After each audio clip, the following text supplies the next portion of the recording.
Many Christians celebrate the birth of Jesus on December 25th, but some see all of the traditions and superstitions that are associated with Christmas as pagan rituals that were absorbed into Christianity.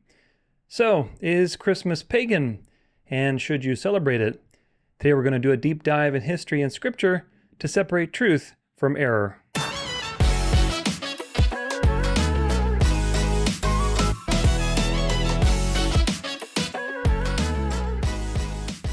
Welcome to the show, everyone. You're listening to the Dance of Life podcast, and I'm your host, Tudor Alexander. Welcome to this hopefully fun and educating episode. I hope that you're having a wonderful time with your family and loved ones wherever you happen to be, and whenever you happen to be watching this. I don't usually make videos on topics that are seasonal or transient, but a lot of people have asked me my opinion, my beliefs on Christmas, whether it's pagan, whether they should be celebrating it or not, these kinds of questions. So I decided to put together a very comprehensive resource, as always, a one-stop shop to help you understand this topic better and to judge rightly, because that's what today's video is going to be all about. Today, lots of people celebrate Christmas, obviously, millions and millions of people. And also, lots of people are very idolatrous around this time of the year. There's a lot of truth mixed with error in this conversation. And when you're studying history and when you've been questioning everything that you've been taught, which is very normal these days, it's very normal to ask questions about things like Christmas and to wonder if it's actually been a pagan holiday this entire time that got absorbed into Christianity and what the truth is around this issue. Of course, with the internet, things spread like wildfire. And when you do go down that rabbit hole and you do searches, you run into many memes on Facebook and other places from legalistic groups like Sacred Name people, Hebrew Roots people, Torah keepers, all these people that are very fanatical against the paganization of Christianity, which is true, especially with Catholicism. And then you start to question everything, and then maybe you become a feast keeper because we need to keep the real feasts, and this is how the devil gets you. So my goal today, I want to focus on the narrow road and give you some deep history and context so that you understand how to navigate this issue, because Christmas is going to be around until Jesus returns, and it's going to be part of culture. So you're going to have people that are celebrating it around you and your family, and maybe you choose not to celebrate it, and it's important to navigate these things both with truth and compassion. So don't be extreme, don't be quick to judge and be extreme with your emotions. Learn to use right judgment, because emotions can deceive you. We have to be able to be of sound mind and of sound heart and separate truth from fiction. And we also have to be honest with the facts, regardless of the way they point. We have to be honest with the facts. So remember that right judgment is important. Also compassion is important. And together, that's what it's all about. So today we're going to go on quite the adventure. Quite the adventure I've prepared. Let's see if I do a little print test. 25 PDF pages, 25 pages of the presentation we're going to be going through. So there's quite a lot to present. And the question of the day, actually there are two questions, really. There are two very important questions. Is Christmas pagan? And should you celebrate it? Those are two questions. And our goal today is going to be to answer them the best we can and to see maybe do they have the same answer or do they have a different answer? That's something very interesting. With that in mind, make sure you subscribe, like, share, leave a comment for the algorithm. Stay in touch on the website, please. Go to danceoflife.com and be a free subscriber there. Please be a free subscriber. That's the best way that I can stay in touch with you. You can stay in touch with me without having to deal with all the shenanigans of YouTube and, any potential problems that they may cause in the future. If you want to support me, that's the best place to do it. Also, you can donate. You can go to the shop and get something from the shop. You can be a member, a paid member. You can purchase a USB. Those are out now. USB of all my content, 900, almost 50 hours of content. This is the AI version with a little matrix in the background. It's kind of cool. So you can get that. I will be doing an updated USB at some point in the near future. We'll see in maybe another year from now. Who knows? However long it takes me to get to that point. But this particular presentation is not going to be on that USB, so just FYI, because it happened after the USB was flashed. And anyway, You can check that out for yourself, see what's on there. Most of my content is on that USB, like I said, 900 plus hours. Now, whether you choose to celebrate Christmas or not, a great gift for any season is the gift of truth. And I don't mean to be cheesy, but that's the truth, is the gift of truth. And you can give people the truth, whether you want to give that truth for free and just teach them the things you learned here and in other places on their other videos and share with them, or if you want to give them a book like the Berean Q&A, like the devotional, like the USB, these kind of things that encourage people to actually do something positive with their life rather than getting them materialistic gifts and whatever else. So there's that. I'm just going to mention that. It's important also to be healthy this time of year. A lot of people tend to throw away their health practices and get destabilized. So make sure that you're incorporating good practices and good substitutes for things that are delicious, like fatty meals and salty meals. Make sure you have good health practices. And if you need help with that, check out the free health page on the website. Today's presentation is going to cover lots and lots of things. So make sure to watch all the way through because there's going to be jam-packed full of information.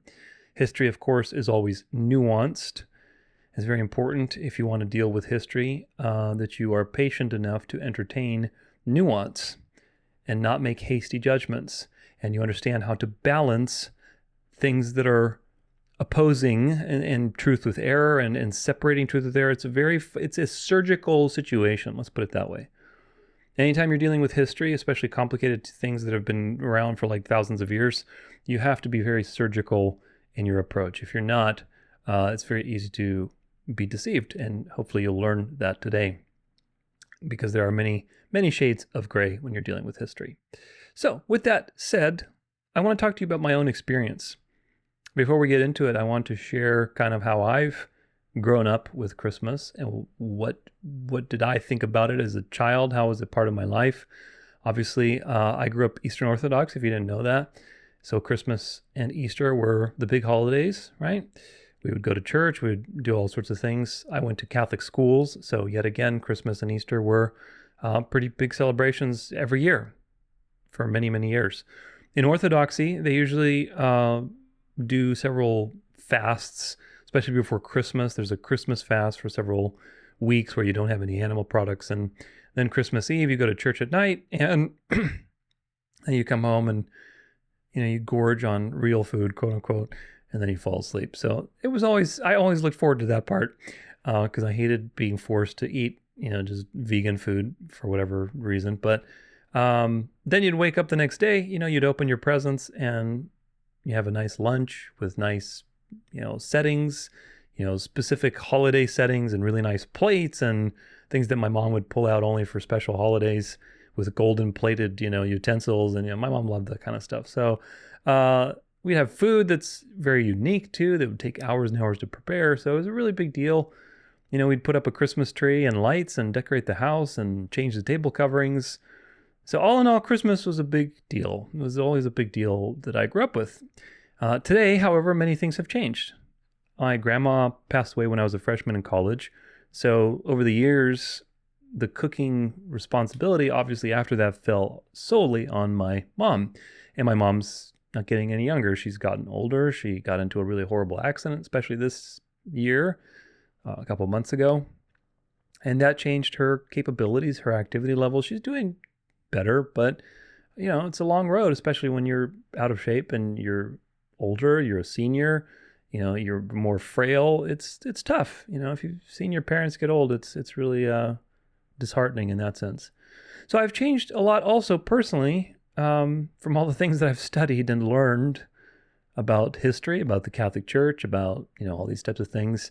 So a lot of the things that I used to participate in, not that I was like super into like the Christmas spirit or anything, but whatever, like it was a thing that we did and I like the food and whatever else. But most of these things that are part of Christmas today I see as error. I see them as superstition. So I don't relate to any aspects of Christmas. Really, most of Christmas I don't relate to. I still get presents from my parents. I still get presents for people who I care about because I like giving gifts. I just like, getting thoughtful gifts for people. And it's a chance to reconnect in that way. It's a special opportunity to, show your appreciation for somebody. So I think that's okay. My mom still likes to put up a Christmas tree and decorate the house, have a nice dinner, and whatever. That's never going to change. That's never going to change, and it's not important enough of an issue to conflict over, and nor do I think you should. And we'll talk about that today. In general, I don't condemn people who celebrate Christmas out of the ignorance of their heart just because they want to commemorate the birth of Christ. I don't. I don't think that having dinner with your family, maybe even putting up a nativity scene with some small lights as an evangelical opportunity in your yard or something to remind people about Jesus, I don't think there's anything wrong with that. I really don't. So that's my current position and attitude.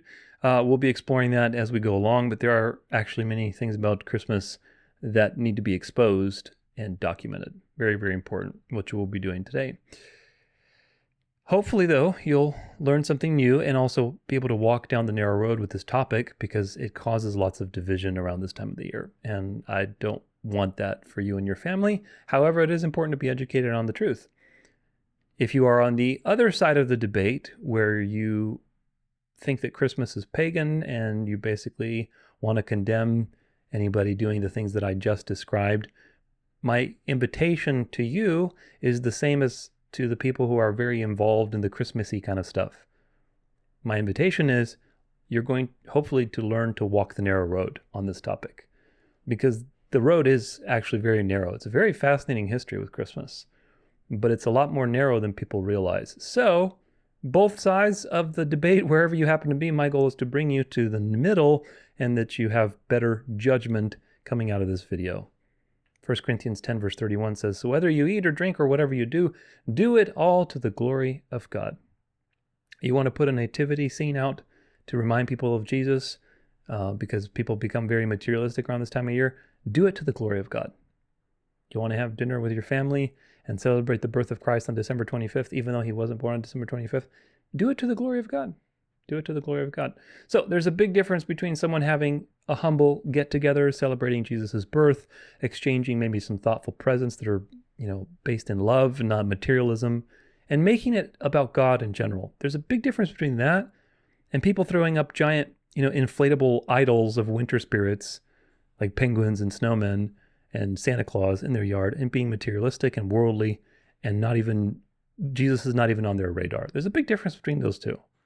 And if you're lumping them together and condemning people, you're not using right judgment. Just like somebody who is caught up in all of the Christmassy stuff and they're not using right judgment. So salvation doesn't depend on theological knowledge, which itself is a mystery, or even things that we do. However, obedience is a sign of genuine faith. So that's important to balance that with. It's a balance, because salvation is not based on your works, but obedience and a new life. And walking in the right direction is evidence to you at the most, and also to other people, that you have been born again. Either way, reality is very mysterious, and we have to balance the truth with compassion. Always have to balance those two. The more you know, the more compassion you have to leverage. Because the more you know, the more you're going to be alienated from the people around you. And if you don't have compassion, knowledge is going to just bring you bitterness. So you always need to balance with compassion. Christmas today, as it is celebrated, has many problems, and we're going to be exposing those. But it's also not something to condemn others over necessarily, or break with people over, because life, history, and the truth are very nuanced and often complicated. So I hope today will offer you some nuance and some right judgment, so that you can have a very mature experience of this and mature yourself in the process if you're struggling with certain issues. Now, the first item on this list of things that we need to go through is Jesus' real birth. Because it wasn't December 25th. In fact, Jesus was probably born in what we call September. Of course, they didn't count like that, but proleptically what we would call it September, and probably on or around September 11th. If you work the calendar backward, that would have been the fourth day of the week, which is interesting because the sun was created on the fourth day in the creation cycle. And Jesus says he's the light of the world. He's the morning star. There's a lot of solar imagery that's actually the Bible uses to point to Jesus, as he's the, in the Latin Vulgate, the Lucifer, which of course the King James unfortunately capitalized and turned into a proper name and inverted that reality and made it about Satan. So anyway, I digress. But I believe simply learning the truth about Jesus' birth and the correct timing of that can actually be a huge initial step in breaking the hold of the Christmas counterfeit spirit and the tradition and superstition that tend to captivate people with this holiday. So let's review some simple evidence. In Luke chapter 1, verse 5, it says, "In the days of Herod, king of Judea, there was a priest named Zechariah of the division of Abijah." Okay, this is the important point, the division of Abijah. "And he had a wife from the daughters of Aaron, and her name was Elizabeth." Okay, so we need to understand what this division is because Luke is extremely particular about his timestamps. When he says something, this was in the time of so-and-so and such, he's labeling clocks that were happening so that you know exactly when this happened. So, this is from, oh, that's the wrong one. This is from, this is BibleVerseStudy.com, Luke 1. What is meant by Zechariah being of the division of Abijah? So let's find out. Aaron had 4 sons. 2 of them died without having children, but the other 2 produced many descendants. After crowning Solomon as his heir, King David chose 24 male descendants of Aaron to lead 24 divisions, in other words, clans, of priests to perform priestly duties, including animal sacrifices at the tabernacle of Yahweh, and then at the temple of Jerusalem to be built by Solomon. In the 1st century AD, the 24 divisions lived throughout Israel, but came to Jerusalem and served as priests during the 3 major feasts, Passover, Pentecost, and Tabernacles, when the city was filled with pilgrims and the number of the animal sacrifices soared. In between these feasts, the 24 divisions took turns, always in the same order, to return to Jerusalem once about every 6 months to serve as priests for 1 week, starting and ending on the Sabbath day. The departing division performed the morning sacrifices from 9 a.m. to noon, and the arriving division performed the afternoon sacrifices from noon to 3 p.m. The division of Abijah was the 8th, that's in 1 Chronicles 24, verse 10, of the 24 divisions, and the rotation began at the conclusion of the Feast of Passover.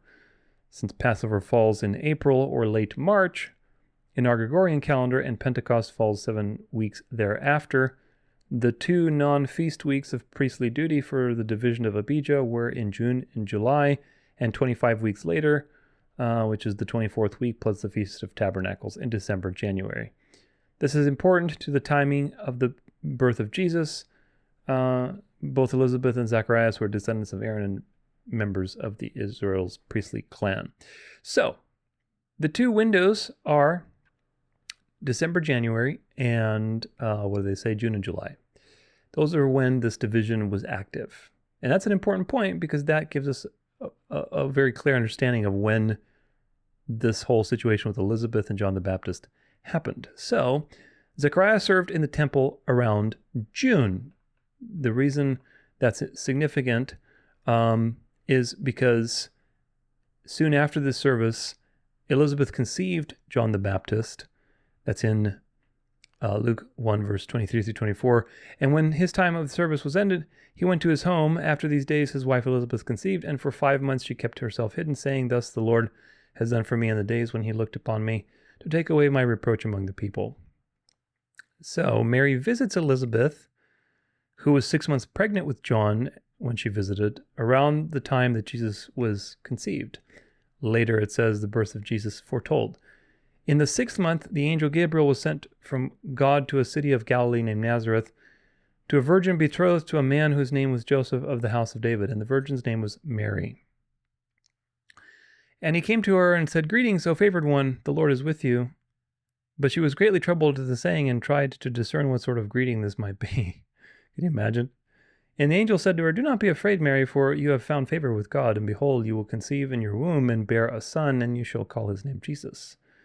He will be great and will be called the Son of the Most High, and the Lord God will give him the throne of his father David, and he will reign over the house of Jacob forever, and of his kingdom there will be no end."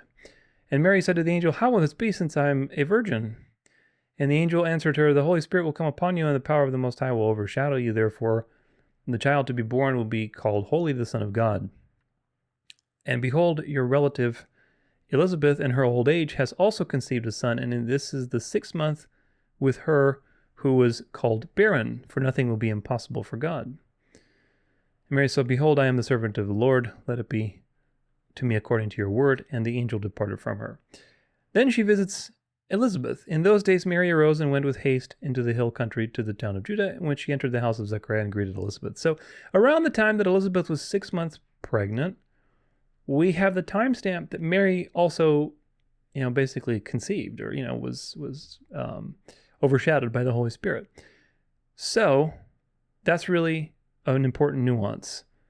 And you'll see how all this tracks together, because 9 months later would have been, 6 months later would have been December, right, for Mary to conceive. Because if the tour of Abijah was around June, July, and that's when Elizabeth conceived, 6 months later would have been December when Jesus was conceived. And then 9 months after that, when he was delivered, would have been September. Why does this make sense? Well, it makes sense because in Luke 2 verse 8, the shepherds are in the field. And in the same region, there were shepherds out in the field, keeping watch over their flock by the night. This is not going to happen in the middle of winter.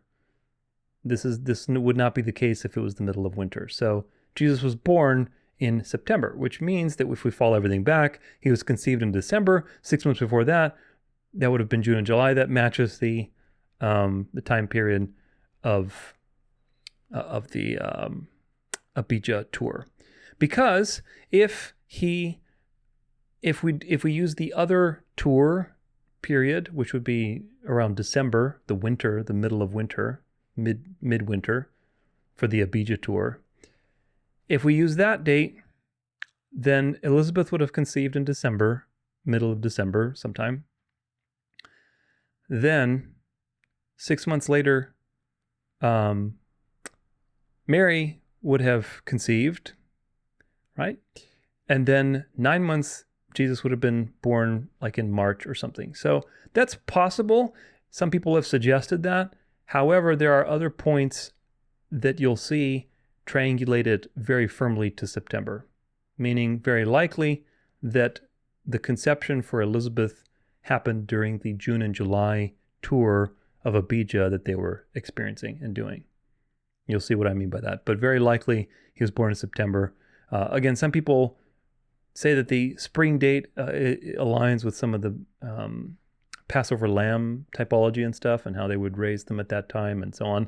There's definitely interesting theories that. However, there are, I think, even more solid pieces of evidence to suggest that he was born in September.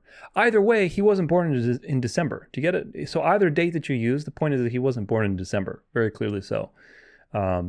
So Jesus was very likely born in September. Around that time, so what are some typological relationships with that? Well, around that time would be the Feast of Tabernacles. And of course, the name that Jesus is given in Scripture is Emmanuel, God with us. God is tabernacling with us. And in John 1 verse 14, it says, and the Word became flesh and dwelt among us. Dwelt, the word there, skenao in the Greek, is tabernacled.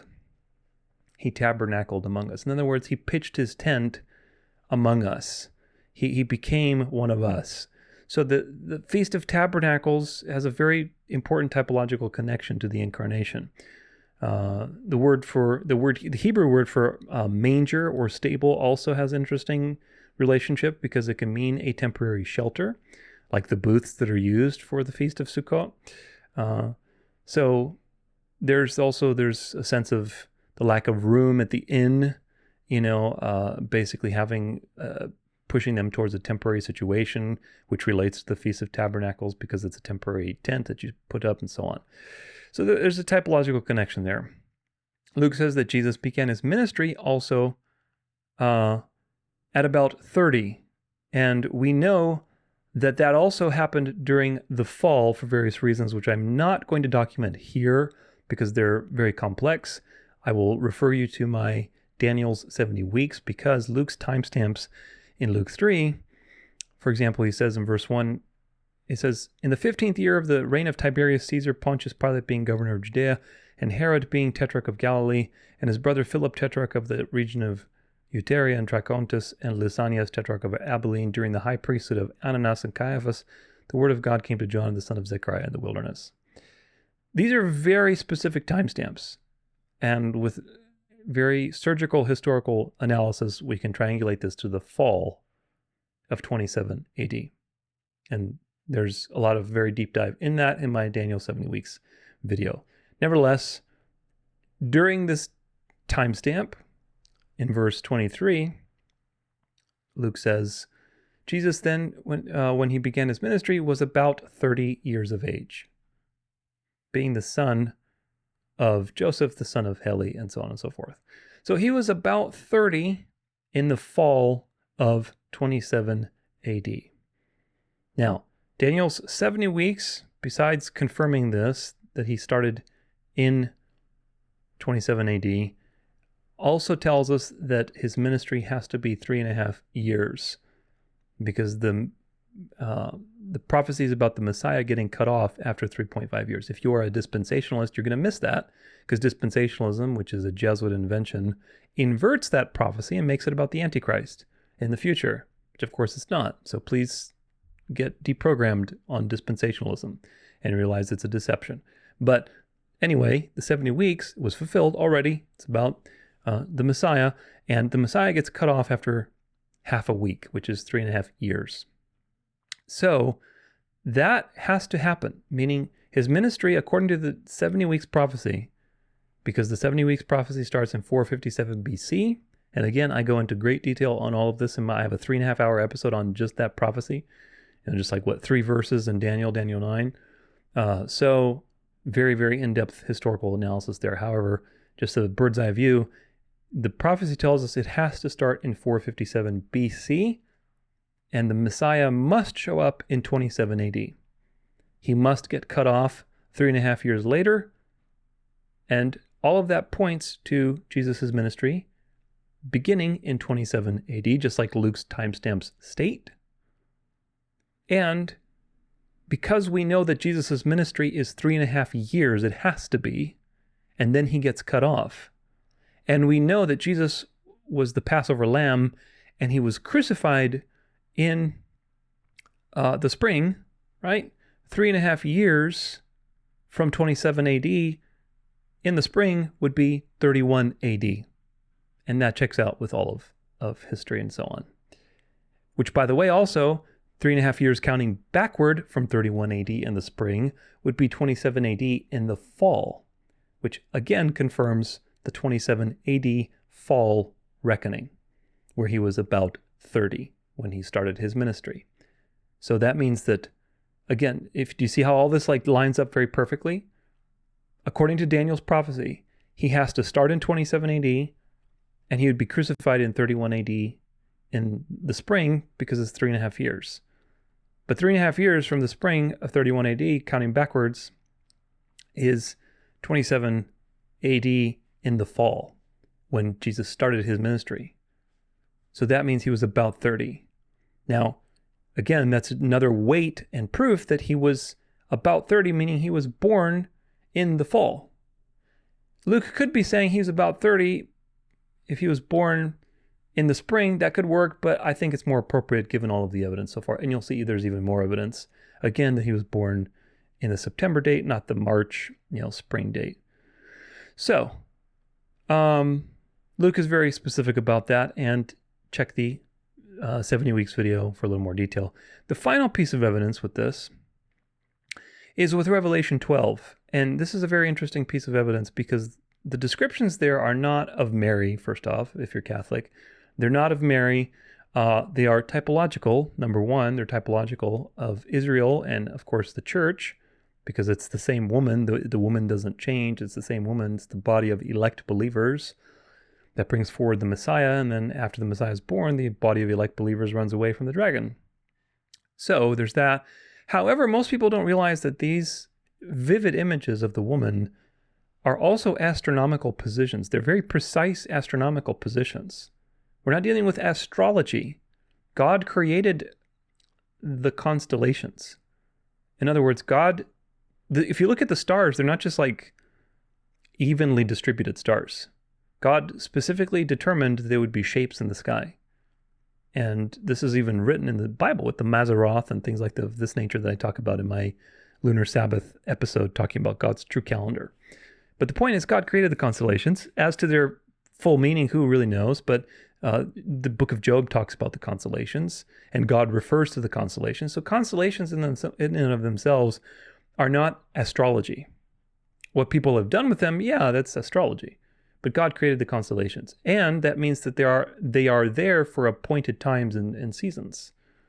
It's not up to you to try to, do various things to discern what your future is through them, but they are there just like the moon and the sun for various appointed things.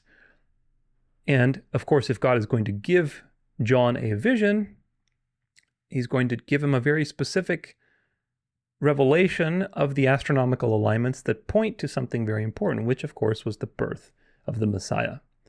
And if you take those astronomical alignments in Revelation 12 and you use software to plot where in time that would be, interestingly enough, it takes you to September 11th, 3 BC. Now, according to Daniel's prophecy says that the Messiah must show up in 27 AD. Okay? Well, Luke confirms that. He confirms that because Luke is very specific with his timing. And he says that Jesus is about 30.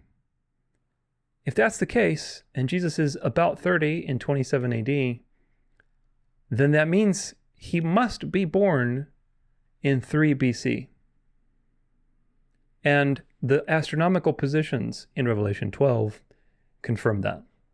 So all of that together aligns extremely nicely to prove to you that Jesus was born in the fall of 3 BC, and he was starting his ministry in 27 AD. He was crucified in 31 AD, and pretty much in 34 AD, sometime around there, Stephen was stoned, and the prophecy was coming to an end because the time of the Jews being chosen to bring about this, gospel message was over. That's it. The gospel was rejected. Time to go to the Gentiles, and a new age began in that sense. So, fun fact, today Catholics celebrate Mary on the true anniversaries of Jesus' birth.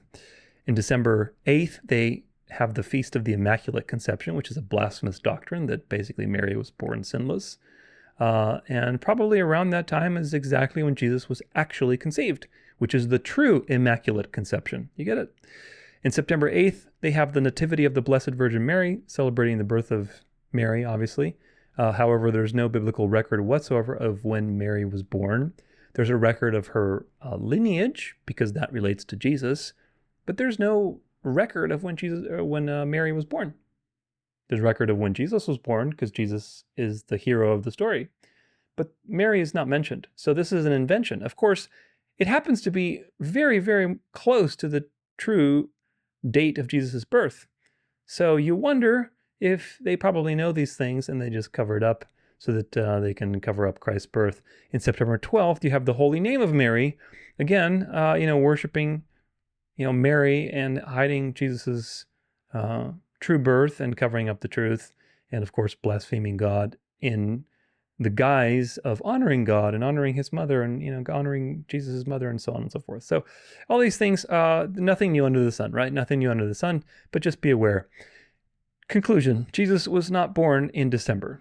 That's what you need to know. The historical and biblical evidence is obvious and I think pretty clear. And if that's not the case, then the question is, what are you celebrating? What are you celebrating? And that should make you think. Jewish culture did not celebrate birthdays because this was a pagan thing, nor is there a command in the Bible to celebrate the birth of Christ or anniversaries of various things. In fact, probably the only anniversary is the weekly anniversary of creation and redemption, which is, of course, the Sabbath, which is the fourth commandment. That's about it. The plan of salvation, Jesus' life, etc., all of these things are wrapped up in the Sabbath, and you get to celebrate that every week. Rather than waiting once a year, every week you get to celebrate it. The notion of all of these various feast days and calendar, holidays and traditions, these are man-made. They're man-made things. Are they 100% evil inherently? No, they're not. However, they're mixed with a lot of error and evil things, and we have to be able to walk the narrow road, and that's the point of today. However, knowing all of the things that I just reported to you, if you're really into Christmas, and that's really been a big deal for you, how does what I just said, change your perspective? It's an important question. How does it change knowing that the beast purposely covers the true birth of Christ with Mary so that people can engage in false worship and never know the truth? When they're celebrating Mary, it's actually supposed to be, if anything, if you're going to celebrate Jesus' conception and birth, then, celebrate Jesus. But instead, it's Mary. So there's much more to go on today, but hopefully just knowing these simple facts will help you have some shift in your perspective if that's where you are. And if you already know this stuff, then great. Make sure that you tell people these things with love and compassion rather than calling them pagans and accusing them and whatever else. Now, let's talk about the history of Christmas.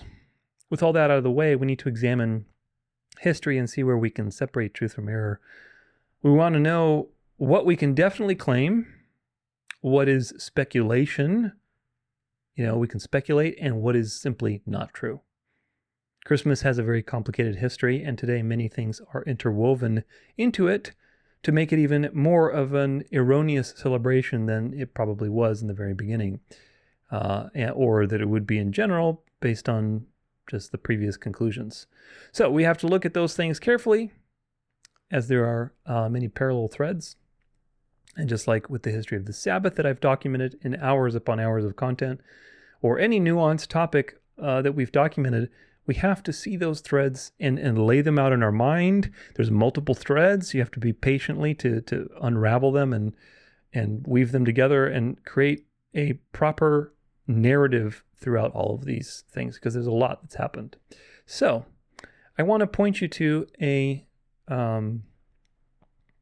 paper called The Origins of Christmas and the Date of Christ's Birth by Kurt M. Simmons. I believe he's a professor or academic. I think he's a preterist, actually, which is interesting. But anyway, I'm not too familiar with who he is as a person, but I know that he's a scholar of some kind. And we're going to go through this paper because it's a great paper on these issues. Let's see if we can go a little bit better. Okay. So this first section is titled Genesis of the Discussion, meaning the discussion on Christmas, like the debate. Discussion regarding the origins of Christmas stems largely from the Reformation. This is an important point that you need to remember for today. Although many reformers took no exception to Christmas, various Calvinist sects, including Puritans and Scottish Presbyterians, saw it as a piece of fiction and went so far as to prohibit its observance in England, Scotland, and the American colonies. The sentiments of John Knox were typical of the time. Quote, "By contrary doctrine we understand whatsoever men by laws, councils, or constitutions have imposed upon the consciences of men, without the express commandment of God's word, such as be vows of chastity, forswearing of marriage, binding of men and women to several and disguised apparels, to the superstitious observance of fasting days, difference of meat for conscience sake, prayer for the dead, keeping of holy days of certain saints commanded by men, such as be all those the papists have invented, as the feasts as they of them of the apostles, martyrs, virgins of Christmas, circumcision, Epiphany, purification, and other fond feasts of Our Lady, which things, because in God's scriptures they never have commanded nor assurance, we judge them utterly to be abolished from this realm, affirming further that the obstinate maintainers and teachers of such abominations ought not to escape the punishment of the civil magistrate." Now notice a little bit of truth mixed with error. Notice that these people were persecuting others. So they were just doing the same thing that their mother was doing. If you read about the Geneva, like Calvin's Geneva, they were persecuting people just as much as the Catholics were, burning them at the stake, executing them. So lamb speaking like a dragon, that's very important. However, there's a lot of truth in this. There's a lot of truth in what John Knox is saying. And there's also some error also. Although both Protestants and Catholics are likely to take exception to at least some of the things listed above, few today would include Christmas. Christmas, an abomination to be punished by the civil magistrate? Surely that is going a bit too far. Yet such was the animus that gave birth to the dispute over the origins of Christmas. And there's some more stuff on here on Christmas defenders and other people that came up to defend it. So it was not a debate really until the Reformation, because the accusation that Christmas is a pagan holiday or something that was invented by the Catholic Church really began with the Reformation. The idea that Christmas is something that's been fabricated is more of a Puritan notion than anything, because the Puritans, pure Puritans, were very extreme in their fervor, and they went in that direction pretty hardcore. They were very zealous, so zealous that they would flog people for not going to church on Sunday. So remember that. Even though throughout church history, however, you have many examples of people splitting away from the institutional church.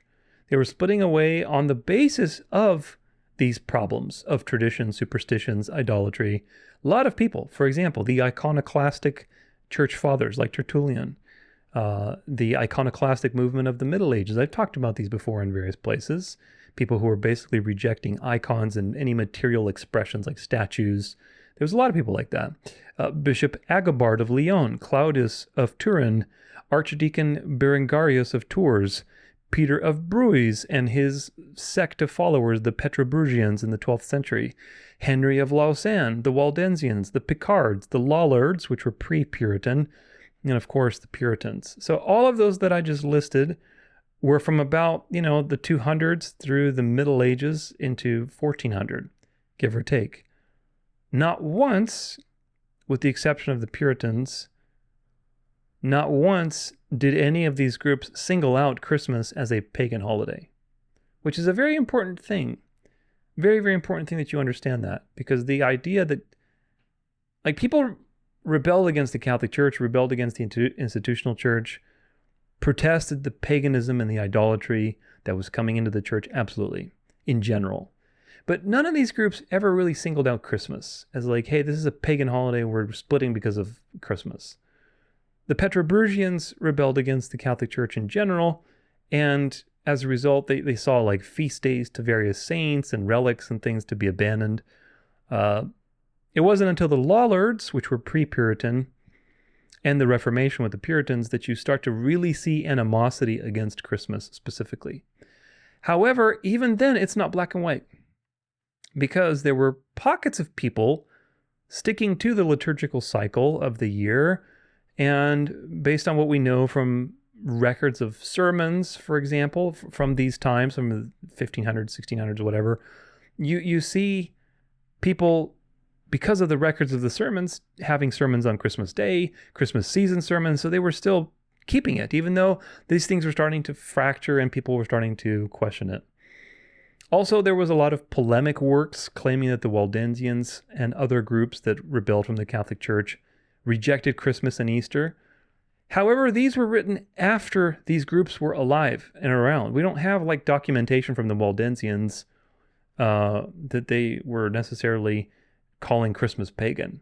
There's polemic works that Protestants and Puritan influenced people wrote afterward to sort of bolster their own position and pile on the accusations against the Catholic Church. Believe me, there's plenty of accusations against the Catholic Church, but we have to be able to split truth from error. So you have to understand that a lot of these works, for example, Two Babylons with Alexander Hislop, which we'll talk, or Hislop anyway. Two Babylons. That is something we'll talk about, because that's got some problems with it. However, the point is this, that they misrepresented history. When many of these groups were just really against the oppression of the Catholic Church and the tyranny of the Catholic Church. Yes, they were against the pagan practices that were not biblical, like the idolatry of the relics and having icons and statues and dedicating churches to saints and these types of things. They saw look, this is not biblical, but it was a more general thing. It wasn't specifically about the birth of Christ or celebrating the birth of Christ. There wasn't an issue with that. Over time, Protestantism created countless denominations, each with their own version of ideas. And of course, especially in the last 200 years, 150 years, you see the rising of Hebrew roots, Torah keepers, sacred name legalists, Black Israelites, Jehovah's Witnesses. In fact, I'm going to put that in there because I didn't originally. But you see these types of things arise all over. And that starts to influence this discussion quite a bit because these groups are very, very extreme. Together with the culture of America being very independent and rebellion focused with free speech, plus all of the puritanical roots and the things that I just mentioned and the developments, you had this thread of animosity towards Christmas that has continued and morphed into another deception, which is ultimately to bring you back towards legalism. That they point out all of the pagan aspects of the church and they make loose connections between Christmas and paganism. And as a result, then you go and swing into like feast keeping and legalism. So the devil's very clever, folks. That's why the narrow road with this stuff is so important, because if you become extreme in your thinking and you get baited by the things that are true, which we'll be talking about today, it's such an easy open door for the devil to push you just a little nudge into legalism, so that you go and you say, I need to keep the real feasts, or I need to do this. So this is very, very important. Some of these accusations are justified because over time, with cultural traditions and the deceptions just of the flesh and the devil, people have woven lots and lots of superstition into Christmas and things that are completely unbiblical. Materialism, superstitious ideas like with Santa Claus and so on. So these things obviously give fuel to the fire. But unfortunately, people don't realize that the devil uses dialectical systems to deceive people. He doesn't care what side you're on. He just wants to push you around so that you're never really on the narrow road. That's the main thing to remember with all of these things, not just Christmas. I've seen a lot of people who post like Christmas is pagan, all these types of memes, and they get sucked into the opposite side of the argument, which is legalism. You're just sucked into legalism with feast keeping, and we have to keep the sacred name, and Jesus is a Catholic invention, and we have to call him Yeshua, and all this nonsense. So these things require a very cool head, a very reasonable head, no emotions, but rather looking at the facts so that you can distinguish truth from error, because they are very closely woven together. Okay, you're going to see how closely all of this is woven together, because there's a lot going on in 2,000 years of history. So now onward to section 2 of this paper, the history of religion's theory. So there's 2 major theories about how this came up, and there's the history of religion's theory, and then there's the calculation theory. Today's discussion regarding the origins of Christmas has settled into 2 camps, the history of religion's theory and the calculation theory. The history of religion's theory dates to the 17th century, and it is the ideological descendant of Puritan and Presbyterian dissenters. Roll provides the most thorough history of the view, of which the works of Usner and Bott have proved the most influential and enduring. The history of religion's theory argues that in AD 274, following the victories in the east, the Emperor Aurelian built a temple and instituted quadrennial games on behalf of Sol Invictus, a pagan sun god whom he had attributed his victories to. An illuminated codex manuscript produced for a wealthy Christian named Valentinus contained in part a calendar for the year AD 354, so 354 AD, which is called the Chronography of 354. It's a very well-known artifact. This calendar bears the following inscription for December 25th.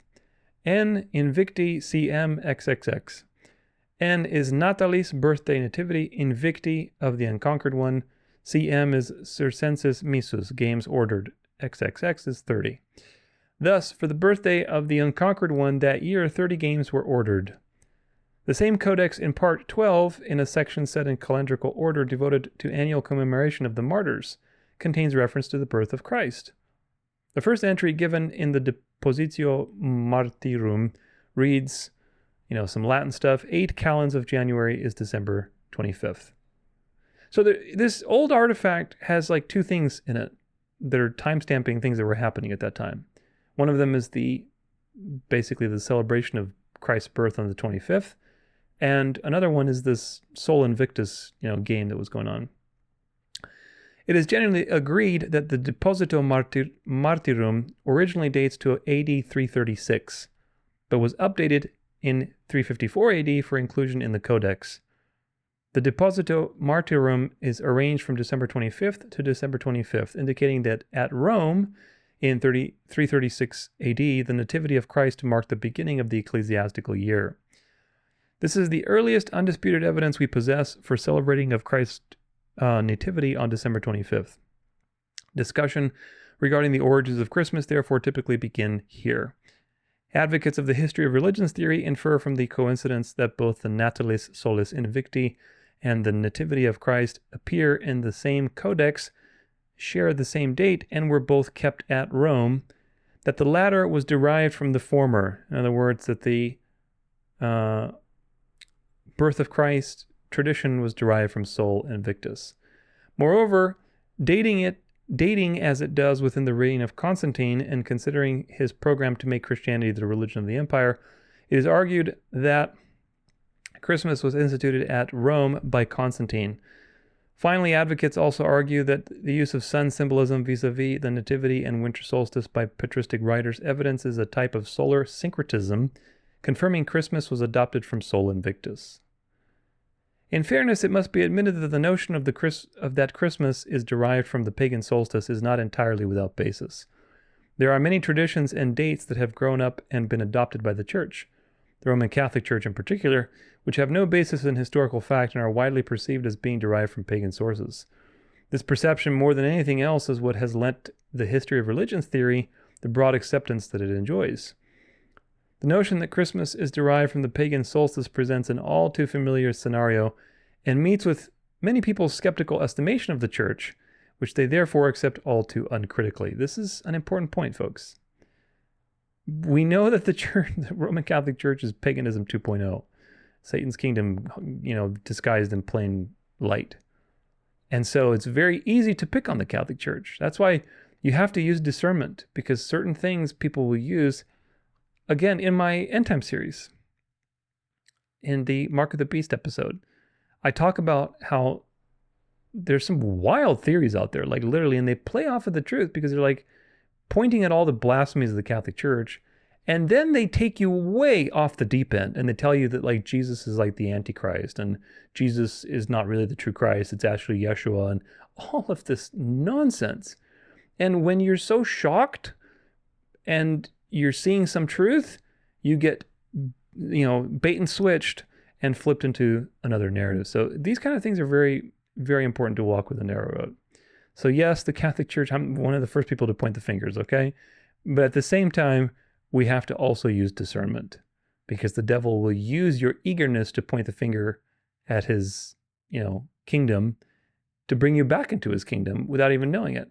Do you get it? However, just because some traditions may derive from pagan sources does not mean that they all do. Important point. The inference may suggest a hypothesis to us, but the hypothesis must be demonstrated by proof, and it is precisely here that the history of religions theory comes up short. Although the charge that Christmas is an adaptation of the Saturnalia or pagan winter solstice has been around since the time of the Reformation, no direct evidence, no epistle, no historical account, decree by council, nothing has ever produced indicating that Christmas was derived from these sources. The whole theory rests upon inference and unhappy history and reputation of the Catholic Church vis-a-vis an accommodating and appropriating pagan traditions.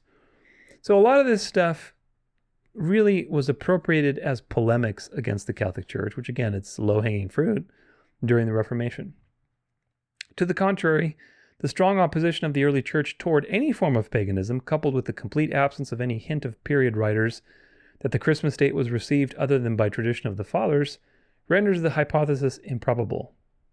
If anything, the fact that the reference to Sol Invictus and the Nativity occurs in the same codex argues against the latter being derived from the former. If the intention was to Christianize the festival of Sol Invictus by offering the Nativity as a substitute, we would expect reference to Sol Invictus to be suppressed to conceal it as the source. That both appear in the codex shows that the owner who commissioned the work felt there was nothing to hide by the coincidence of these two occurring on the same day. In fact, the Christmas and Natalis Sol Invictus occur on the same day is just as capable of the opposite reference. In other words, that the Aurelian feast, the Sol Invictus feast, he chose December 25th for the festival of Sol Invictus because it was already popular with Christians. In other words, the argument could also go the other way around. In other words, that the Christmas tradition was already happening by that time when Aurelius was set to bring this festival. He's like, people are already doing it, so maybe we can get more people to come to this thing and participate if we just pick it on December 25th. That's an argument also. Tig argues the pagan festival of the birth of the unconquered sun, instituted by the Roman Emperor Aurelian on December 25th, 274, was almost certainly an attempt to create a pagan alternative to a date that was already of some significance to Roman Christians. This is an interesting point, because the pagans Rome was starting to get conquered spiritually by people converting to Christianity. So there was a lot of competition between paganism and the truth, right? And Christianity, the growing Christian denominations. Tig is not alone in this conclusion. According to Nothaft, in any case, since the chronograph of 354 remains our earliest quotable source for both Invictus and the birth of Christ being celebrated on this particular date, it must be admitted that the question of which of these festivals preceded or influenced the other cannot be answered on its basis. In other words, we can't, based on just their occurrence together in a chronograph, we can't tell which one came first. We can't. If you're intellectually honest, we can't argue which one came first. You need more evidence. Indeed, it is altogether possible to turn the tables on Usner and assume that a supposedly ancient festival of Sol was rediscovered by pagan authorities in response to the appropriation of the winter solstice by Christianity. In short, the erection of a temple and celebration of quadrennial games at Rome simply cannot account for the celebration of Christ's nativity in such diverse and remote places as Cadiz, Spain, and Thrace, Turkey, as testified by Chrysostom in 387 AD. Moreover, the charge that Christmas began to be kept in the 4th century is refuted by the same author, who says that it was kept at Rome from the beginning by ancient tradition. And regarding Constantine being responsible for the institution of Christmas at Rome, Tally has shown that Constantine was not present in Rome at the relevant time, and that his instituting Christmas there cannot be reconciled with its absence in Constantinople during the whole of Constantine's lifetime. If instituting Christmas was part of Constantine's program to make Christianity the religion of the empire, we would certainly expect Christmas to have been celebrated in the city bearing his name. Yet, Christmas was not celebrated in Constantinople until 380 AD, when it was introduced there by Gregory Nazianzus. So, conclusion. The chronograph of 354, which really dates back to 336 because it was just updated, but it goes back to 336, is the earliest attestation that Christians were celebrating Christmas on December 25th. It's the earliest that we have. Doesn't mean that that's when it started, because obviously it was still going on, so it was even earlier than that, but that's the earliest record that we have. You do see Sol Invictus celebrations going parallel at that time, but this doesn't prove causation. And this is, you have to, folks, I'm the first person to point the finger when there's evidence, okay? If there's evidence that the Catholic Church is doing something, I'm right there with you. But you got to use a scientific mind, okay? When you see a piece of evidence, it doesn't automatically mean causation. Correlation does not mean causation. That's a simple scientific fact when you're dealing with research studies. So just because these two things are correlated in the sense that there seems to be some relationship going on, it doesn't mean causation. You need more evidence to establish causation.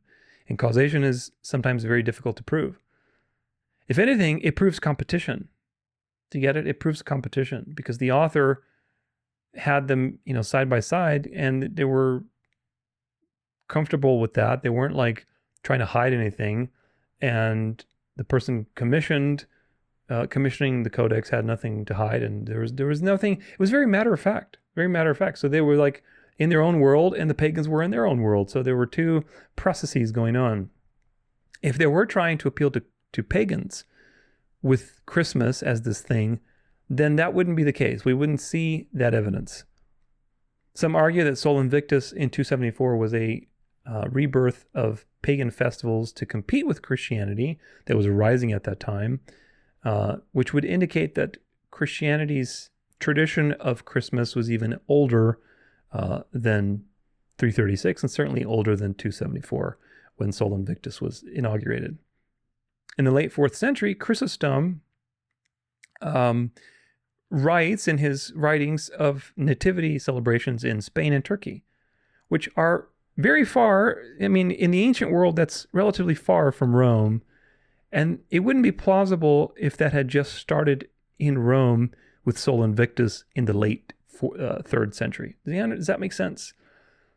In other words, in 100 years, when Sol Invictus was created, it was 274 AD. Or was it? Yeah, 274 AD. About 100 years later, Chrysostom writes that people were celebrating nativities and things like that in Spain and in Turkey and things like that, very far away from Rome, relatively speaking, in the ancient world. It would not have been plausible for that to have grown so quickly in just 100 years. Does that make sense? That doesn't make sense. And certainly with all of the conflicts between paganism and Christianity and people rebuking paganism and the church fathers writing against paganism, there's no context for that to evolve from Sol Invictus, never mind in 100 years. Now, as far as Constantine, the idea that he instituted Christmas from Sol Invictus to placate everyone is not true. That's a rumor that floats around. That is absolutely historically not true. Constantinople didn't celebrate Christmas until 380 AD. That was long after Constantine had died. So he had nothing to do with Christmas. And whatever rumor or meme you hear about Constantine and Sol Invictus and Christmas, they're not related. It's just a mishmash of some truths, but when they're put together, it's a historical fabrication. So Constantine had nothing to do with it. Now, I want to bring your attention to Hippolytus of Rome, because that's another important detail. Where are you, Hippolytus of Rome? Hippolytus of Rome. Okay, here it is. So this is a commentary on the book of Daniel by Hippolytus of Rome, who was around 200 AD, very, very early. And supposedly he comments, this is book 4, 23.3. For the first advent of our Lord in the flesh, when he was born on Bethlehem, was December 25th, Wednesday, while Augustus was in the 42nd year, but from Adam 5,500 years. So this is a very early attestation to this belief that Jesus was born on December 25th. It's earlier, obviously, than 336. The problem is that the textual criticism, the study of the authenticity of this particular piece, is in doubt that Hippolytus actually wrote this, and rather it came later through various transmissions.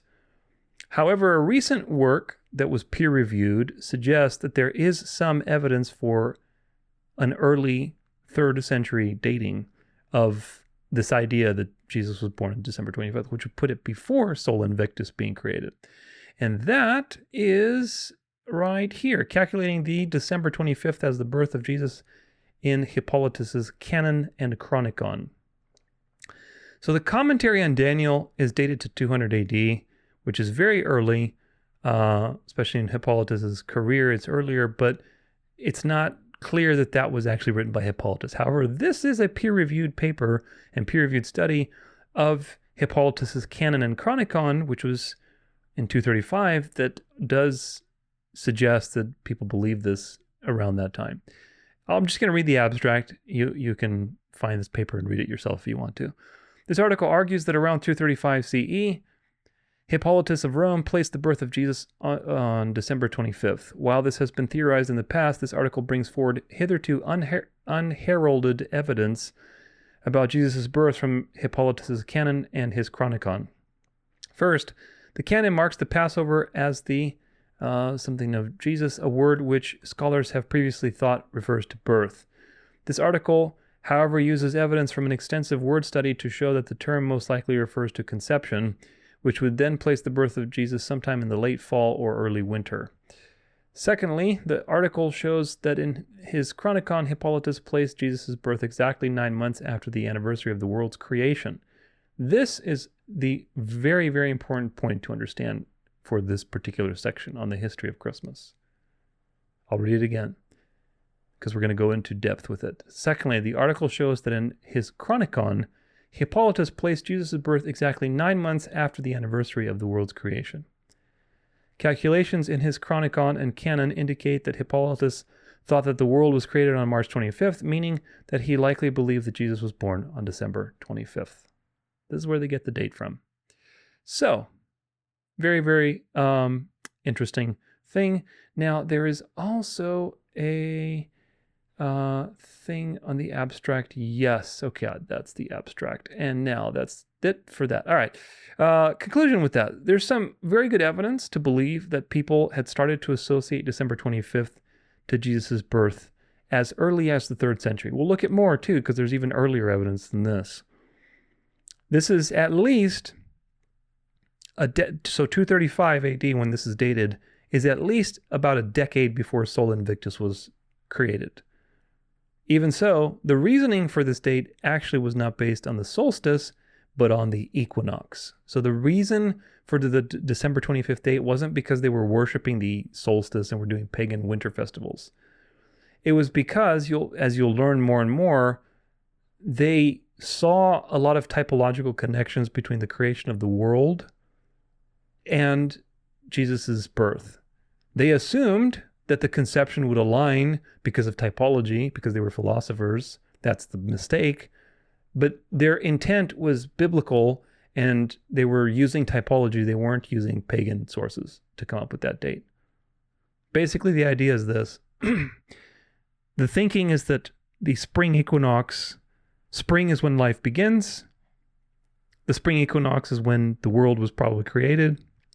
And they associated Jesus' conception to the creation of the world. Therefore, 9 months later, which would be December 25th, that would be when Jesus was born. So that's how they came up with the birth date of December 25th. It had nothing to do with the solstice. Nothing to do with the solstice. There is some truth to this, though. Not necessarily with Jesus' timing of his birth, but it's not like something that they pulled out of a hat or from paganism. Because the Bible, you can infer some of these things typologically in the sense that, yes, when God rescued the Israelites, he did the Exodus in the spring and began the year with them in the spring, the month of Abib. That's when life begins. And so he timed everything to start with the natural cycles of the earth and the beginning.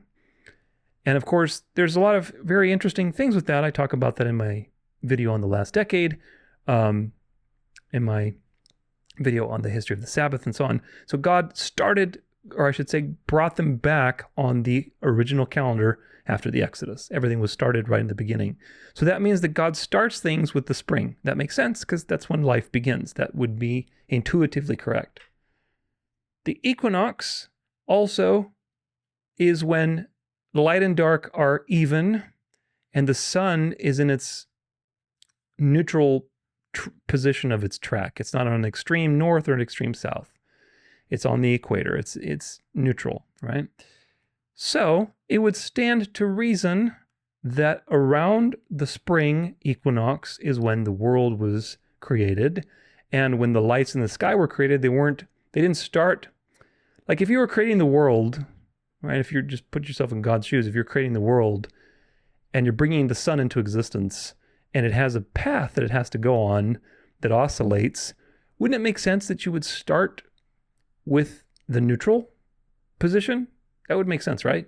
I mean, God could do whatever he wants, but it would make sense that he would start with like the neutral position and then it would start to oscillate. So my belief also is, I think it's very likely, I don't have like a lot of evidence, but I'm just inferring these things.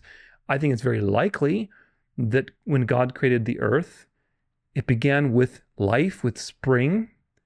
And when he created the sun and the moon and the stars, they began with their, the sun that began with its neutral position on the equator, and then it started to oscillate and go through the seasons. That makes the most sense to me. It doesn't make sense that the sun would start, in its position like where the winter would be for the northern part of the world or the southern part of the world, and it would start, I don't know. It just seems like it would start with the equator, and then it would move and start oscillating. That makes the most sense, and I think that's a very biblical understanding because we understand that God does things very with wisdom, right? With wisdom. He's very clear and concise. He's very balanced. He's perfectly balanced. So it makes sense to me that would be the way. So my point of all this is, people like Hippolytus and other people that you'll see that were reasoning these things were not taking these things from paganism. They were reasoning these things from the Bible, from typology, from just thinking about them, and they came up with these dates based on that. They didn't come up with these dates because they were pagans or they were taking it from paganism that was already celebrating some sort of mythological birth on the 25th of December. That's nonsense. That's not true. That's not what history tells us. So there's some truth to all this, folks. There's some truth. However, the big problem is associating Christ's birth timing to the creation timeline.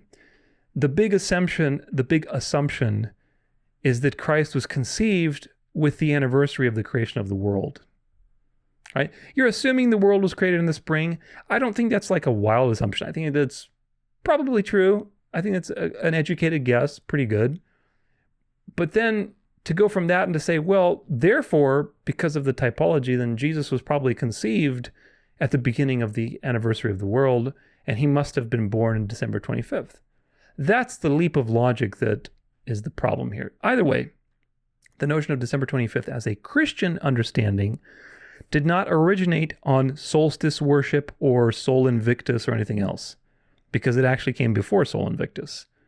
It was rather a practice that came up in parallel with these other pagan things that were happening, and for very completely different reasons and completely different ways of reckoning and counting.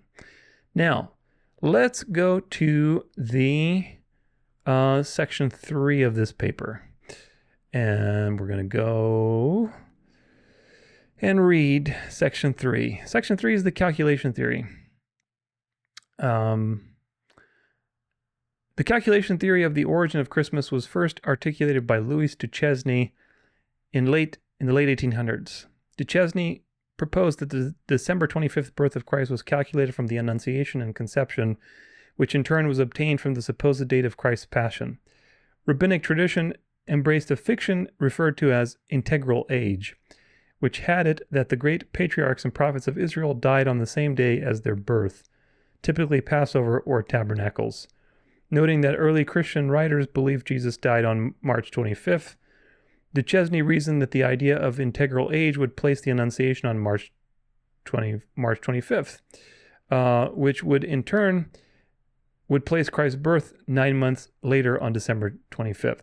So one of the theories was, how did this come about? One of the people said, well, maybe they were using this rabbinic tradition that all the big prophets in history have died on the same day that they were born. And if Jesus was basically executed on March 25th, Passover, then he was probably conceived on March 25th, and therefore he was born December 25th. So that's a theory, but it's not really substantiated. Although Duchesne presented his theory as a brief statement in a larger work and could cite no direct evidence to support it, his theory received considerable initial attention, arguing against it. Some years later, it was revived and given academic standing by Talley, a top-notch liturgical historian who developed the argument at length. Talley argues that following a so-called Johannine chronology, which seems to place Jesus' death on the day of Passover, Passover lamb was slain, the first Jewish believers would likely have observed the Pascha at the same time as their unbelieving counterparts on the evening of Nisan 14, rather than on the Sunday following, as it is now. These Jewish believers, being dispersed during the Jewish war with Rome, around 70 AD, would have resettled abroad, particularly in Asia, including the churches mentioned in Revelation. Since following the destruction of Jerusalem there was no central authority to announce the time of Pascha, Talley argues that the Quartodeciman Christians in Asia eventually chose April 6th in their version of the Julian calendar as the equivalent of Nisan 14. 9 months from this date brings us to January 6th, the date of the Epiphany, when the Nativity was originally celebrated in the East. In the West, where March 25th was identified with the Passion of Christ, the idea of the integral age produced the date of March 25th for the conception of Christ, following later by a birth date of December 25th. So another theory that another scholar took from Duchesne and developed is that some of these Jews who were dispersed, I've talked about Quartodecimanism quite a bit in the early church, some of these Jews that were dispersed, they didn't have a calendar, so they just adopted the Julian calendar, and as a result, they pick April 6th as their Passover date. And of course, 9 months later, using that rabbinic principle of the integral age, that would lead to January 6th as the date that Jesus was born. And that was the date, supposedly, that influenced the celebration of the Epiphany, which we'll read about in a second, which is very common in the East. It still is actually in Orthodoxy. They still celebrate it. Talley's lead argument that the quartodeciman date of April 6th for Passover is the source of January 6th for Christ's nativity in the East, which in turn suggests the like relationship between March 25th and December 25th in the West, assumes that April 6th was observed before January 6th was observed, a point Talley does not prove. The earliest source Talley cites is Sozomen, a 5th century writer who described the sect of Montanists of his day and their use of April 6th for the Pascha. The sect of Montanists first appeared in the latter part of the 2nd century. When the sect first employed April 6th for Paschal celebrations is not known. Talley cites no evidence that anyone other than the Montanists observed April 6th, which may certainly be questioned, as this would have entailed disregarding the full moon, which had determined the time of Passover since it was instituted under Moses. This, I don't know about that.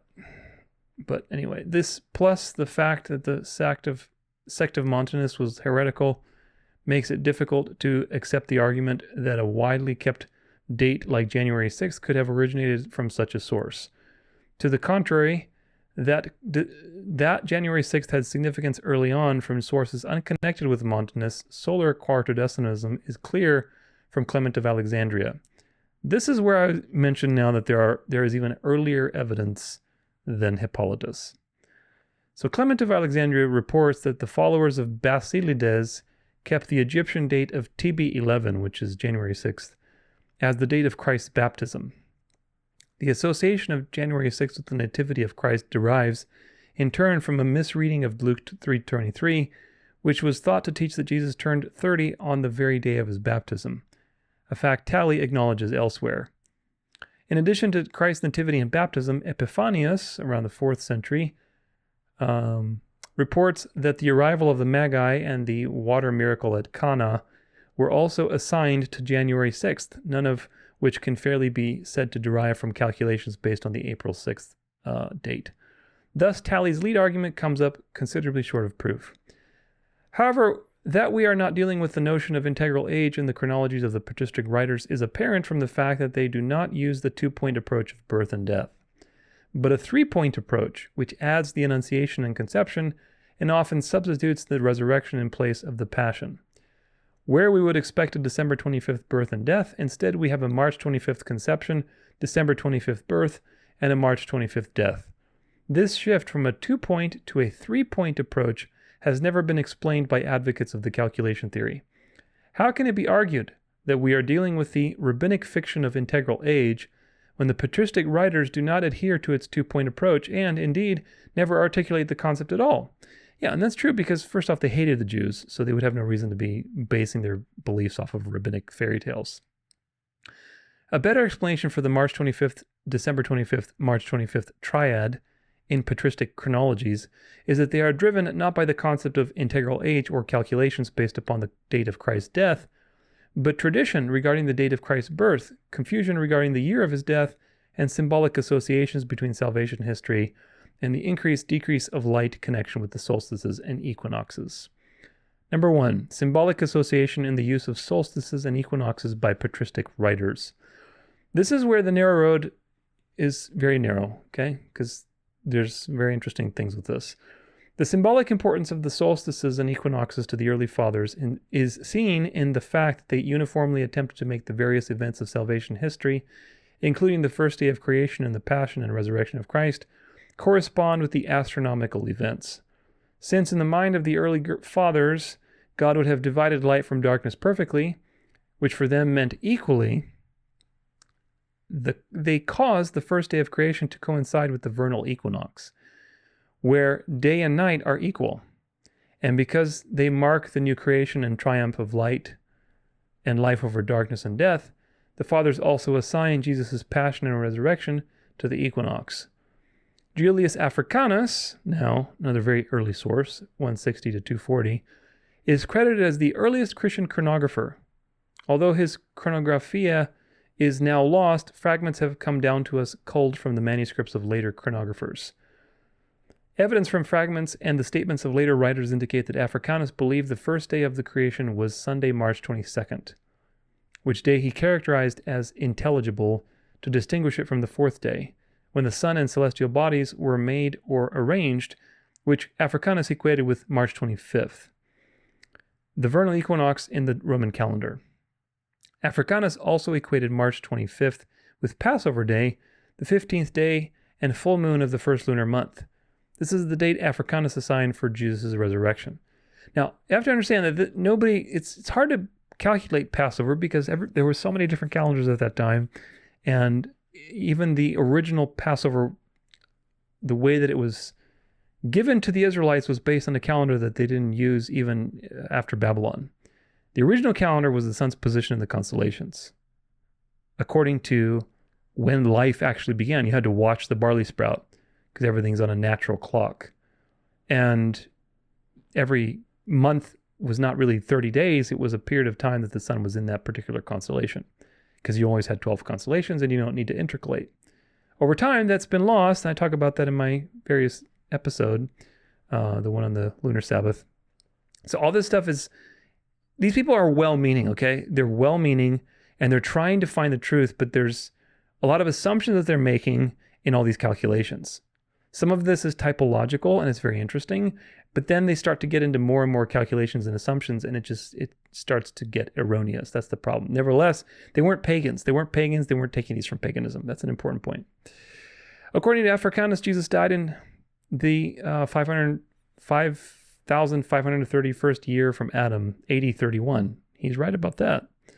But rose again the 5,532nd year upon the ostensible basis that March 25th marked the commencement of a new year. That's an interesting theory. I mean, it's a very interesting theory. Leading scholars in the field also believe that Africanus assigned Jesus' conception and incarnation to March 25th, and therefore should be numbered among those who date the nativity of Christ to December 25th, 9 months later. So, really quick pause. What is his name? Julius Africanus, who lived even before Hippolytus. We're talking possibly late 2nd century that he assigned this belief, this calculation, using the equinoxes and biblical typology to Jesus being born on the 25th. That's very, very early. Thus, with Africanus, we have the March 25th, December 25th, March 25th triad, marking the conception, birth, and resurrection of Christ. Note, however, that in order to place the resurrection on Nisan 15, Africanus must place the Passion 2 days prior to the equinox. Yet, according to Jewish custom, the earliest Passover can occur is the first full moon on or after the vernal equinox. How Africanus was able to place the Passion before the equinox without completely fictionalizing the account, we learn from Epiphanius, Bishop of Salamis. By blending a so-called Johannine chronology in which the Last Supper seems to precede Passover, it does, and this author is going to go into some error now because he believes that the Passover was kept by Jesus early. That's not true. They didn't have Passover, okay? Jesus is the Passover sacrifice. He was sacrificed on Passover the next day. And there's a lot of proofs, but one simple proof is that the bread, artos, if you read the bread that's being broken there, it's leavened bread. It's not unleavened bread. So they didn't have Passover. But anyway, with the Synoptic Gospels in which Jesus eats the Passover with his disciples the night before his crucifixion, Epiphanius is able to place the resurrection on the night of the equinox, arguing that the Jews ate Passover 2 days early based upon the intercalation of the calendar. So that part's not true. Jesus suffered on the 13th before the calends of April. The Jews, meanwhile, having skipped one evening, that is, at the midnight on the 14th of the month, for the Jews came ahead of the time and ate the Passover, as the Gospel says, and I have often remarked, they thus ate the Passover 2 days before its proper eating. So Epiphanius here is wrong. This is not true, and all these calculations they're basing on these things this is the problem. You're not going to figure it out necessarily. I'm sure Jesus obviously was crucified in the spring, and Passover was associated to the new year and a new beginning with the Exodus and everything else. So there's that typology. But when you start really trying to narrow dates down, you really get into problems. The dawning of the Lord's Day was the end of... Notice, by the way, We're now Epiphanius, who is, when did he live? Epiphanius, he was like 320 to 403. Notice how now we're in the 4th century. He's starting to explicitly call Sunday the Lord's Day. Very, very interesting, because this is not the case 200 years before that. Watch my Lord's Day series and find out. The dawning of the Lord's Day series, the dawning of the Lord's Day was the end of the nighttime of the 15th of the month. That was the illumination of the shades, earth, and heaven at the time of the equality of the night and day, reckoned both because of the Jewish 15th of the month and because of the course of the sun, for the resurrection of the equinox came at the midnight and the 11th before the calends of April. Epiphanius associates 11 calends before April, the night of March 21st, 22nd, with the equinox, because by his time, the Council of Nicaea had adjusted the error in the Julian calendar that caused it to lose one day in 120 years, necessitating relocation of the equinox from March 25th to March 21st. Thus, although he uses different dates, Epiphanius follows the chronology of Africanus as determined by astronomical points of the year, setting the resurrection at the equinox. Like Africanus, Hippolytus, AD 170 to 235, sets creation on March 25th. Hippolytus sets Christ's death on Nisan 14, the night the Passover lamb was slain, saying he did not eat but suffered the Passover. Christ's birth Hippolytus sets on December 25th, as appears in his Chronicon, which we covered in the other essay. 5,500, 2 years and 9 months from creation, March 25th places the birth of Christ on December 25th. Thus, again, we have the March 25th, December 25th, March 25th triad. In all these and other cases, it is the equinoxes and solstices that figure in the chronologies, not rabbinic notions of integral age. Was there anything else? Yes, there is. Number 2, astronomical phenomenon and the conceptions and nativities of John the Baptist and Christ. Appeal to astronomical phenomenon was not a form of solar syncretism, as advocates of the history of religion theory argue. The prophets symbolically associated the coming of Christ with natural phenomenon involving the increase of light. Malachi called Christ the Son of Righteousness, Malachi 4 verse 2. Luke called him the dayspring from on high. Jesus referred to himself as the bright and morning star. Others have found allusion to Christ's resurrection in the psalmist's characterization of the sun as a bridegroom coming out of his chamber. That's Psalm 19, verse 5. I didn't think of that one. That's an interesting typology there. Taking their lead from these sources, the patristic writers applied events in salvation history to astronomical points in the calendar based upon assumptions about how things should have come about, often quite in opposition to how they actually did. However, they did not act purely arbitrarily or deliberately fictionalize their accounts. Rather, they were probably driven by the tradition of Christ's birth at the winter solstice, December 25th, which would naturally place his conception on or near the vernal equinox. Believing the Passion Resurrection occurred on the vernal equinox, the temptation to place the conception exactly on the equinox to achieve a type of symbolic symmetry simply proved too great. Add to this that John the Baptist was 6 months older than Christ, placing his conception near the autumnal equinox, so September 21st, 22nd, and his birth at or near the summer solstice, both marking the decrease of light, and the paradigm was complete. All 4 points in the astronomical year were represented. Really quick pause. So do you see how, again, they're not being pagans, they're not taking this from paganism. There's a lot of solar imagery in the Bible that is applied to Christ. And they were reasoning about these things and studying them and thinking about them and speculating. And they realized, based on some faulty assumptions, some of them were decent assumptions, again, that God created the earth and it began with the spring. And then, the equinox was the first thing. I hold that assumption. I think that's a reasonable assumption. Then, you start to associate Christ's conception to that, which leads to his birth in December 25th, which is the winter solstice, when the sun rises, and that means that the light is coming into the world.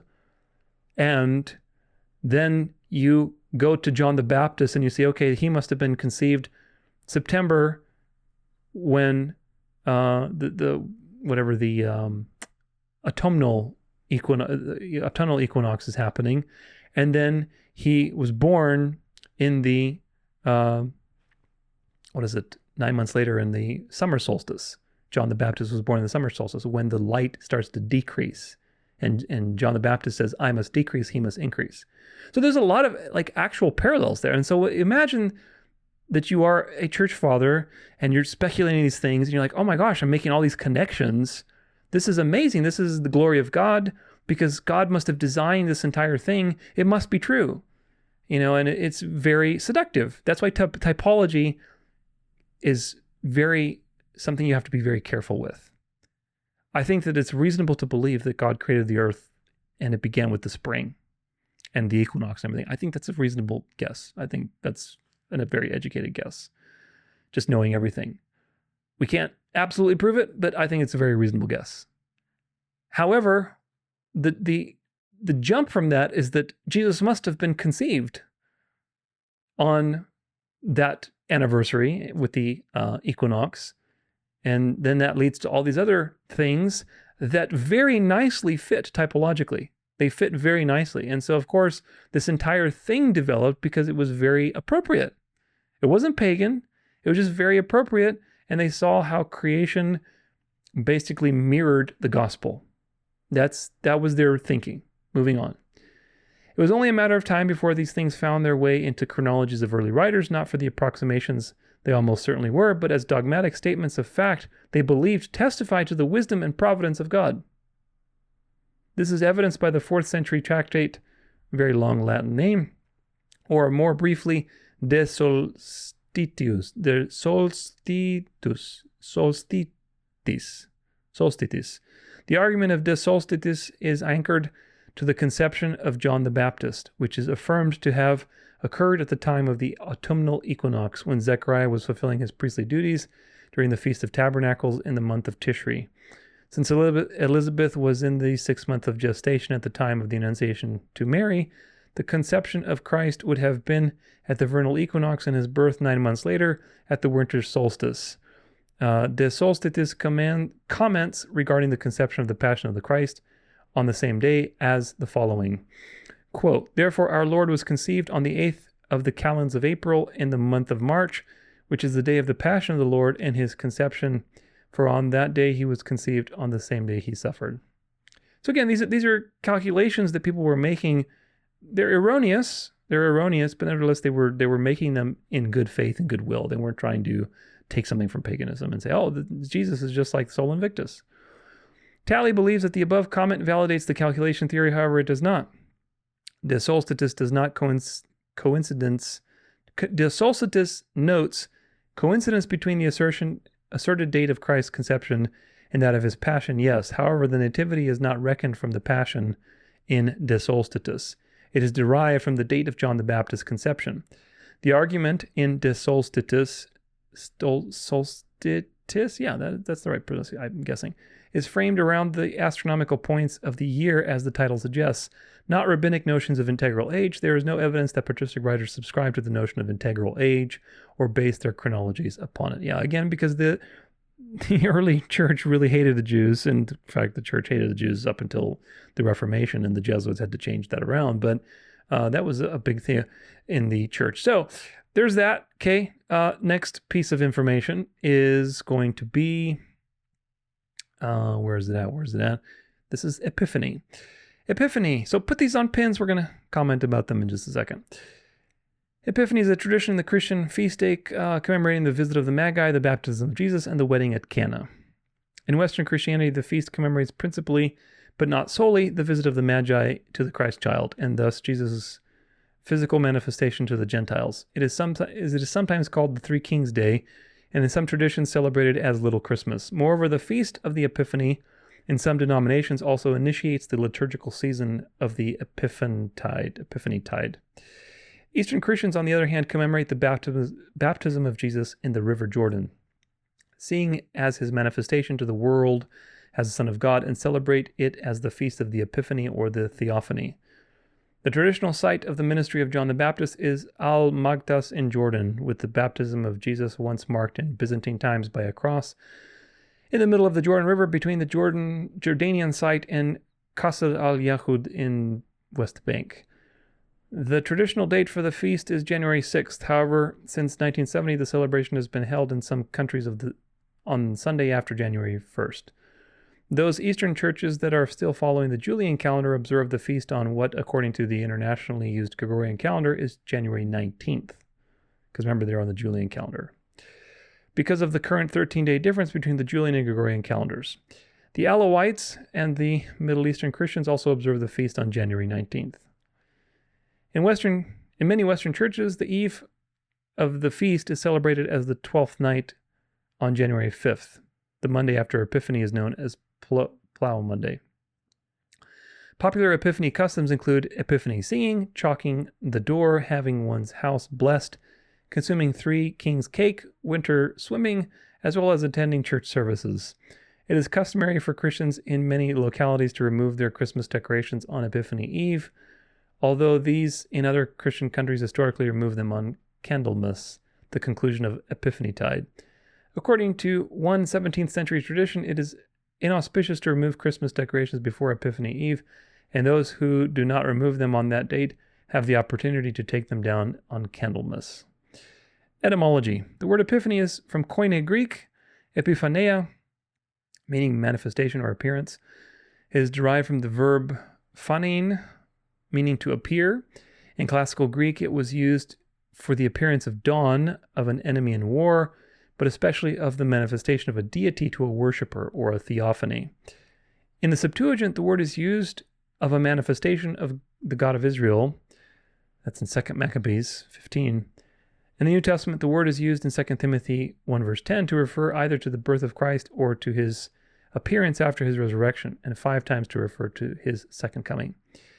Alternative names for the feast in Greek include ta theophania, theophany, imeraton photon, the day of the lights, and tafota, the lights. In Egypt, it is called Eid al-Gitas, history, early history. Epiphany may have originated in the Greek-speaking eastern half of the Roman Empire as a feast to honor the baptism of Jesus. Around 200, Clement of Alexandria wrote about those followers of Basilides that we just talked about. So around 200, you see people start celebrating this baptism. However, the followers of Basilides were, I believe, Gnostics or had issues with their doctrine. So there's that too, which is interesting. The Egyptian dates given correspond to January 6th and 10th. The Basilides were a Gnostic sect. Yeah, they were Gnostics. So there's that. The reference to readings suggests that the Basilides were reading the Gospels. In ancient Gospel manuscripts, the text is arranged to indicate passages for liturgical readings. If a congregation began reading Mark at the beginning of the year, it might arrive at the story of the baptism on January 6th, thus explaining the date of the feast. If Christians read Mark in the same format that the Basilides people did, the two groups could arrive at the January 6th date independently. This is also a very important argument, because these people were doing some readings and they were celebrating the baptism of Jesus, but it may be possible that other people were following this, Bible reading plan, which is not like unique. It was a common thing, and they could have come to that same conclusion independently. So it's not necessarily a Gnostic holiday. The earliest reference to, and remember that people were mixing truth with error like quite a lot. So they were Gnostics, they were doing Christian stuff, it was all over the place. The early church history is very convoluted. The earliest reference to Epiphany as a Christian feast was AD 361 by Ammianus Marcellinus. The holiday is listed twice, which suggests a double feast of baptism and birth. The baptism of Jesus was originally assigned to the same date as the birth, because Luke 3:23 was read to mean that Jesus was exactly 30 when he was baptized, which of course it's not true. He was about 30. It is said by many church fathers that Jesus was the age of 30, although not necessarily exactly that age. Epiphanius of Salamis says that January 6th is Christ's birthday, that is, his epiphany. He also asserts that the miracle at Cana occurred on the same calendar day. Epiphanius assigns the baptism to November 6th. The scope to the Epiphany expanded to include the commemoration of his birth, the visit of the Magi, all of Jesus' childhood events, up to and including the baptism by John the Baptist, and even the miracle at the wedding of Cana. So eventually it just kind of piled on the traditions and became this really big deal. In the Latin-speaking West, the holiday emphasized the visit of the Magi. The Magi represented the non-Jewish peoples of the world, so this was considered a revelation to the Gentiles. In this event, Christian writers also inferred a revelation to the children of Israel. John Chrysostom identified the significance of the meeting between the Magi and Herod's court as, quote, "The star had been hidden from them so that, on finding themselves without their guide, they would have no alternative but to consult the Jews. In this way, the birth of Jesus would be made known to all." Even before 354, the Western Church had separated the celebration of the Nativity of Christ as the feast of Christmas and set it aside as December 25th. It reserved January 6th as a commemoration of the manifestation of Christ, especially to the Magi, but also at his baptism and the wedding feast of Cana. In 385, the pilgrim Egeria, also known as Sylvia, described a celebration in Jerusalem and Bethlehem, which she called Epiphany, that commemorated the Nativity. Even at this early date, there was an octave associated with the feast. The Georgian chant book of Jerusalem, compiled in the mid-6th century, contains hymns for this feast that were likely written between the time of Egeria and the turn of the 6th century. In a sermon delivered December 25th in 380, St. Gregory of Nazianzus referred to the day as the Theophany, saying expressly that it is a day commemorating the Holy Nativity of Christ, and told his listeners that they would soon be celebrating the baptism of Christ. Then on January 6th and 7th, he preached 2 more sermons, in which he declared that the celebration of the birth of Christ and the visitation of the Magi had already taken place, and that they would now commemorate his baptism. At this time, celebration of the 2 events was beginning to be observed on separate occasions, at least in Cappadocia. St. John Cassian says that even in his time, which is around the 5th century, Egyptian monasteries celebrated the Nativity and the baptism together on January 6th. The Armenian Apostolic Church continues to celebrate January 6th as the commemoration of the Nativity. And I think that was it for this page. Yeah, I think that was. And was there anything more? I think there was. How December is this? Yes, this is the... Do I accept cookies? Do I want cookies? Sure, I'll get some cookies. How December 25th became Christmas. The extra-biblical, this is from biblicalarchaeology.org. The extra-biblical evidence from the 1st and 2nd century is equally spare. There is no mention of birth celebrations in the writings of the early Christian writers such as Irenaeus or Tertullian or Origen. Origen goes so far as to mock Roman celebrations of birth anniversaries, dismissing them as pagan practices. A strong indication that Jesus' birth was not marked with similar festivities at that place and time. As far as we can tell, Christmas was not celebrated at this point.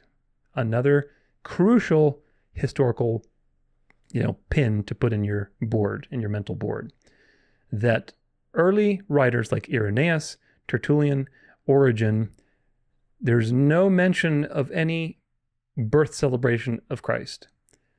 And in fact, because that was a pagan practice to celebrate birthdays, there's even evidence from Origen mocking the Romans for doing various birth celebrations because these things were pagan. So, Easter, a much earlier development than Christmas, was simply the gradual Christian reinterpretation of Passover in terms of Jesus' passion.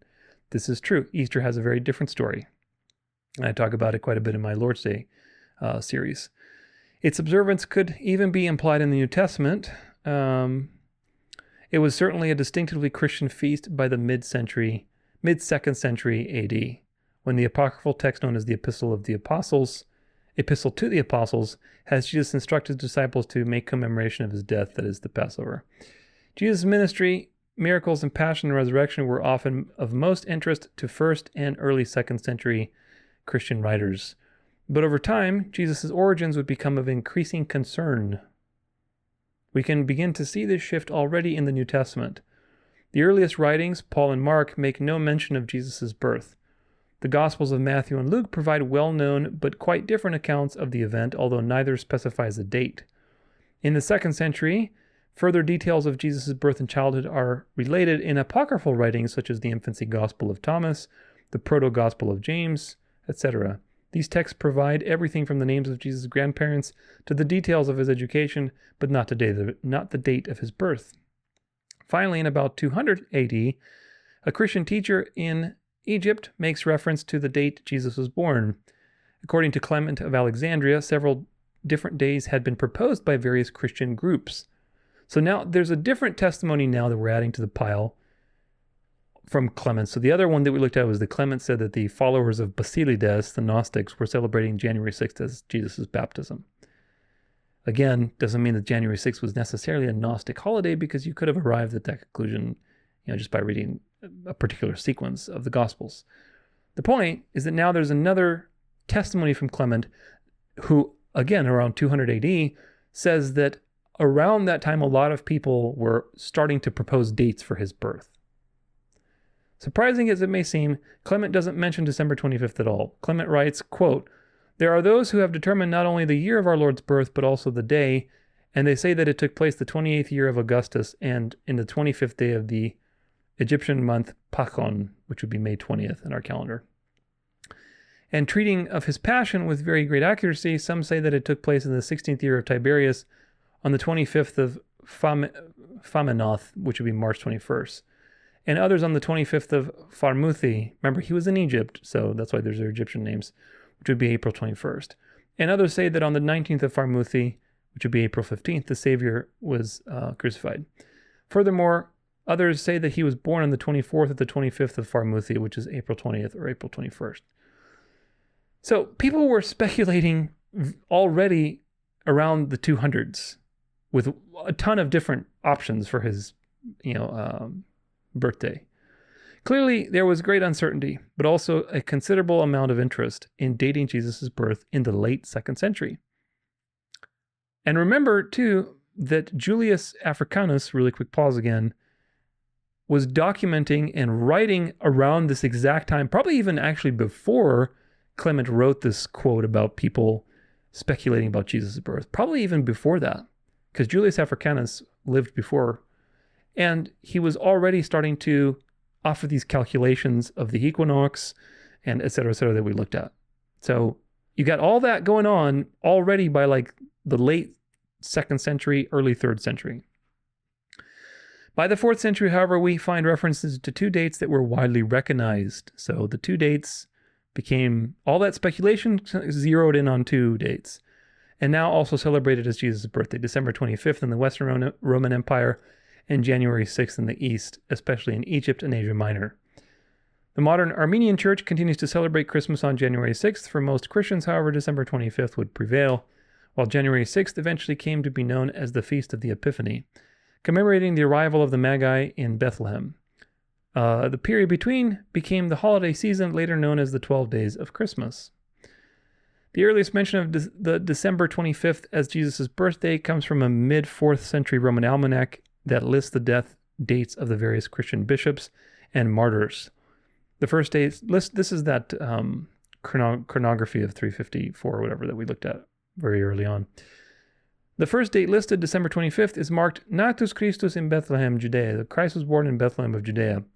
In about 400 CE, Augustine of Hippo mentions a local dissident Christian group, the Donatists, who apparently kept Christmas festivals on December 25th, but refused to celebrate the Epiphany on January 6th, regarding it as an innovation.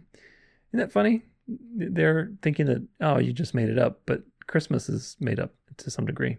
Since the Donatist group only emerged during the persecution under the Diocletian in 312, and then remained stubbornly attached to the practices of that moment in time, they seem to represent an older North African Christian tradition. In the East, January 6th was at first not associated with the Magi alone, but with the Christmas story as a whole. So, I think that's that for that source. Now, let's put it all together. Some argue that there may have been a Jewish influence with the Quartodecimans and the rabbinic, ideal of integral age. So the Quartodeciman thing is an elaboration on the rabbinic theory that prophets die and they're born on the same day. The Quartodeciman theory is an elaboration of that basically the Jews who were dispersed had no way of keeping their calendars, so they just used the Julian calendar, and then they, based off of that, they used the rabbinic integral age theory and came up with January 6th as the date. That's a theory. However, it's not that substantiated by the historical record. It's not like proofs that happened. The only ones that were really documented were the Montanists, but even so, I believe the Montanists were heretics anyway, but it's not that substantiated. There's some early Gnostics, the followers of Basilides, who were celebrating the baptism on January 6th. January 6th could have arisen organically for various reasons, because people had liturgical patterns that they were following and reading, the Gospels. And if you read it in a particular order, which many people did, beginning at the January, then you would arrive at that conclusion on your own, without having to be a Gnostic. So the East seems to have arisen this idea of celebrating on the 6th, while the West, obviously, you see migrating towards the December 25th. And as a result, you have these two dates, and together they form the 12 days of Christmas that is now, pretty popular. So very early on, you see interest in calculating the date of Jesus's birth. You start to see that in the late 2nd century, which is at least, I would say, 60 good years, maybe even longer than that, maybe even 100 years before Sol Invictus was ever even created. So very, very important. But these things were going on very early on. And you can see the calculations of December 25th being tied to the creation typology through Julius Africanus, and then later through Hippolytus, a couple decades after him.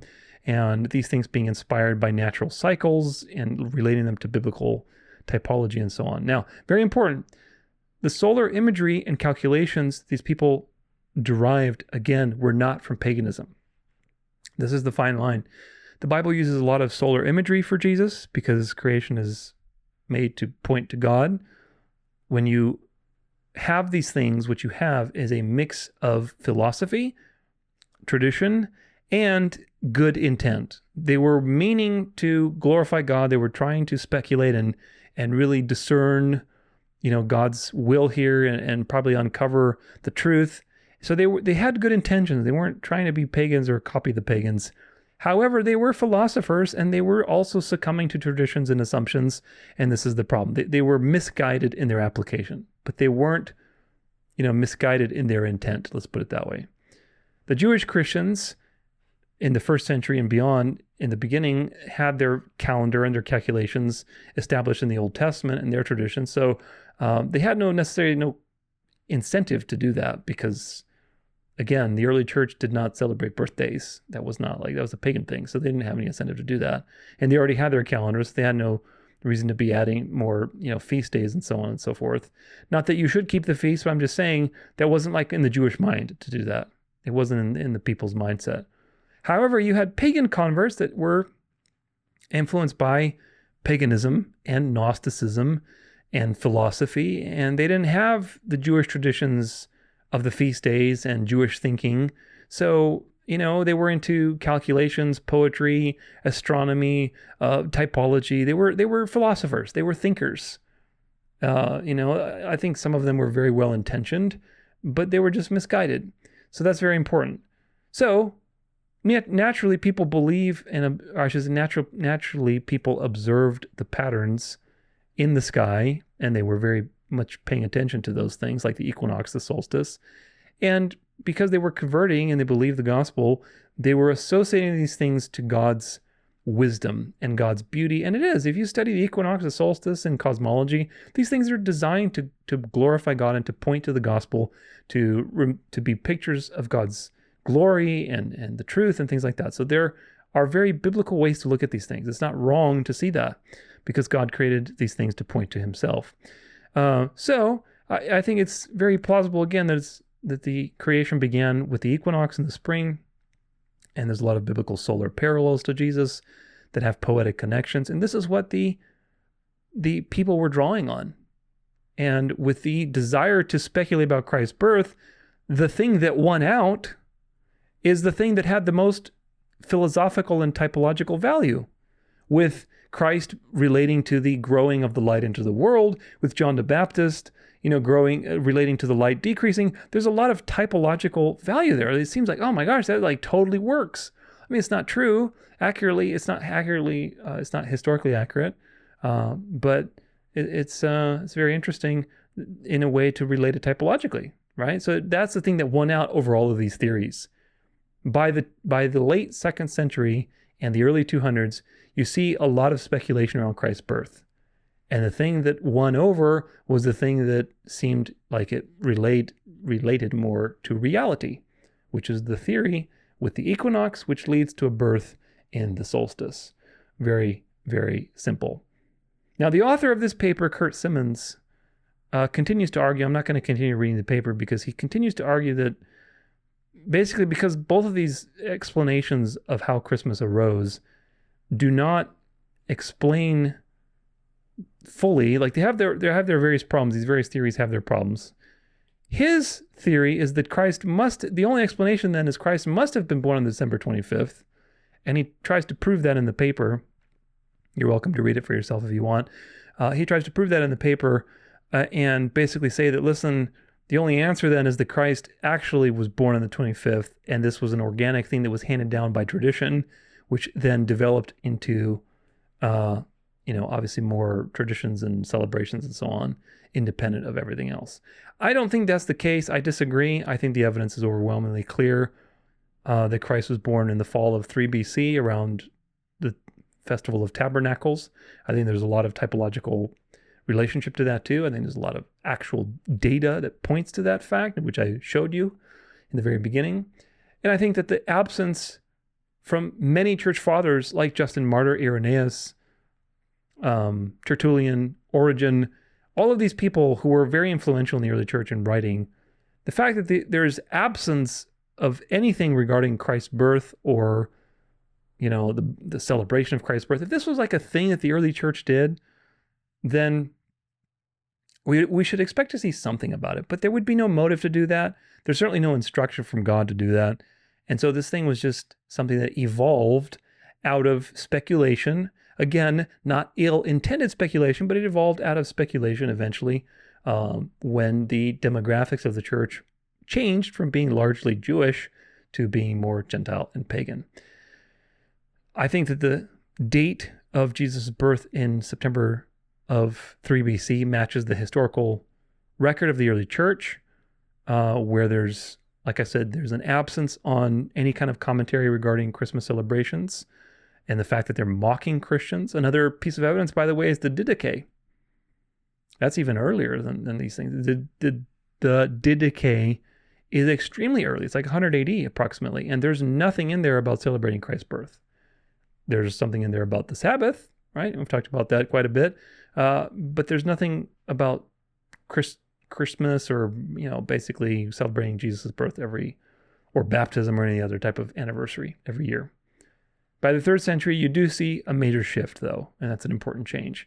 The church as a whole was changing rapidly in general in the first 400 years, and you can learn about that in my Lord's Day series.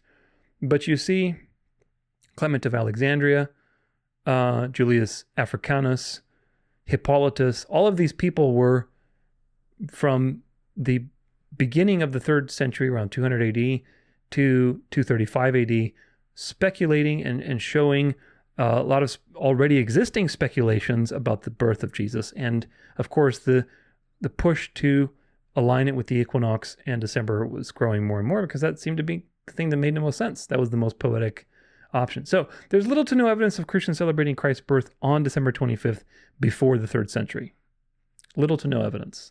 I would argue no evidence. Not that I found. If there is some, that would be interesting. But I would just say no evidence before the 3rd century. That means 200 AD approximately.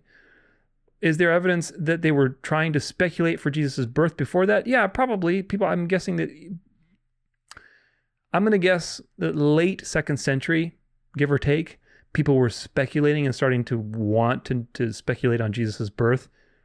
And even so, the speculations continued through the 200s, and they didn't start celebrating that until the idea of the 25th of December became like a widely accepted deal, right? So everything goes in phases, folks. That's why this is so nuanced. Everything goes in phases. First, people were starting to speculate about his birth. Everybody had all sorts of wild theories, and for their various reasons. And then the date of the 25th...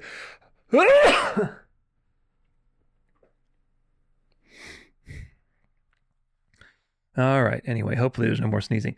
The Then the date of the 25th won out because it was more, seducing typologically. And after that became widely accepted, you start to see Christmas celebrations. So by the 100 years after that, we have the earliest attestation to people celebrating Christmas. Now, that was probably already a thing for at least, I'm guessing, a couple decades, right? If it was already being celebrated. It wasn't like it just started. So if 336 is the earliest attestation that we have, and assuming that that was already going on, I don't know, let me just say for 30, 40, 50 years, give or take, that means that between the 200s, when the 25th of December date was starting to really come in people's minds, sometime after that, within maybe 50, 60, 70, 80 years, let's say, people started to celebrate Christmas as an anniversary thing. It didn't have all the stuff that it has today, but it started to be like a holiday for the church that they were commemorating and gathering. So I think that's a reasonable timeline. I don't have a hell of a lot of evidence to document that. I'm just basing it off the existing evidence and reasonable educated guesses. The point is, though, that their motive wasn't evil, okay? The people who say that Christmas is pagan, you need to realize that they did not take these ideas from pagan festivals. That's clear. They didn't take it from Sol Invictus, because Sol Invictus came much later. And they would have no reason to, because the pagans were murdering them, okay? The Roman Empire, they hated the Romans. Origen was mocking the Romans for their birthday celebrations. They hated the Romans. They were pagans. They were slothing. They were having orgies. They were crucifying people for sport. I mean, they hated the Roman Empire. That was Caesar, and Caesar was oppressing you. So why would they be motivated to copy the Roman Empire? Do you get it? There's no motivation for them to do that. They hated the Romans. And they would never do such a thing. Plus, again, the earliest evidences are before Sol Invictus was instituted. So December 25th was more of an organic thing that happened in Christianity, largely by the influence of the Gentile converts coming into the church. It was a philosophical speculation that had a lot of typological value. It's not based in paganism. It's based on speculation using biblical typology.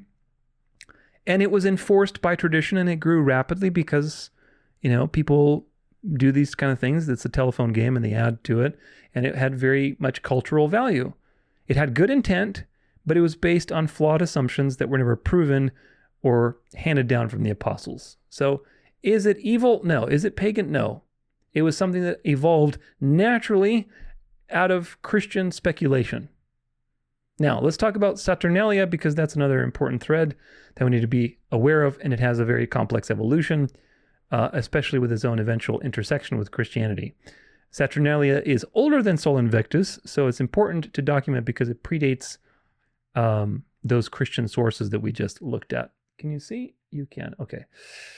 Saturnalia is an ancient Roman festival in honor of the god Saturn, held on 17th of December in the Julian calendar, and later expanded with festivities until 19th of December. By the 1st century BC, the celebration had been extended until the 23rd December for a total of 7 days of festivities. So really quick pause, it was never on the 25th of December. Never. The holiday was celebrated with a sacrifice of the temple of Saturn in the Roman Forum and a public banquet followed by a private gift-giving, continual partying, and a carnival atmosphere that overturned Roman social norms. Gambling was permitted, and masters provided table service for their slaves, as it was seen as a time of liberty for both slaves and freedmen alike. A common custom was the election of a king of Saturnalia, who would give orders to people which were followed and presided over the merrymaking, kind of like a prom king and prom queen. The gifts exchanged were usually gag gifts or small figurines made of wax or pottery known as sigillaria. The poet Catullus called it the best of days.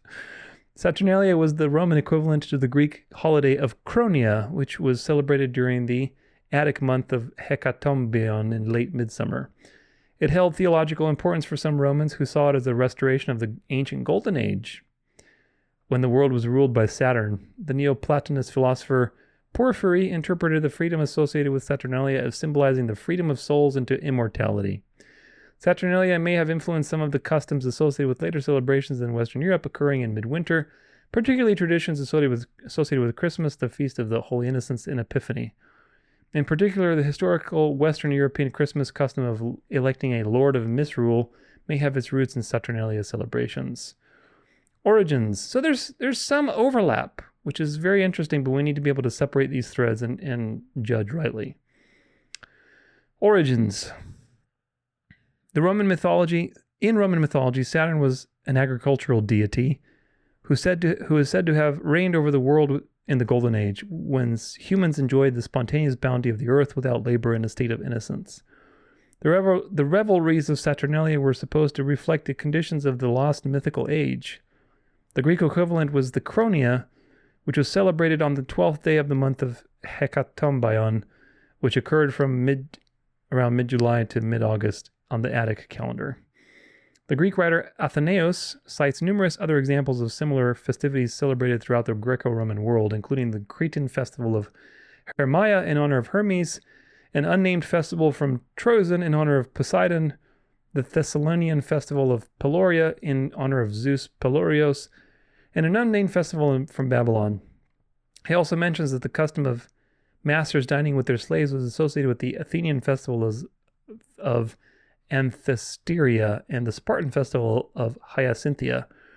The Argive festival of Hybristica, though not directly related to Saturnalia, involved a similar reversal of roles in which women would dress as men and men would dress as women. The ancient Roman historian Justinus credits Saturn with being a historical king of pre-Roman inhabitants of Italy. Quote, "The first inhabitants of Italy were the Aborigines, whose king, Saturnus, is said to have been a man of such extraordinary justice that no one was a slave in his reign or had any private property, but all things were in common for all and undivided as one estate for the use of everyone, in memory of which way of life it has been ordered that the Saturnalia slaves should everywhere sit down with their masters at the entertainments, the rank of all being made equal." So lots of mythology with this, but there's more, although probably the best known Roman holiday, Saturnalia as a whole, is not described from beginning to end in any single ancient source. Modern understanding of the festival is pieced together from several accounts dealing with various aspects. The Saturnalia was the dramatic setting of the multi-volume of that name by Macrobius, a Latin writer from the late antiquity, who is the major source of information about the holiday. Macrobius describes the reign of Justinus's King Saturn as a time of great happiness, both on account of the universal plenty that prevailed and because as yet there was no division into bond and free, as one may gather from the complete license enjoyed by slaves at Saturnalia. In Lucian's Saturnalia, it is Cronos himself who proclaims a festive season when 'tis lawful to be drunken and slaves have a license to revile their lords. Another explanation for their holiday is found in the Babylonian Talmud, where it is discussed that the origins of this holiday came from Adam, the first man. In one of the interpretations in Macrobius' work, Saturnalia is a festival of light leading to the winter solstice and the abundant presence of candles symbolizing the quest for knowledge and truth. The knowledge of light and the coming of the new year was celebrated in the Roman Empire at Dies Natalis Solis Invicti, the birthday of the unconquerable sun, on December 25th, which, remember, came much later. It came in 274. Saturnalia was around since like 500 BC. The popularity of Saturnalia continued into the 3rd and 4th centuries, and as the Roman Empire came under Christian rule, many of its customs were recast into or at least influenced their seasonal celebrations surrounding Christmas and the New Year. I think the New Year celebrations definitely follow some of these things, but Christmas is a lot more complicated. Historical context. Saturnalia underwent a major reform in 217 BC after the Battle of Lake Trasimene, when the Romans suffered one of their most crushing defeats by Carthage during the Second Punic War. Until that time, they had celebrated the holiday according to Roman custom. It was after a consultation of the Sibylline books that they adopted Greek rite, introducing sacrifices carried out in the Greek manner, the public banquet, and the continual shouts of Io Saturnalia that became characteristic of the celebration. Cato the Elder remembered a time before the so-called Greek elements had been added to the Roman Saturnalia. So this is, the continuation of empires and all of the things that come through it, which of course today being, You're under the continuation of Babylon with the Olympics and the New Year celebrations and all these things that we do. It was not unusual for the Romans to offer cult to the deities of other nations in hope of redirecting their favor. And the Second Punic War in particular created pressures on the Roman society that led to a number of religious innovations and reforms. Robert Palmer has argued that the introduction of new rites at this time was in part an effort to appease Baal-Haman, the Carthaginian god who was regarded as the counterpart of the Roman Saturn and Greek Cronus. The table service that masters offered their slaves thus would have extended to Carthaginian or African war captives. So a lot of things, human offerings, this is the dark part of it. Saturn also had a less benevolent aspect. One of his consorts was Lua, sometimes called Lua Saturni, and identified with Lua Mater, Mother of Destruction, a goddess in whose honor the weapons of enemies killed in war were burned, perhaps in expiation. Saturn's chthonic nature connected him to the underworld and its ruler Dis Pater, the Roman equivalent of Greek Pluton, who was also a god of hidden wealth. In sources of the 3rd century AD later, Saturn is recorded as having dead gladiator offerings during or near Saturnalia. These gladiatorial events, 10 days in all throughout December, were presented mainly by the quaestors and sponsors with funds from the treasury of Saturn. The practice of gladiator munera was criticized by Christian apologists as a form of human sacrifice. This is important because the Romans were oppressing the Christians and they were doing all these abominable things. So the Christians had zero motive to take from the Romans what they were doing. Although there is no evidence of this practice during the Republic, the offering of gladiators led to later theories that the primeval Saturn had demanded human victims in order for Saturnalia to occur. Macrobius says that Dis Pater was placated with human heads and Saturn with sacrificial victims consisting of men. In mythic lore, during the visit of Hercules to Italy, the civilized demigod insisted that the practice be halted and the ritual reinterpreted. Instead of heads to Dis Pater, the Romans were to offer effigies or masks. A mask appears in the representation of Saturnalia in the calendar of Philocalus. Since the Greek word phota means both man and lights, candles were a substitute offering to Saturn for the light of life. The figurines that were exchanged as gifts may have also represented tokens and substitutes. So the Romans did all these types of things, and these things evolved over time, and they just kept adding to these practices. On the calendar, as an observance of state religion, Saturnalia was supposed to have been held Quartodecimo Calendarum Januarium on the 14th day before the calends of January, counting inclusively. In pre-Julian 29 days December, on the oldest Roman religious calendar, which the Romans believed to have been established by the legendary founder Romulus and his successor Numa Pompilius, Saturnalia would have been held on 17th of December. It was a dies festus, a legal holiday when no public business could be conducted. The day marked the dedication anniversary of the temple to Saturn in the Roman Forum in 497 BC. When Julius Caesar had the calendar reformed because it had fallen out of synchronization with the solar year, 2 days were added to the month, and the date of Saturnalia then changed, still falling on December 17th, but with this now being the 16th day before the calends, as per the Roman reckoning of time, it was felt thus that the original date had thus been moved by 2 days, and so Saturnalia was celebrated under Augustus as a 3-day official holiday encompassing both dates. So it started as one day, December 17th, but then with Julius Caesar, the calendar was reformed because their calendar was not intercalating properly. More days were added. As a result, it expanded to 3 days.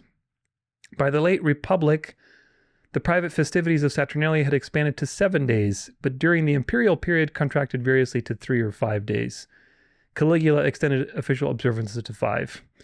The date of December 17th was the first day of the astrological sign of Capricorn, the house of Saturn, the planet named for the god.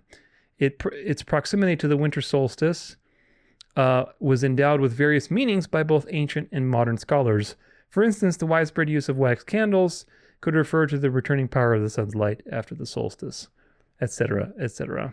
Here's a coin, Saturn's driving a 4-horse chariot on the reverse of a denarius with the goddess Roma. And there's actually very interesting coins around the time of John where Roma is sitting on 7 hills, which is very interesting. I've talked about them in my various videos. So these are very, here he is with his little, solar imagery, Sol Invictus, looks like the Statue of Liberty, all this kind of stuff. So this is all pretty much very convoluted because it was a very old practice, and it got absorbed into the pagan Rome Empire over time, and so on and so forth. So, conclusion, Saturnalia began as a commemoration around 500 BC for the temple of Saturn, and Saturn was an agricultural deity. It started as a one-day festival, and it was centered around agriculture. It was originally held on December 17th, which was an arbitrary date that they picked before the beginning of January, probably having to do with the beginning of the year, because that's how they counted their year. And so they figured, let's do this so that the year comes with good blessings and agriculture, whatever. It was an arbitrary day that they picked, and that happened to land on December 17th. Now, because pagans are full of mythology and elaboration, this very quickly evolved over time, with celebrations getting more and more, wild, with traditions and all sorts of things being added to it. And eventually it became a 7-day festival, finishing on December 23rd. Now, very important to understand, so you have a very narrow road understanding here. Saturnalia was not about the winter solstice.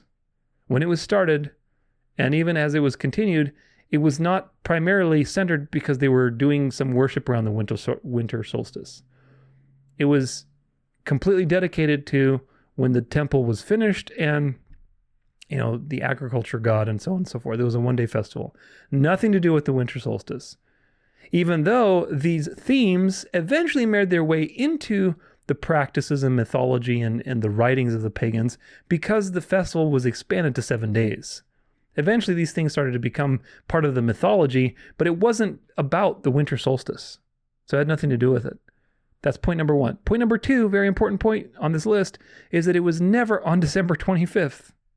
The first 400 years of this festival was just a single day, December 17th. Nothing to do with the solstice, never on the 25th.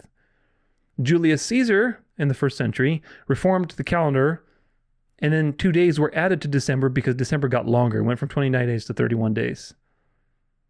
And then, of course, later you had, the evolution of this festival becoming a 7-day festival. By Augustus's time, he was getting concerned that it was taking up too much time and he wanted to keep the courts open.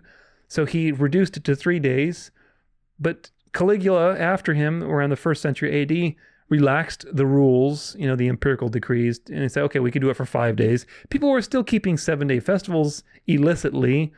So it was very convoluted. So the point is this: it was all over the place. It was all over the place and not set in stone as one thing about the solstice. It was never on December 25th, or it was never expressly begun or started because of the solstice. Nothing to do with the solstice. Also, it was never celebrating Tammuz or any kind of resurrection deity or the birth of a deity or the relationship of any such thing. There's no such connection. Saturn was an agricultural deity. Eventually, more mythology was added to Saturn, but Saturn was purely an agricultural deity when they began the festival. Nothing to do with the birth of a Christ child or the birth of a deity or the resurrection of a deity. Eventually, when Christianity arose, obviously these two things were in parallel because Saturnalia was going on with the pagans, and the Christians were starting to come to their own conclusions about Christ's birth, like I have documented for you. And of course, that happened later when they started celebrating it around the 4th century. And people were talking about these things since the 3rd century, but they didn't use Saturnalia as the basis for their calculations, because Saturnalia had nothing to do with their calculations. Saturnalia had their own reckoning and their own things they were doing, plus they were rebuking the pagans for their ways of being and their celebrations. There's no crossover whatsoever. The inspiration for the date for Christmas has nothing to do with Saturnalia. It really doesn't. It has to do completely with Christian speculation and overuse of biblical typology. That's why you have to be careful with biblical typology. Typology is fun. I love typology. I think it's really interesting. In fact, I really think that the conclusions that the early church fathers came to and how they calculated December 25th, I think that's really cool. It's not really true, but it would be cool if it was true. You see, so typologically, it's typology has to be very carefully, come to. Nevertheless, these things had nothing in common. They were not influencing each other. Christians hated the Romans because they were tyrants. They were oppressing them. They were crucifying them. They were pagans. They had nothing to do with them. They were going to be judged in Christians' eyes. So Christians hated the Romans. The church fathers would have rebuked anyone talking about basically doing what the Romans were doing. Anybody saying, hey guys, let's copy the Romans. Let's do this thing like in December, but we can make it about Jesus. Nobody would have done that. The church fathers have sharply rebuked these people and basically rebuked them for being pagans. You don't see anybody doing that. And in fact, what you do see in the historical record is exactly this.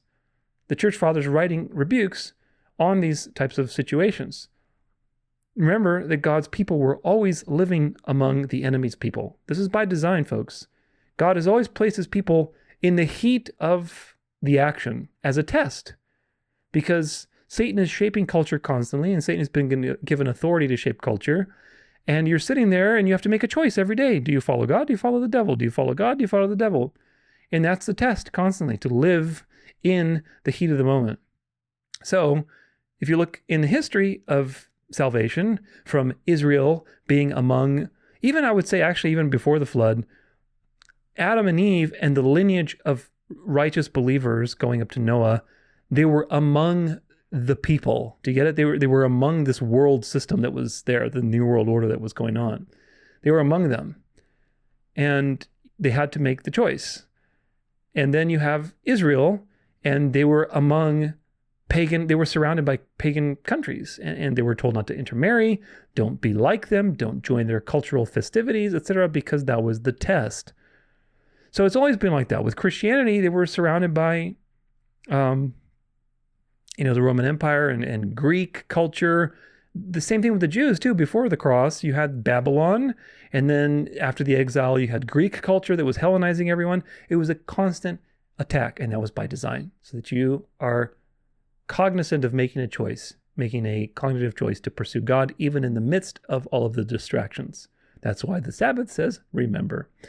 Anyway, Tertullian in the 2nd century explicitly complains that Saturnalia and the New Year's festivities and midwinter's festivals that the Romans were doing were being frequented by Christians. So some Christians were attending these festivals and saying, oh, what's over there? That looks like a fun little party. And Tertullian is documented as complaining against these things and saying, listen, don't be materialistic, don't join their games, don't do all the gift giving and stuff. And remember, Tertullian was very much against the materialistic stuff. He was the iconoclast. He attacked the decorative or the ritual trappings that people would use, like lamps and laurel wreaths and door, decorations. He attacked that as idolatrous. And so you have very early on documentation of people sniffing around and participating in worldly festivals. That doesn't mean that these things influence the development of Christmas. This is why this is very nuanced, because the church fathers were very much against paganism. And again, the calculations that people came up with had nothing to do with Saturnalia or Sol Invictus. But you did have crossover. You did have some Christians. Of course you would. Of course you would. They're in the Roman Empire and looks like they're having a fun time. Why don't you check it out just for a little bit? And then pretty soon you're drunk and doing things you shouldn't do. So this is what people are doing. And Tertullian was rebuking these people for participating. You also have John Chrysostom and Augustine, which come later in the 4th or 5th century, which also are rebuking Christians joining the pagans in their New Year celebrations. And of course, New Year was a Roman, the New Year that we do today is still a Roman celebration where you have the dead of winter, where everything is dying, so being celebrated as the New Year, when in fact the New Year is the spring. But this is, I'm not going to read this, but this is translated by a guy named Somas MacDonald. I believe this is a homily by John Chrysostom in the calends, on the calends of January. So he's addressing this New Year celebration that people were participating in, saying, listen, don't be joining the pagans and doing these things, don't be like them. There's also this, this is Christian sermons against pagans. The evidence from Augustine's sermons on the New Year and on the sack of Rome in 410. So this is again evidence showing you that Augustine and Chrysostom and many others were preaching against these pagan celebrations of New Year and Saturnalia, and of course, participating in them and so on. So these attitudes against paganism continued from the 200s or the 2nd century well into the 4th, 5th century and beyond. And people did not have favorable attitudes towards paganism, but rather you had a much more complicated situation. You had a much more complicated situation because you had an independently arising calculation of Christ's birth, an independently arising interest and calculation of Christ's birth. At the same time, people were living amongst pagans that were doing their own celebrations. Some of them, like Sol Invictus, were instituted in honor of the solstice and their pagan view of that, because everybody was watching the sky. However, there's some argument that Sol Invictus was actually instituted because the Christians were already keeping or seeing the December 25th thing as important. So the pagan was like, oh, let me take care of that and compete with that. So that's a very valid thing because we can document that. We can document that people were already thinking and maybe even keeping December 25th to some informal degree before Sol Invictus. That's one layer of complication. Saturnalia is another complicating thing, not because it influenced Christmas, but because Christians were participating in Christmas or in Saturnalia, and they were being rebuked for it. If anything, we see the manuscript record show very clearly that the early church was very much against it. So that's that. So conclusion for this section. There's a lot to digest, I know, but in the end, it's actually very simple. The evidence shows that people didn't celebrate Christmas until the 4th century. That's the earliest that we have in the chronography of 354, which again goes back to 336. It's possible the practice began earlier because obviously if it's already being documented in 336, then, probably it began, I'm going to say at least 50 years before that, something like that.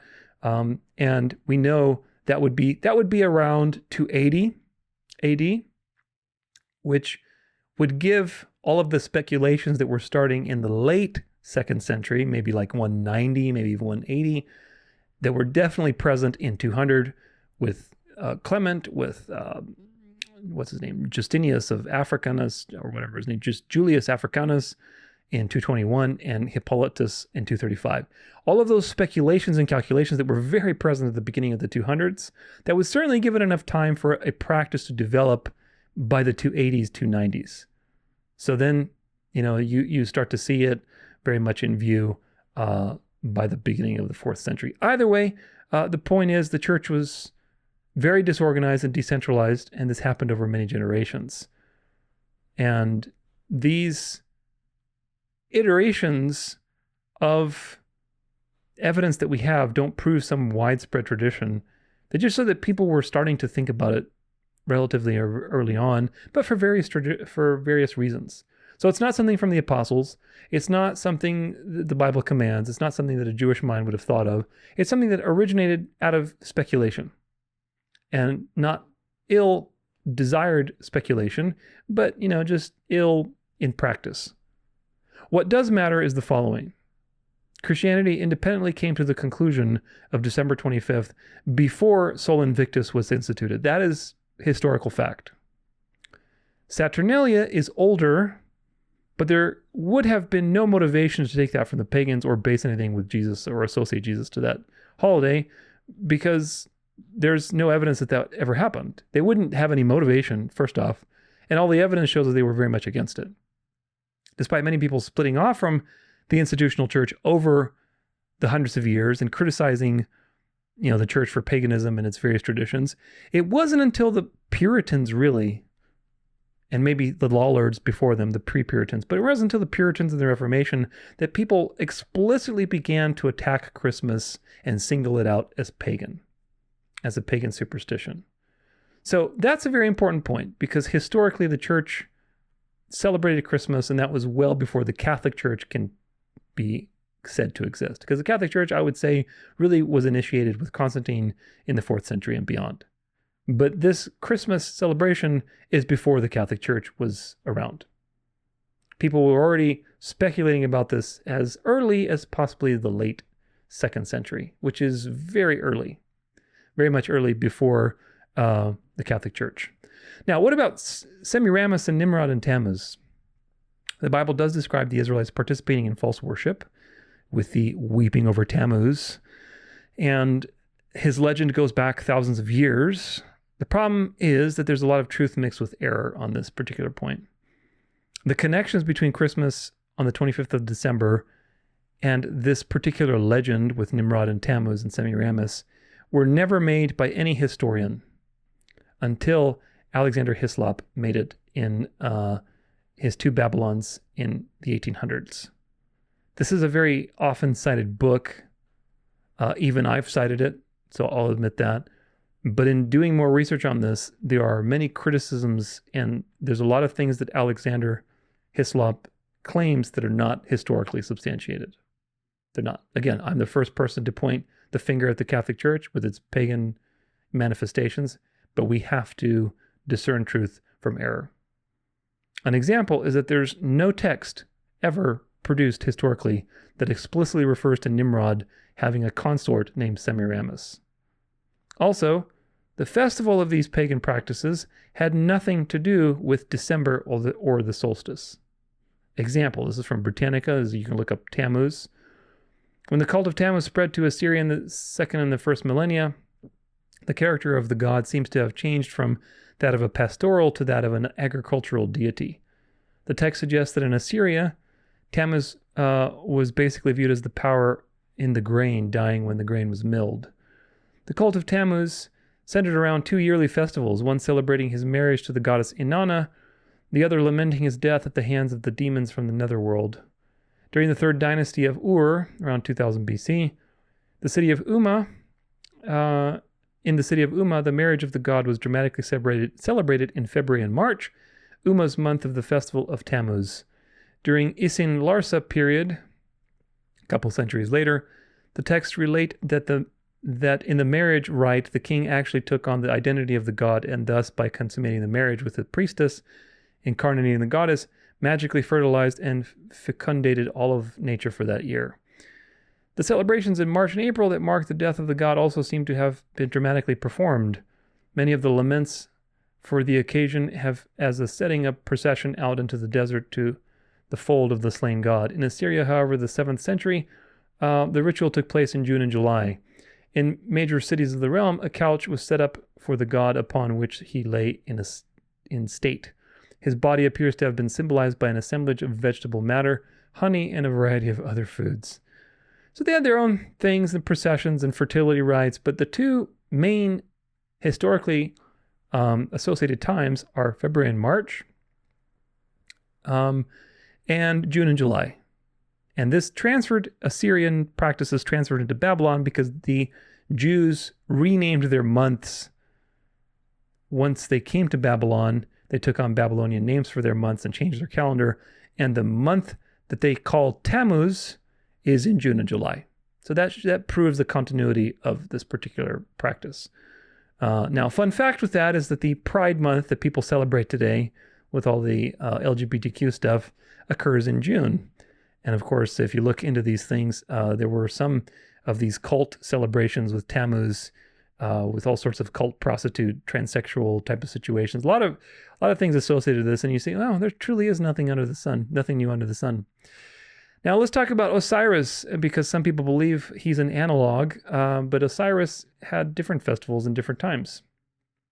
Where is this thing? Here it is, Festivals of Osiris. This is from Calendars and Festivals of the Ancient Near East. Boy, that is super tiny though, isn't it? Let's see if we can expand the writing. Okay, good. The cult of Osiris as the ruler of the dead and the god of vegetation was established as early as the late 5th century BC. It is obvious from the pyramid text and from inscriptions of private tombs. Osiris was the ruler of fertility and was associated with the resurrection of the nature. In Egyptian temples, there were annual mysteries of Osiris, the main religious event in the country. The most important cult center of Osiris was in Abydos, where, according to Egyptian beliefs, the tomb of the god was situated. The festivals of Osiris took place in the month of Koyak, from mid-October to mid-November. When the Nile receded, leaving a fertile lay of silt on the fields, They made 2 statues of Osiris for those festivities. Both were carried in a procession up to the point of a destination. The festival program was connected to the myth of Osiris killed by his brother Seth and restored by his sister wife Isis, who conceived a son Horus from him. Matured, Horus revenged for his father and got a throne, and Osiris became the ruler of the afterworld. Everybody knows that, but you don't realize that the festivals for the Osiris had nothing to do with the solstice. It had to do with the Nile and all of their agriculture, because that's what mattered to people. You had to eat. And so you looked at the natural cycles, and you looked at what was happening there, and you based an entire mythology around that. So absolutely, there's zero evidence, donut hole, of the association of Christmas to Nimrod or Tammuz or Osiris or any of these mythologies. There's zero association in the historical record. I am, again, 100,000% for identifying the harlot of Babylon as the Roman Catholic Church, as the manifestation of these continuation of these empires throughout time. Absolutely. And I'm all for exposing the errors of tradition. But those things have to be documented and obvious, not something that you can generalize and make these grandiose claims that are not based on fact. Hislop's theories are not substantiated by history. They're just not. They're conjectures, they're fabrications, they're polemics against the Catholic Church. He has some good things in that book, but it also has its series of problems. It reminds me, for example, of the testimony of Alberto Rivera that a lot of people believe, unfortunately, because a lot of Seventh-day Adventists peddle that testimony. And it's important to realize that there's not a lot of fact behind what Alberto Rivera says. In other words, he says that the Catholic Church created Islam and that Khadijah was a Catholic nun and Muhammad was a Catholic operative and all these things. Like, that's not true. It's not. Muslim historians and people who actually study history will show you the facts and they will refute you and you'll look like a fool because that's a way overarching claim. However, the Bible is true. And if the Roman Catholic Church is the manifestation of Mystery Babylon, and Mystery Babylon has been happening throughout the ages, and she's the mother of harlots, then we can obviously see a connection between Catholicism and Islam. There is obviously a connection. There's a lot of connections. So then how do we prove God's word true and still walk a narrow road? Well, go watch my video, Did the Catholic Church Create Islam? So you can see how to walk the narrow road. But my point is this. My point is that Alexander Hislop's book, which a lot of people unknowingly cite and believe about Nimrod being celebrated on the December 25th and Osiris and all this kind of stuff, that is fabrication. It's not true. It's not true. It's not based on any fact because these mythology, there were certainly parallels like with Tammuz and the wheat and resurrection, and then Osiris was taken and they further mythologized. You know how pagans are, but it was never around the solstice and December 25th and the birth of a Christ child and all this kind of stuff. So you have to be very careful with history because things are always extremely complicated. Whenever I put these presentations together, I'm like really getting a headache most of the time because there's so many things to integrate and I have to be very careful to put the narrative together because I want to be factual and I don't want to overstate my claims and I want to follow a narrow path. The date of December 25th arose independent of pagan celebrations, but just happened to align with some of them, like Sol Invictus. That does not make Christmas pagan, just like it doesn't make keeping the Sabbath on Saturday or keeping on Sabbath on Sunday pagan. Right? What am I trying to say here? It does not make Christmas pagan, just like keeping the Sabbath on pagan, because it has a pagan name associated to it. Oh, that's what I wanted to say. I was like, what am I writing here?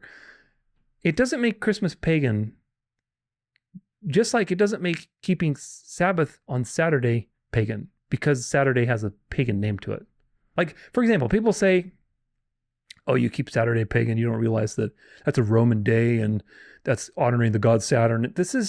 Do you realize when you're arguing that, by the way, that that's a Roman polemic against the Jews? And I talk about this in my Saturday is the Sabbath video. At the time that I'm releasing this video on Christmas, that's still yet to come. It'll be next week. So be prepared for that. Because Saturday is the Sabbath. I don't care what it's called. It's the weekly anniversary of creation. And that's been uninterrupted since the beginning. Profoundly enough. And we can prove that. It happens to be called Saturday because you're under Babylon, and that's what they call their days after their planetary gods. But it doesn't matter. Saturday is the Sabbath. I don't think of it as Saturday. I don't worship the god Saturn. I rest on the seventh day. To me, that's the Sabbath. And colloquially, because I'm in the world, I call it Saturday because other people have recognized what that day is. So that's not pagan. Just like Christmas isn't pagan just because it happened to arise next to other things that were kind of close to it or parallel or wherever else, like Saturnalia or Sol Invictus. The same thing happened with Saturday. You had the Christian 7-day week, or the Jewish Christian week, because they both follow the same week. And then you had the Roman planetary 7-day week, which had its own reckoning and how they came about the names and sequences of the days. But that was just like a thing. There were two systems that were parallel to each other. Eventually, those things converged. And the creation week set the standard for the sequence, but it was named by the planetary sequence. So you had paganism converging with the truth.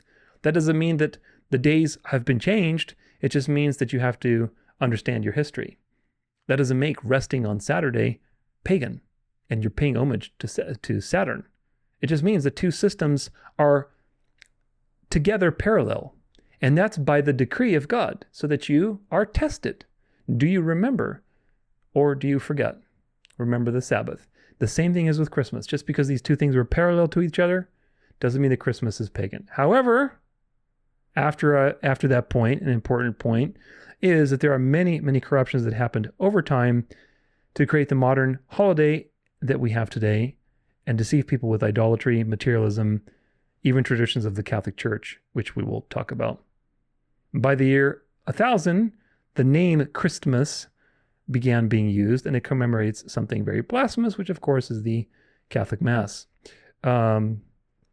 Where is this thing? Did I have it here? Here we go. Christmas. Christmas is an annual festival, yada, yada, yada. Where's the Christmas Mass? Etymology. The word Christmas is shortened form of Christ's Mass.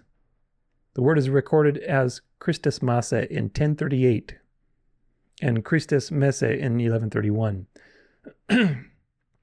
Yada, yada, yada. Explanation. The form Christmas was also used during some periods, but it is now considered archaic. Christenmass. The term derives from Middle English, meaning Christian Mass. Xmas is an abbreviation of Christmas, particularly in print based on the initial letter chi in the Greek Christ, although some styles guide discourage its use.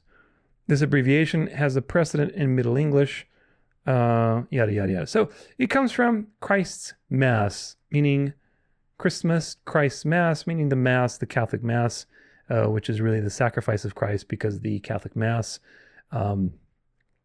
tells you that basically it must be a sacrifice. The Catholic view of the Mass is that the Mass must be a sacrifice. Therefore, Christ's Mass is really the sacrifice of Christ. So you have to be aware of that. I'm not going to condemn someone and shame someone for saying Merry Christmas. I'm not. But you do need to be aware of where it comes from and what it means. That's all. And as a result, you need to decide how that impacts your use of the phrase and to what extent or not you celebrate this holiday. The Mass in and of itself is an insult to God. And Catholicism is just paganism disguised as Christianity. You can say Happy Nativity. I don't think there's anything wrong with that. I think that's actually more biblical, or more, I should say, more historical, more biblical, I guess, maybe to some degree, but it's not like you're commanded to do that, but it's more historical for sure, because it's free of any Catholic associations, and probably more accurate, because that's what people celebrated for 800 years before it was called Christmas. Remember, it wasn't called Christmas until like 1000. So people started to calculate the nativity like in 200 AD, around that time, and they started celebrating it, give or take, let's say 280 AD, maybe more, maybe less. So for 700-800 years, they weren't calling it Christmas. They were calling it probably the Nativity or the birth of Christ or who knows what. But nevertheless, Happy Nativity, I think, is probably more of a narrow path. So this is the narrow road on Christmas, folks. It is not a pagan holiday that was taken from pagan sources. It is not something Constantine came up with to make everyone happy. It is not based on Tammuz or Nimrod or Osiris.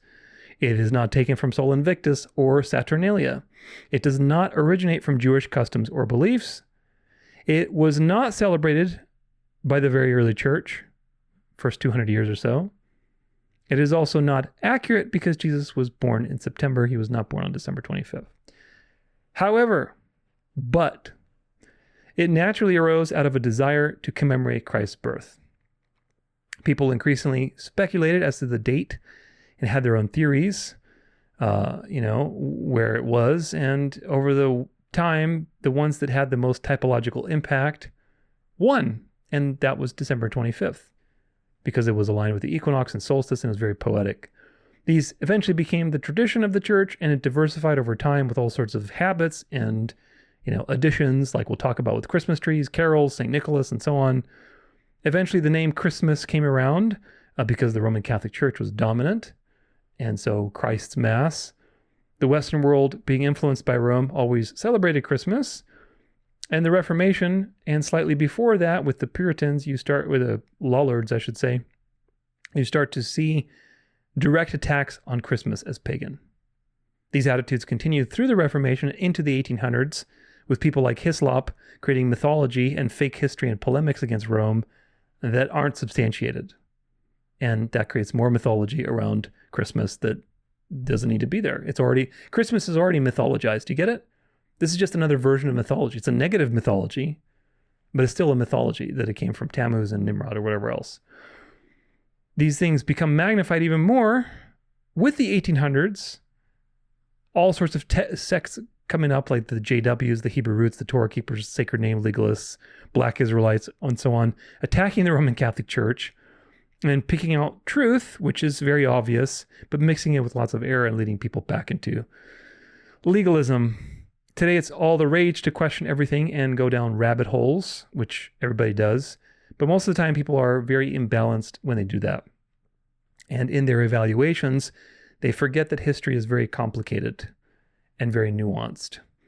And this is the problem. They also forget that these things are also a test by God, and God is the one who decreed these things to happen and for you to live among Babylon, to where you would be pressured to make choices and to discern what is their narrow road with this. How should I choose this according to a matter of conscience? Very, very important. That's all by design. So this is why, again, I don't condemn anyone wanting to celebrate a simple nativity with their family and having some dinner, whatever, even though the time of the year is not when Christ was born. Symbolically, it relates to creation, and it's more of a typological and traditional celebration, which I don't think is evil in and of itself. I don't think that's evil. Assuming, again, all of the materialistic and superstitious things that we're going to be talking about today will be purified from your celebration. I don't think celebrating the Nativity as a typological, symbolic celebration in December 25th, I don't think there's anything inherently evil or wrong with that. I don't. So history is important. And now that we've covered a majority of it from the very beginning of the early church through the Reformation, it's time to look at the things that happened after that with various things like traditions of Christmas trees and so on that happened. And all of these individual threads, we're going to lay out and put it all together in a big synthesis at the end. So Christmas trees, that's the first step. Christmas trees are a very popular topic, and many people think that they are pagan. As usual, there's some truth mixed with error, so we have to walk the narrow road. This is Christmas tree. On Wikipedia, as a decorated tree, usually an evergreen conifer such as a spruce, pine, or fir, associated with the celebration of Christmas. It also may be an artificial tree of similar appearance. The custom was developed in Central Europe, particularly in Germany and Livonia, now Estonia, where Protestant Christians brought decorated trees into their homes. The trees was traditionally decorated with roses made of colored paper, tinsel, apples, wafers, and confectionery. Moravian Christians began to illuminate Christmas trees with candles, which then were often replaced by Christmas lights after the advent of electrification. Today, there is a wide variety of Christmas ornaments, such as garlands, baubles, tinsel, and candy canes. An angel or a star might be placed at the top of the tree to represent the angel Gabriel or the Star of Bethlehem, respectively from the Nativity. Edible items such as gingerbread, chocolate, and other sweets are also popular and are tied to or hung from the tree's branches with ribbons. The Christmas tree originated as a custom of the Lutheran churches, and only in 1982 did the Catholic Church erect its first Vatican Christmas tree. I love that part. Origin of the modern Christmas tree. So, a really quick pause. The Christmas tree is not a tradition of the Catholic Church. It's first off a tradition of the Protestant churches. Modern Christmas trees originate in Central Europe and the Baltic states, particularly Estonia, Germany, and Livonia, now Latvia, during the Renaissance in early modern Europe. Its 16th century origins are sometimes associated with the Protestant Christian reformer Martin Luther, who is said to have first added lighted candles to an evergreen tree. The Christmas tree was first recorded to be used by German Lutherans in the 16th century, with records indicating that the Christmas tree was placed in the Cathedral of Strasbourg in 1539 under the leadership of the Protestant reformer Martin Bucer. The Moravian Christians put lighted candles on those trees. The earliest known firmly dated representation of a Christmas tree is on the keystone sculpture of a private home in Tuchheim, Alsace, then the part of the Holy Roman Empire of the German nation, today part of France, with the date of 1576. Possible predecessors. Modern Christmas trees have been related to the Tree of Paradise of medieval mystery plays that were given on the 24th of December, the commemoration of the name day of Adam and Eve in various countries. In such plays, a tree decorated with apples representing fruit from the tree of knowledge of good and evil, and thus to the original sin that Christ took away, and the round wafers to represent the Eucharist and redemption, was used in the set for the play. The Christmas crib, the paradise tree, was later placed in homes. The apples were replaced by round objects such as shiny red baubles. Fir trees decorated with apples served as the central prop for the paradise play, a kind of folk religious drama often performed on the 24th of December. These props were called paradise trees, and some researchers believe that they were the forerunners of the Christmas tree. At the end of the Middle Ages, an early predecessor appears referred in the 15th century regiment of the Alcobaça monastery in Portugal. The regiment of the local high sacristans of the Cistercian order refers to what may be considered the oldest references to the Christmas tree. Quote, note on how to put the Christmas branch. On the Christmas Eve, you will look for the large branch of green laurel, and you shall reap many red oranges and place them on the branches that come of the laurel, specifically as you have seen, and in every orange you shall put a candle, and hang the branch by a rope in the pole, which shall be by the candle of the high altar. Tree worship was common among the pagan Europeans and survived their conversion to Christianity and the Scandinavian customs of decorating the house and barn with evergreens at the new year to scare away the devil, and setting up a tree for the birds during Christmas time. The Vikings and Saxons worshipped trees. The story of St. Boniface cutting down Donner's oak illustrates the pagan practices in the 8th century among the Germans. A later folk version of the story adds the detail that an evergreen tree grew in place of the felled oak and states its triangular shape reminds humans of the Trinity and how it points to heaven. This version of the true story of Boniface, we'll read about this in a second, that was an addition that came later. Of course, you also have Yggdrasil, the world tree. So yeah, pagans love their trees, they love their groves. But is there a direct connection between Christmas trees and paganism? Not really, because you'll see it's a lot more nuanced than that. There's a lot going on. I think that's all I had for this. Yeah, so now the next thing, let me just double check, because I'm always paranoid, because the menu is never seen on these things when I minimize the window. Yeah, okay. All right, so this is from RogerPierce.com, A Modern Myth, St. Boniface and the Christmas Tree. Christmas first appears in the historical record in 336 in Rome, but there is no trace of anybody having a Christmas tree until 1521, when a record of trees being cut for this purpose appears in a town register in Selisaten, Alsace. The tree was decorated with red apples and unconsecrated communion wafers. When a frost killed off the apples, these were replaced with glass imitations, the origin of our baubles today. Previously, Catholics had a nativity scene, but these were considered superstitious by the reformers. Isn't it funny that they considered the nativity scene superstitious? But yet they took on the Christmas tree thing too. However, this objection did not apply to the Christmas tree, which therefore spread throughout Germany. The custom was brought to England in the 1840s by Prince Albert, adopted by the aristocracy, and from there spread to America and the world. All this is fairly well known to anyone who has investigated at all. But there's a curious legend in circulation which is as follows. One of the earliest stories relating to the Christmas tree, the 8th century Catholic missionary Saint Boniface is said to have cut down an oak tree sacred to the pagan god Thor. An evergreen fir tree grew in its place, which he says symbolized the everlasting nature of Jesus. This story is said to be found all over the web, mainly in Catholic websites such as this one or this one. He's got a link there. Composed by Father William P. Saunders. Indeed, the exact words of Boniface, usually slightly abbreviated, are quoted again and again. Quote, "This little tree, a young child of the forest, shall be your holy tree tonight. It is the wood of peace. It is the sign of an endless life, for its leaves are evergreen. See how it points upward to heaven." What do we make of this? Well, it is certainly the case that St. Boniface destroyed a mighty oak that was dedicated to the horrible old Thor. This is recorded in the life of St. Boniface by Willebrand. Unusually, there is a useful Wikipedia page on the destruction of the oak. A complete translation of this text was made in 1916 by George Robinson, and this may be found at Hathi. The Latin was published in the MGH series as Vitae Sancti Bonifaci, yada, yada, yada. Here's what it says in Robeson, and I'm not going to read all this, but there is no mention of the Christmas tree. That's the point.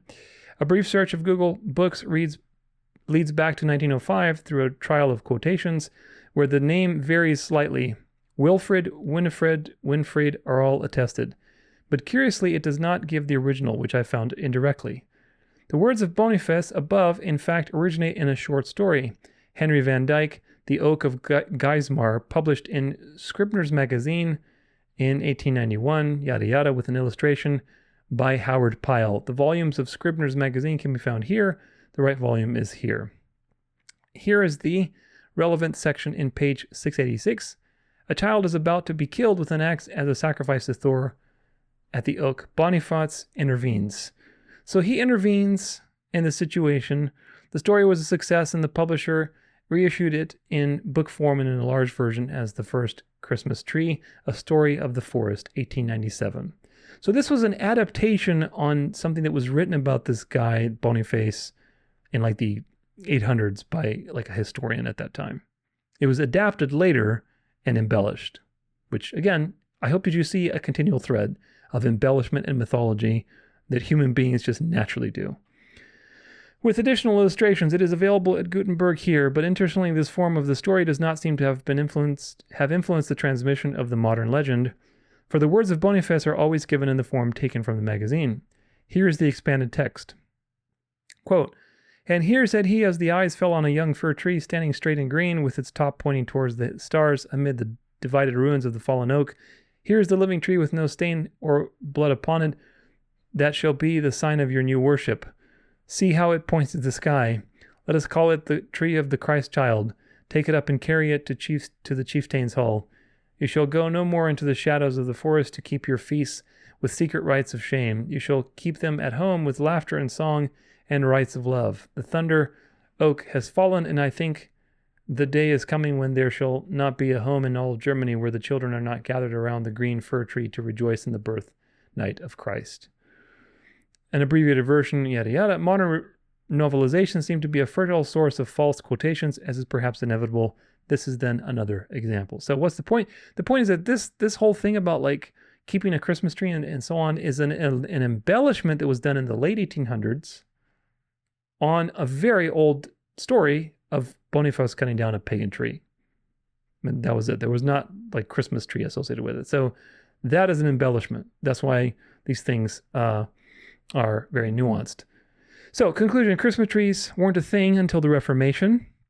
Primarily, it was a Protestant thing, originating in Germany with Luther. The Germans already had some kind of folklore, possibly from their barbarian days, pre-conversion. But there's also the influence of the paradise trees from the biblical reenactments that they were doing around that time with the Feast of Adam and Eve on December 24th. Which was a medieval practice. That was a medieval thing that was going on for centuries.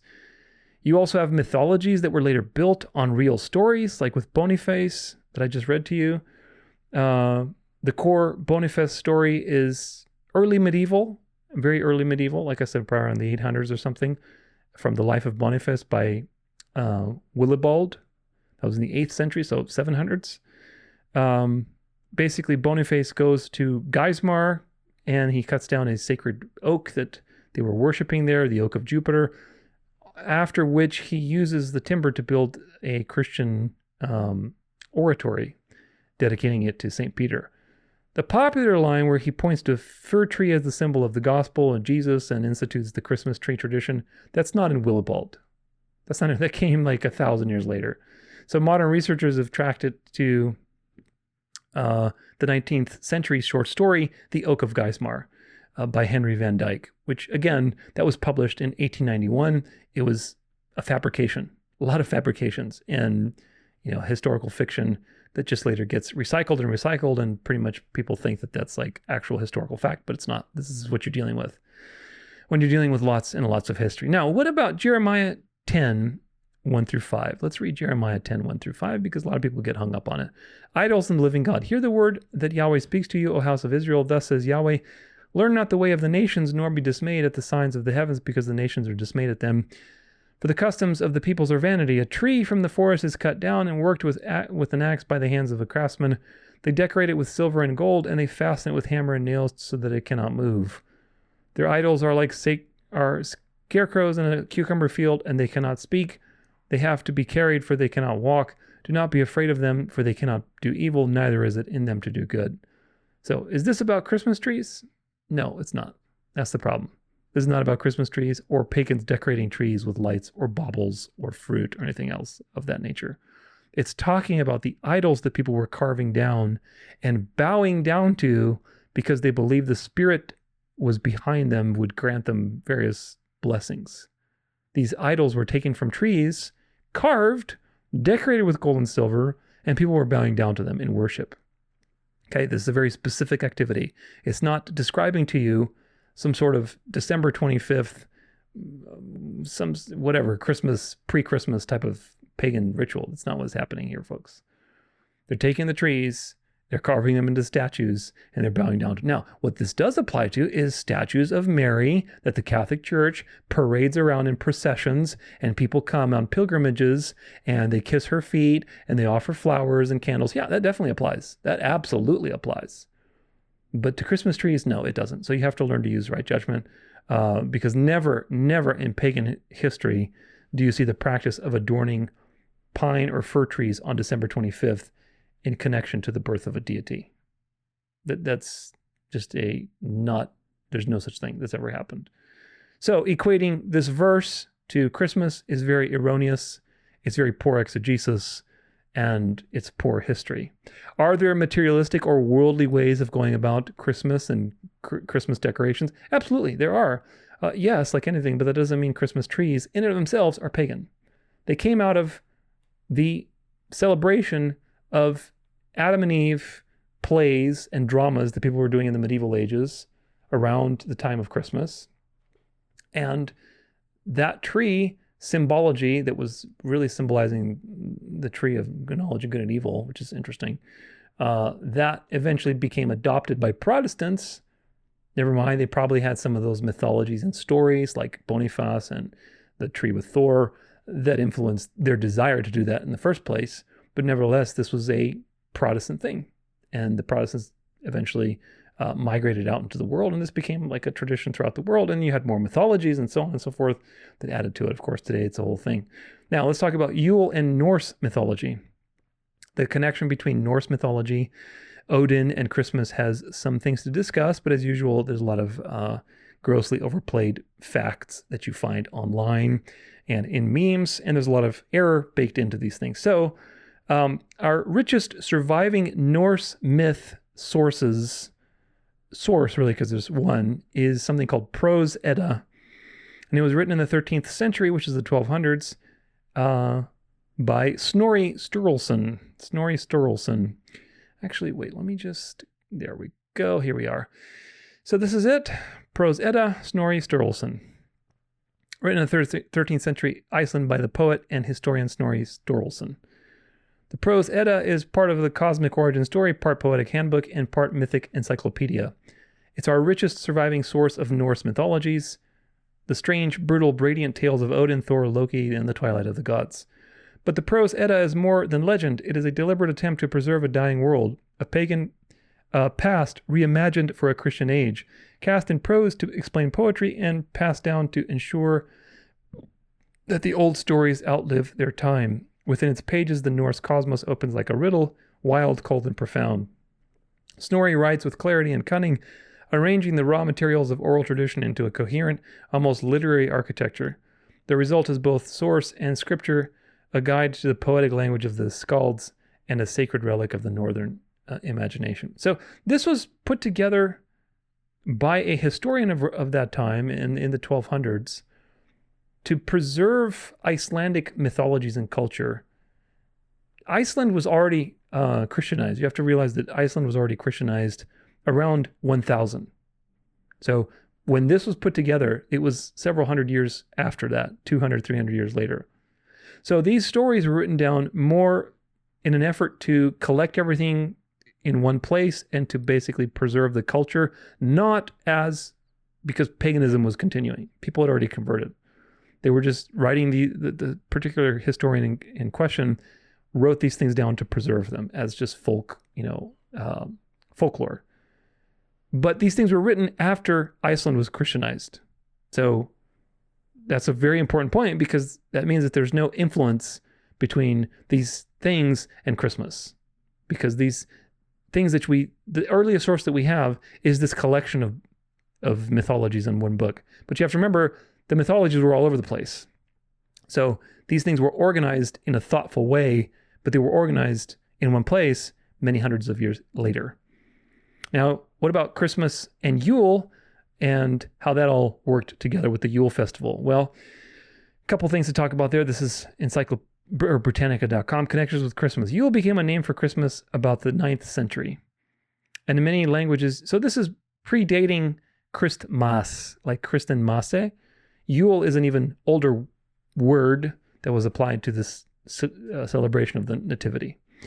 Many languages, Yule and its cognates are still used to describe that holiday. Yule in Norwegian, Swedish, and Danish, Jolud, and Estonian, Jolu, Finnish, Jol, and so on, and Icelandic.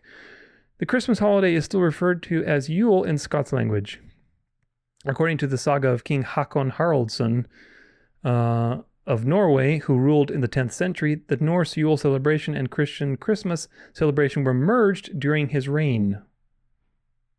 Hakon became Christian after a visit to England, and after his return to Norway, he put into law that Yule should be celebrated at the same time as Christmas. Everyone was required to have an ale from a measure of grain and keep the holiday while the ale lasted, or else be subject to a fine. Boy, isn't that a law? You must have ale, otherwise we're going to fine you. It's interesting. From this point, Christmas continued to overtake Yule, although some possible vestiges of the earlier Germanic celebration remained. Whether these practices are historical continuities from the ancient Yule or merely innovative regional variations of Christmas celebrations, as happens in most holidays over time, is not clear. One possible remnant of the pre-Christian Yule is the Yule log, still popular today in Europe, although usually in altered form. The original Yule log was a large log that burned throughout the entire multi-day festival for as many as 12 days. A popular modern take on the Yule log is a roulade-style cake decorated to look like a Yule log, like you have here. Another candidate for a remaining Yule tradition is the Yule goat. In towns and cities throughout Sweden during the Christmas season, large goats are constructed out of straw. This tradition might have originated in ancient times, perhaps as a tribute to the god Thor, who is said to ride in a chariot pulled by goats. In Sweden, the goat is now an integral part of the Christmas celebration, and the Yule goat is also considered by many holidays revelers to be a companion to the counterpart to Santa Claus. So it's a giant Swedish piñata is basically what it is. Now, I think that was it for this page. Yeah. Yes, it was. So conclusion. Nordic cultures had their various winter celebrations centered around the solstice, very much so, because they were there all the time, very cold, and they had to know when things got warmer and the daylight was increasing. That was obviously something that they would very much be acquainted with. When Iceland was converted around the 10th century, they immediately started to keep both holidays simultaneously. Eventually, Christmas won out and some cultural traditions like the Yule log were carried over. So Christmas is not a Norse, pagan, or related to Odin worship type of situation. Because the earliest stories about Odin were written down 300 years after Iceland was Christianized to preserve the culture. There were myths in these stories about Odin sailing through the sky with an 8-legged horse and winter spirits that influenced the culture in various ways, and later iterations like Santa Claus. For example, the Wild Hunt. The Wild Hunt is a folklore motif occurring across various northern, western, and western European societies, appearing in the religions of the Germanics, Celts, and Slavs. Wild hunts typically involved a chase led by a mythological figure escorted by a ghostly or supernatural group of hunters engaged in pursuit. The leader of the hunt is often a named figure associated with Odin in Germanic legends, but may variously be a historical or legendary figure like Theodoric the Great. The Danish king Valdemar Atterdag, the dragon slayer Sigurd, the psychopomp of Welsh mythology Gwyn ap Nudd, biblical figures such as Herod, Cain, Gabriel, or the devil, or an unidentified lost soul. The hunters are generally the souls of the dead or ghostly dogs, sometimes fairies, valkyries, or elves. Seeing the wild hunt was thought to forebode some catastrophe, such as the war or plague, or at best the death of the ones who witnessed it. People encountering the hunt might also be abducted to the underworld for the fairy kingdom. In some instances, it was also believed that people's spirits could be pulled away during their sleep to join the cavalcade. The concept was developed by Jacob Grimm in his Deutsche Mythology in 1835. A lot of stuff coming out of the 1800s. Not surprised, because the 1800s was full of deception also and satanic influence. On the basis of comparative mythology, Grimm believed that a group of stories represented a folklorist survival of Germanic paganism, but this is disputed by other modern scholars who claim that comparable folk myths are found throughout Northern Europe, Western Europe, and Central Europe. Lot Mott noted, however, that the motif abounds above all in areas of Germanic speech. Grimm popularized the term wilde hag, or wild hunt, for the phenomenon. So this was, you have to understand, this idea of the wild hunt was basically coming from Grimm in his 1835 book. He was compiling all of these mythologies, just like that Snorri Snorkelson, or whatever his name is, with such a funny name, but anyway, the Icelandic historian. He was compiling all these things into a more coherent mythology, okay, to preserve the culture. Jacob Grimm was researching all these things at the time, and he compiled this idea of the wild hunt. The wild hunt is not something that was like handed down through cultures. It was just something that he kind of came up with and really synthesized, let's put it that way, based on a wild variety of mythologies from different things, having to do with, Valkyries, fairies, the procession of a deity in the sky, all of these things. He compiled it into a more cohesive narrative. Some people disagreed with his interpretation, but either way, the point is that this happened in the 1800s. Okay, so it's not like there was this, what is the point here? There's not this established mythology that you can say, oh, there you go, that's the influence of Christmas or Santa Claus or whatever else. These things are all parallel things that are happening, and they're very scattered. Very, very scattered. You also have Perchta, or Perchta, maybe how you pronounce it. Bertha, German Perchta, also commonly known as Perchta, Percht, and other variations, was thought to be a goddess in Alpine paganism in the Upper German and also Austrian and Slovenian regions of the Alps. Her name may mean the bright one or the bearer, and is absolutely related to the name Berchentag, meaning the feast of Epiphany. Eugen Mock provides an alternative etymology, attributing the origin of the name Perchta to the Old High German verb pergan, meaning hidden or covered. The exact origin of or time of the origin is unknown. Perchta is often identified as stemming from the same Germanic goddess as Holda and other female figures of Germanic folklore. According to Jacob Grimm, the guy we just read about, and Lot Moss, Perchta is Holda's southern cousin or equivalent, as they both share the role of guardian of the beasts and appear during the 12 days of Christmas when they oversee spinning. Grimm says Perchta or Berchta was known precisely in those Upper German regions where Holda leaves off, in Swabia, in Alsace, in Switzerland, Bavaria, and so on. The names of description. In some descriptions, Perchta has two forms. She may appear either as beautiful and white as snow, like her name, or as elderly and haggard. In many old descriptions, Perchta had one large foot, sometimes called a goose foot or swan foot. Grimm thought that the strange foot symbolized her being a higher being who could shapeshift to animal form. He noticed that Bertha with a strange foot exists in many languages, like Middle German, French, Latin, Italian, the title of a medieval epic poem of Italian era. It is apparently a swan maiden's foot, which as a mark of her higher nature she cannot lay aside, and at the same time the spinning woman's splay foot that worked the treadle. In the Tyrol, she appears as a little old woman with a very wrinkled face, brightly lively eyes, and a long hooked nose. Her hair is disheveled, her garments tattered and torn. Traditional narratives. Initially, Perchta was the upholder of cultural taboos, such as the prohibition against spinning on holidays.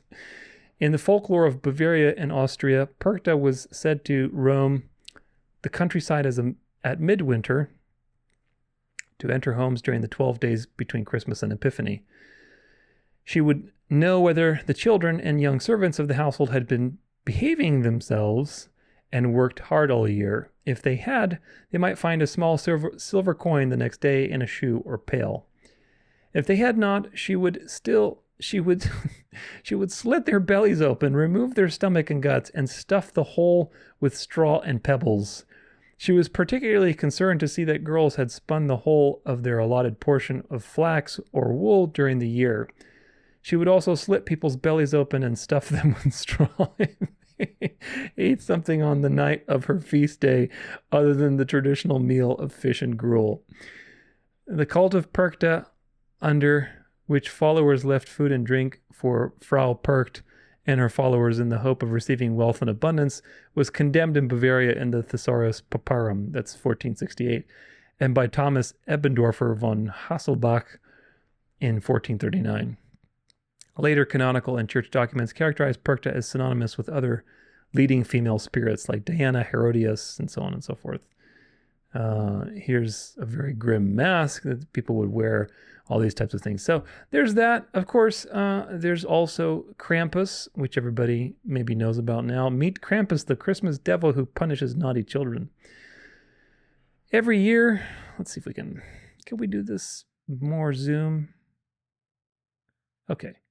Every year in early December, children in Austria get ready for St. Nicholas to visit them. If they have been good, he'll reward them with presents and treats, but if they've been bad, they'll get a lot more than a lump of coal. They'll have to face Krampus. Who's Krampus, you ask? He's the half-man, half-goat who comes around every year to chase naughty children and maybe even drag them to hell.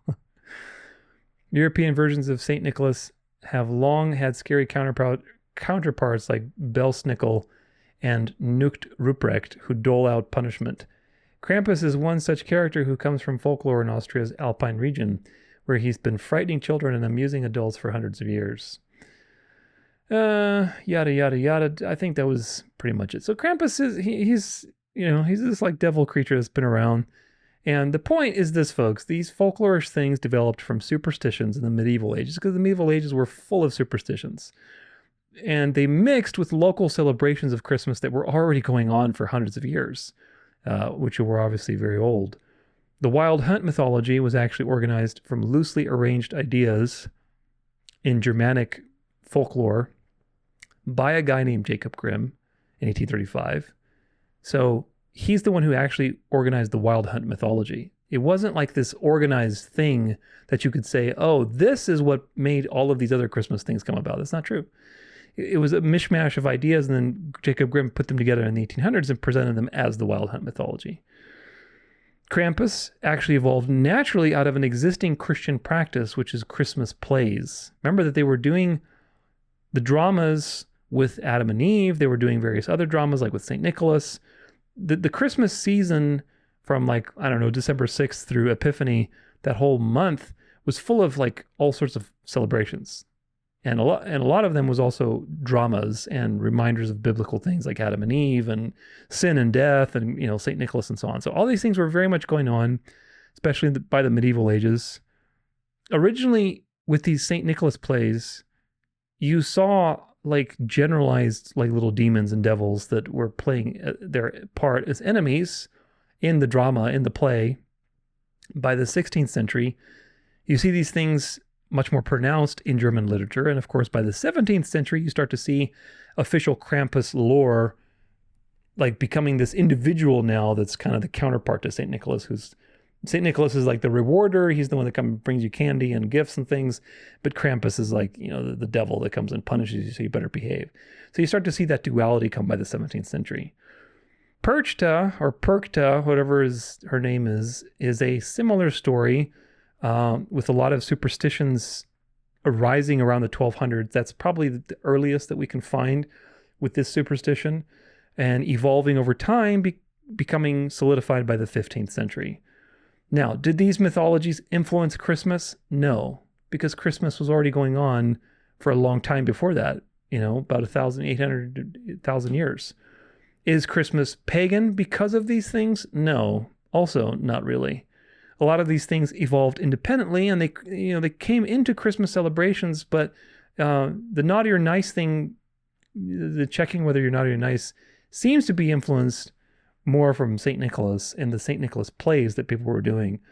And of course, a lot of these Germanic things and superstitions and winter superstitions influenced the naughty or nice thing. There may have been a crossover in Santa Claus lore that developed later. But you have to understand that Santa Claus itself, you'll see, we'll talk about Santa, it really evolved out of the commercialization and the Industrial Revolution much more because people were buying each other presents and there was all this materialism. But before that, it wasn't so much. So is there a crossover? Potentially, potentially. A lot of it is really, again, just from the medieval ages with these plays that were being put on for St. Nicholas, reenacting St. Nicholas and so on. Perchta, checking if you were naughty, had cultural reasons why it came up as a superstition, because it was very cold in these areas. And it was a very dangerous time to be irresponsible. So this little demon figure was created to basically make people disciplined and make sure you do what you're supposed to do, and you're not wasting your resources or whatever else, or you get your belly slit open. So these things evolved as social policing superstitions that then kind of just became a superstition and a cultural expression that was added on to an already existing Christmas celebration.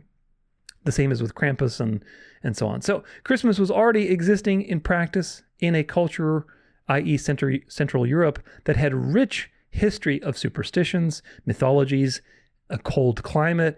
All of these things together really fused into a very traditional and cultural mishmash of all sorts of things. But that doesn't mean that Christmas itself is pagan. These things do not make Christmas pagan, because Christmas came first. Superstitions were woven into it over the centuries, which is true.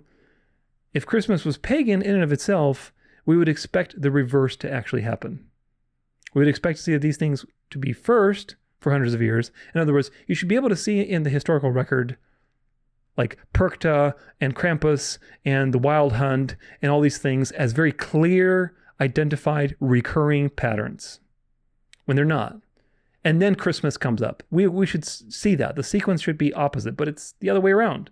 So that's really important to understand, is that the order of things really determines very heavily the conclusion, because the order is that Christmas was around for hundreds and hundreds of years before these things. Krampus, Perchta, even the writings on the Odin and Loki and all these things were very much compiled after, like in the medieval ages, very, very long time after Christmas. And even in itself, Krampus and Perchta have nothing to do with December 25th. They really don't. In and of themselves, they have nothing to do with it. Perchta was largely limited to the 12 days of Christmas between December 25th and January 6th, having to do with those various superstitions and policing people. But, these things were just superstitions.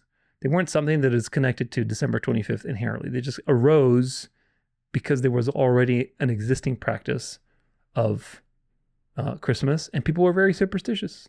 The medieval ages was extremely superstitious. So are these things biblical, though, like Krampus and Perchta and so on? No, absolutely not. They're not biblical whatsoever. But does that mean that Christmas in and of itself is pagan? No. Absolutely not. And this is the narrow road understanding, how you separate truth from error. Krampus and Perkta and, the Wild Hunt and whatever else, these things are obviously not biblical. They're not biblical whatsoever.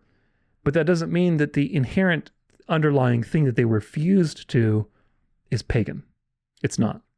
Christmas is also not a Yule rebranded type of situation. Christmas already existed widely in Christian Europe at the time that it was adopted by these northern cultures.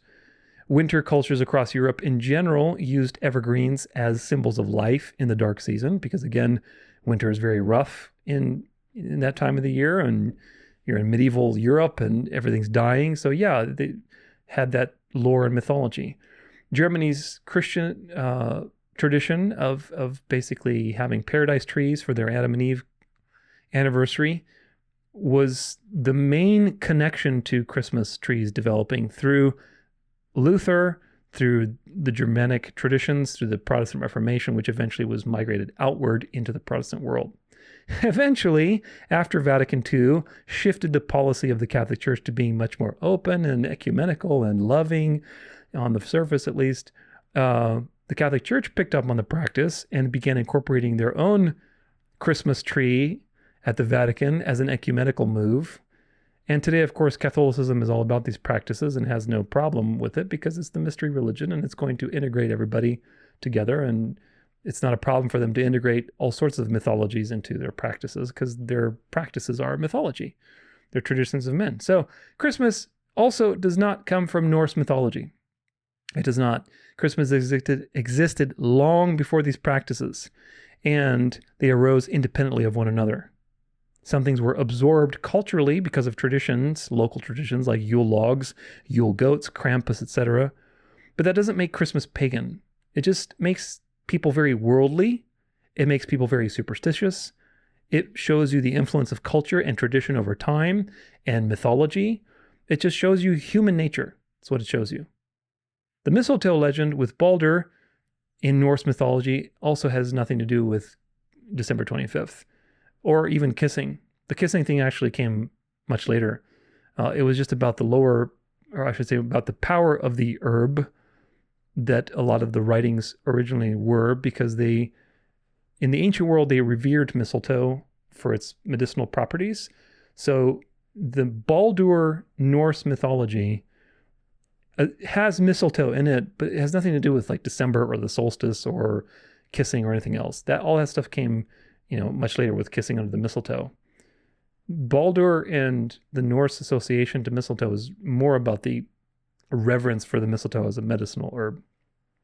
The kissing thing didn't become a thing until the late 1700s with England. And then it branched out in the 1800s with other traditions, and you'll see a lot of stuff happened in the 1800s with Christmas, with various works, both for and against. You see these embellishments on the Boniface story of cutting the tree down and starting the Christmas tree tradition. You'll see the poem with Santa Claus. You'll see the 'Twas the Night Before Christmas. You see the polemics of Alexander Hislop. So you see the dialectics really beginning in the 1800s and piling on more and more onto this tradition. So the kissing thing wasn't really a thing until 1800s. Now let's talk about Santa Claus. Obviously, he's one of the main themes of Christmas today, and it's important to understand his history. So, where are we at here? Saint Nick, where are you, Saint Nick? I believe there's the Time magazine one, and a visit from Santa Claus, and how Santa did. Okay, so we have three of them that we're going to read. This is from Time magazine. The true history of Saint Nicholas is a Christmas mystery.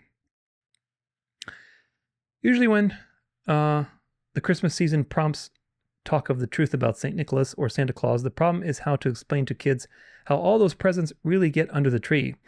But there's another question history-minded holiday celebrants might ask about Father Christmas. Who is the real St. Nicholas and how did he become associated with Christmas? As it turns out, that story is mysterious also. The Christmas concept of a gift-giving saint is thought to start with a riff on St. Nicholas, who is said to have been the 4th century bishop of the Lycian Greek town Myra, now the Turkish town of Demre. St. Nicholas Day is marked annually by many Christians on December 6th. However, according to Judith Flanders, author of the New Christmas, a biography, that person is almost certainly an invention because there aren't reliable historical documents that prove he was real. All that's left for experts to work off of are writings, such as diary entries, that show what people believed him to be. Historians do know that St. Nicholas has had a reputation for generosity, deserved or not, and that dates back centuries. For example, the book The Golden Legend, which a Genoese churchman published around 1260, claimed that St. Nicholas heaved 3 bags of gold through a poor nobleman's window at home so that the man could provide dowries for his 3 children so that they wouldn't be sold into prostitution. As the legend of St. Nicholas developed, the reputation stuck around. In some parts of the 16th and 17th century Europe, St. Nicholas was depicted as someone who handed out apples, nuts, and baked goods, symbols of a bountiful harvest. In the Netherlands, for example, St. Nicholas Day was a time for a person dressed up as the saint to go from house to house with a servant, either rewarding or punishing children depending on the work they had done. The good students got a gift meant to resemble a sack of gold, while the bad ones got lumps of coal. Sound familiar?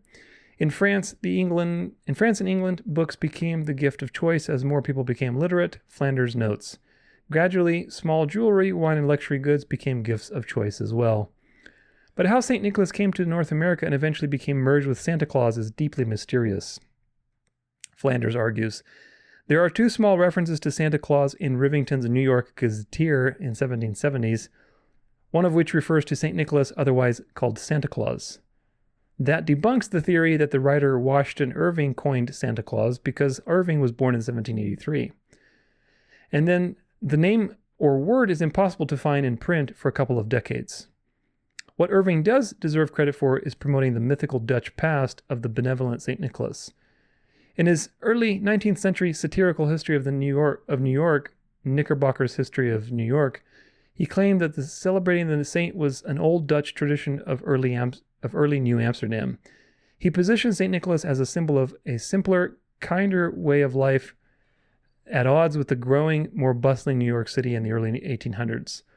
His version of early New York history was definitely not accurate. He mentions a church named after St. Nicholas, when in reality New York didn't get its first church with that name until the 20th century, and glosses over the fact that New Amsterdam's Dutch Reformed Church actually banned saints from religious observance. So again, in the 1800s, you have a lot of this like spurious embellishment kind of stuff going on.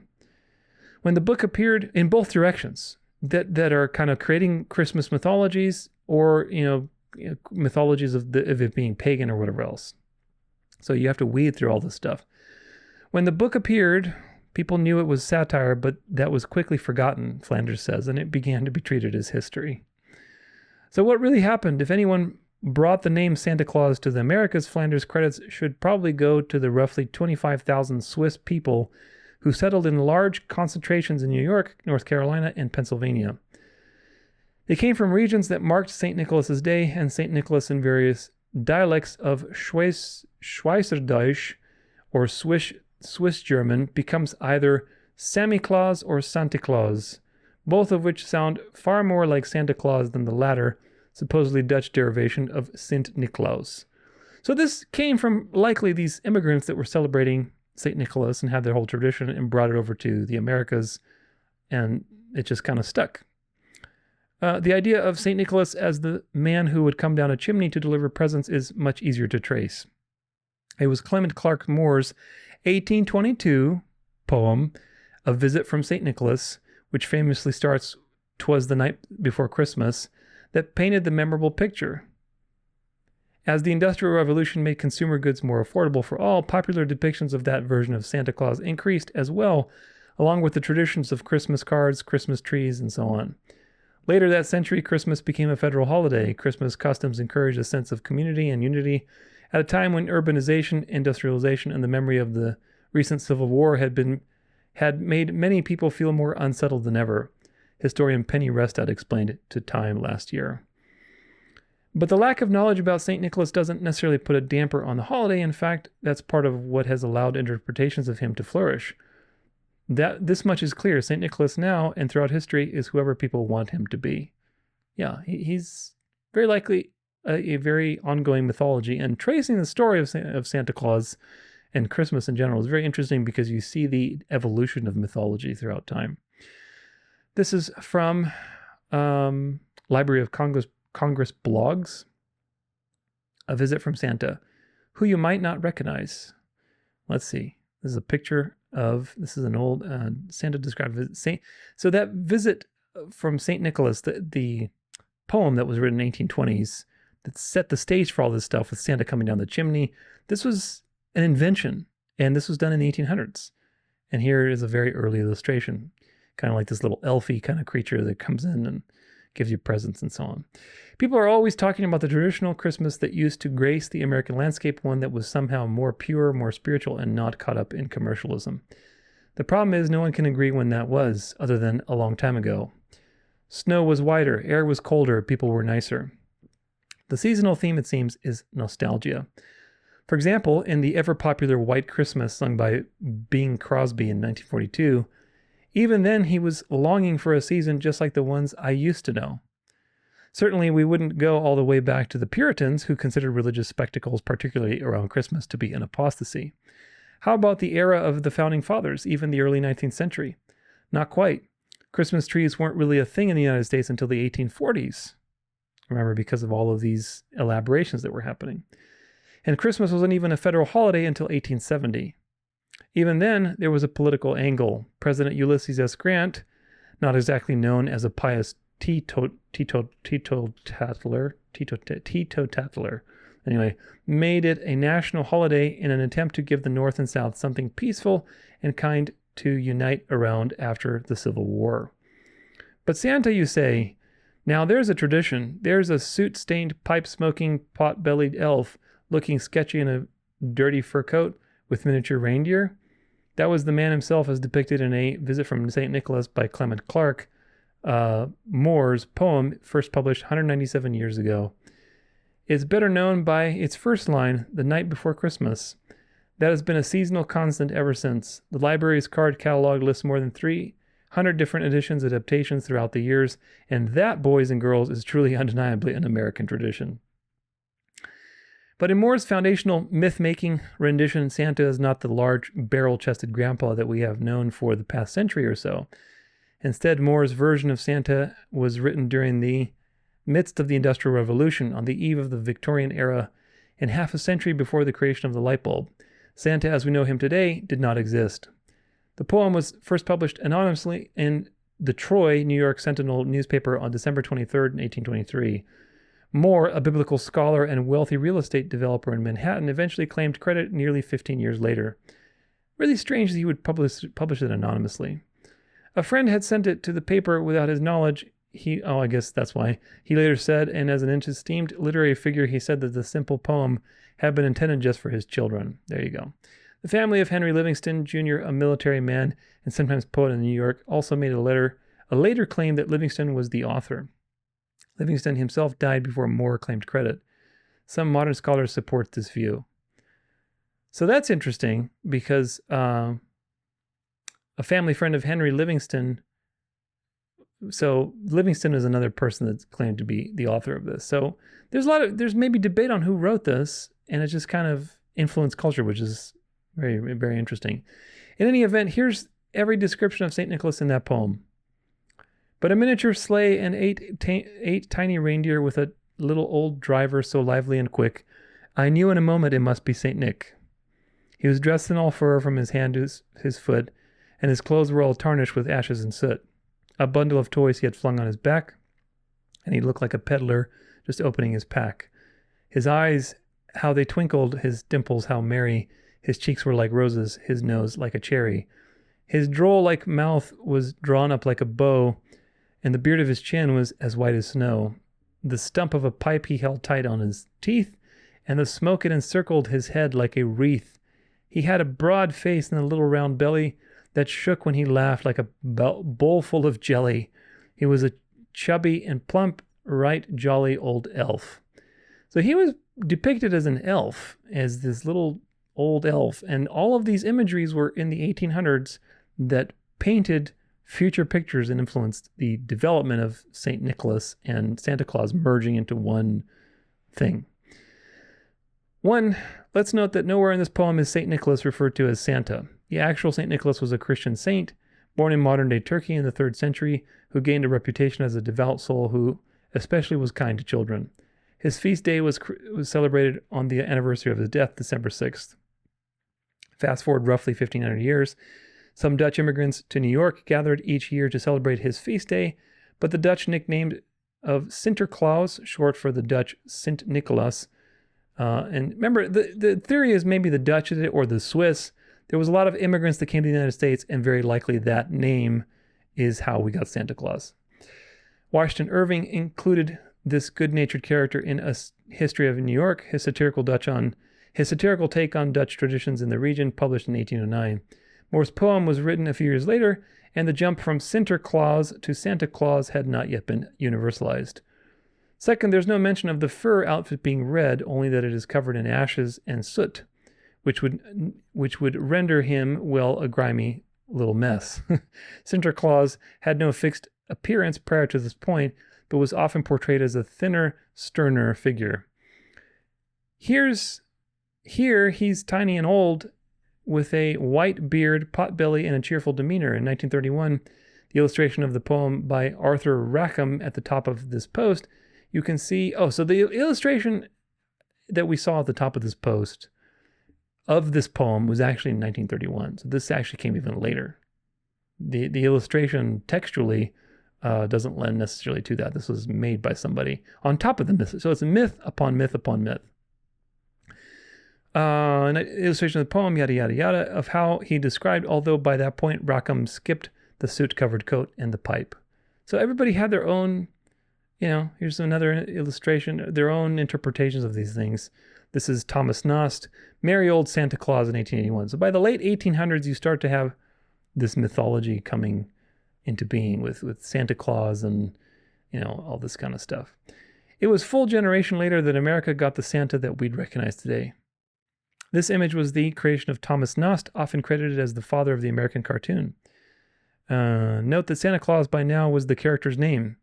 Nast introduced his sketches of Santa in Harper's Weekly, and the image above first appeared in January 1st, 1881. It quickly attained a status akin to an official portrait.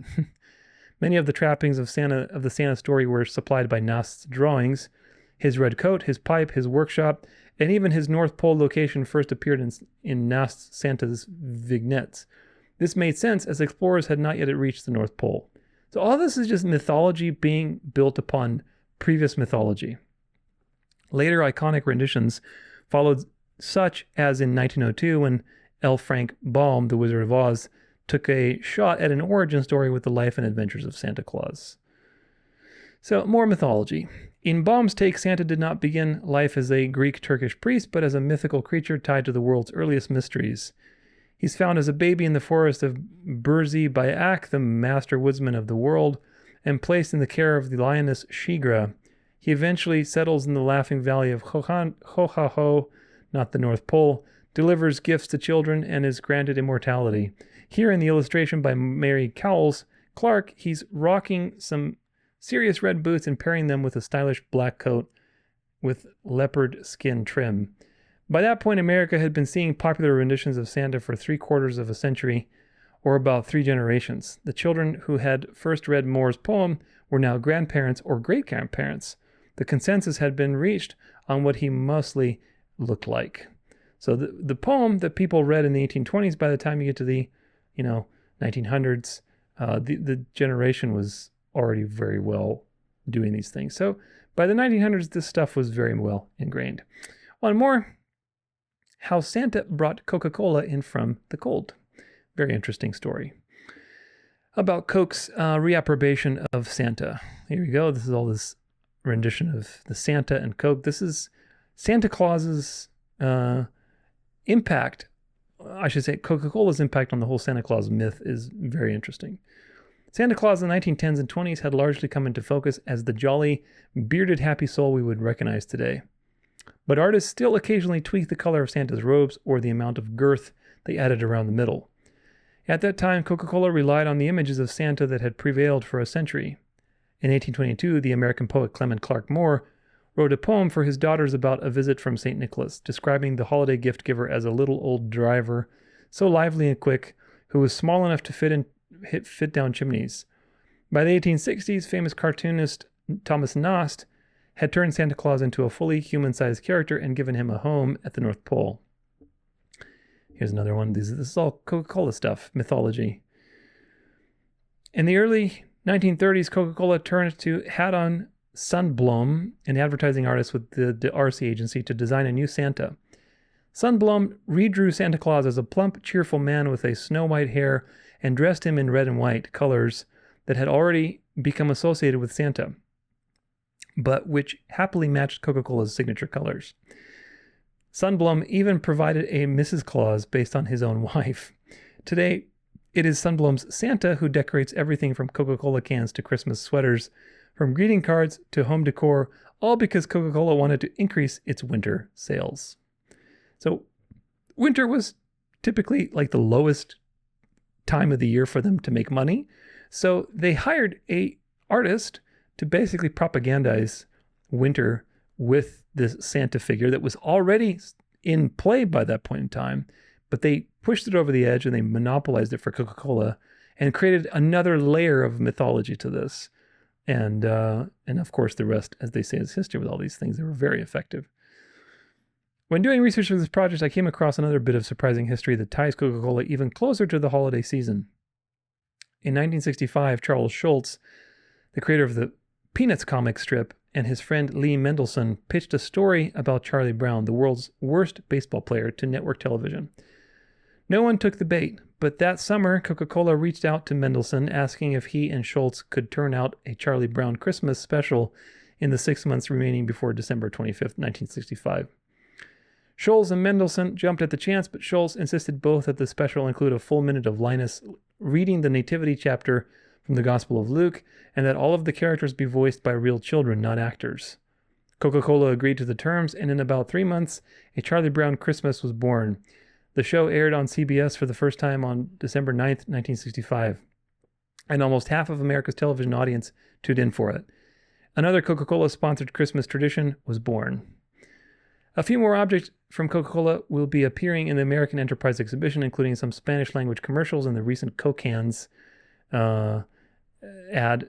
Santa Claus and his role in advertising history also appears in our Story activist set Moneymakers based on the children's book Lemonade in the Winter. So anyway, they have a lot of mythology that just built on and built and built and built because of propaganda, because of companies and corporates and capitalism and so on. So, my goodness, is Santa Claus pagan? Well, not exactly. This is, again, a very fine line. Pagans never celebrated a man named St. Nicholas bringing them gifts in the winter. That's never been a pagan celebration.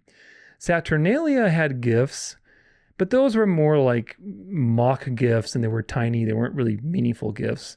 They weren't associated to good or bad behavior. They were just brought, they were just giving each other as almost like a joke. They also did not associate the gift giving to a specific messenger, like Santa Claus, like a particular person. They were just giving each other gifts. So just because they were giving each other gifts doesn't mean that there's any connection. There's no connection. Gift giving is a very general thing.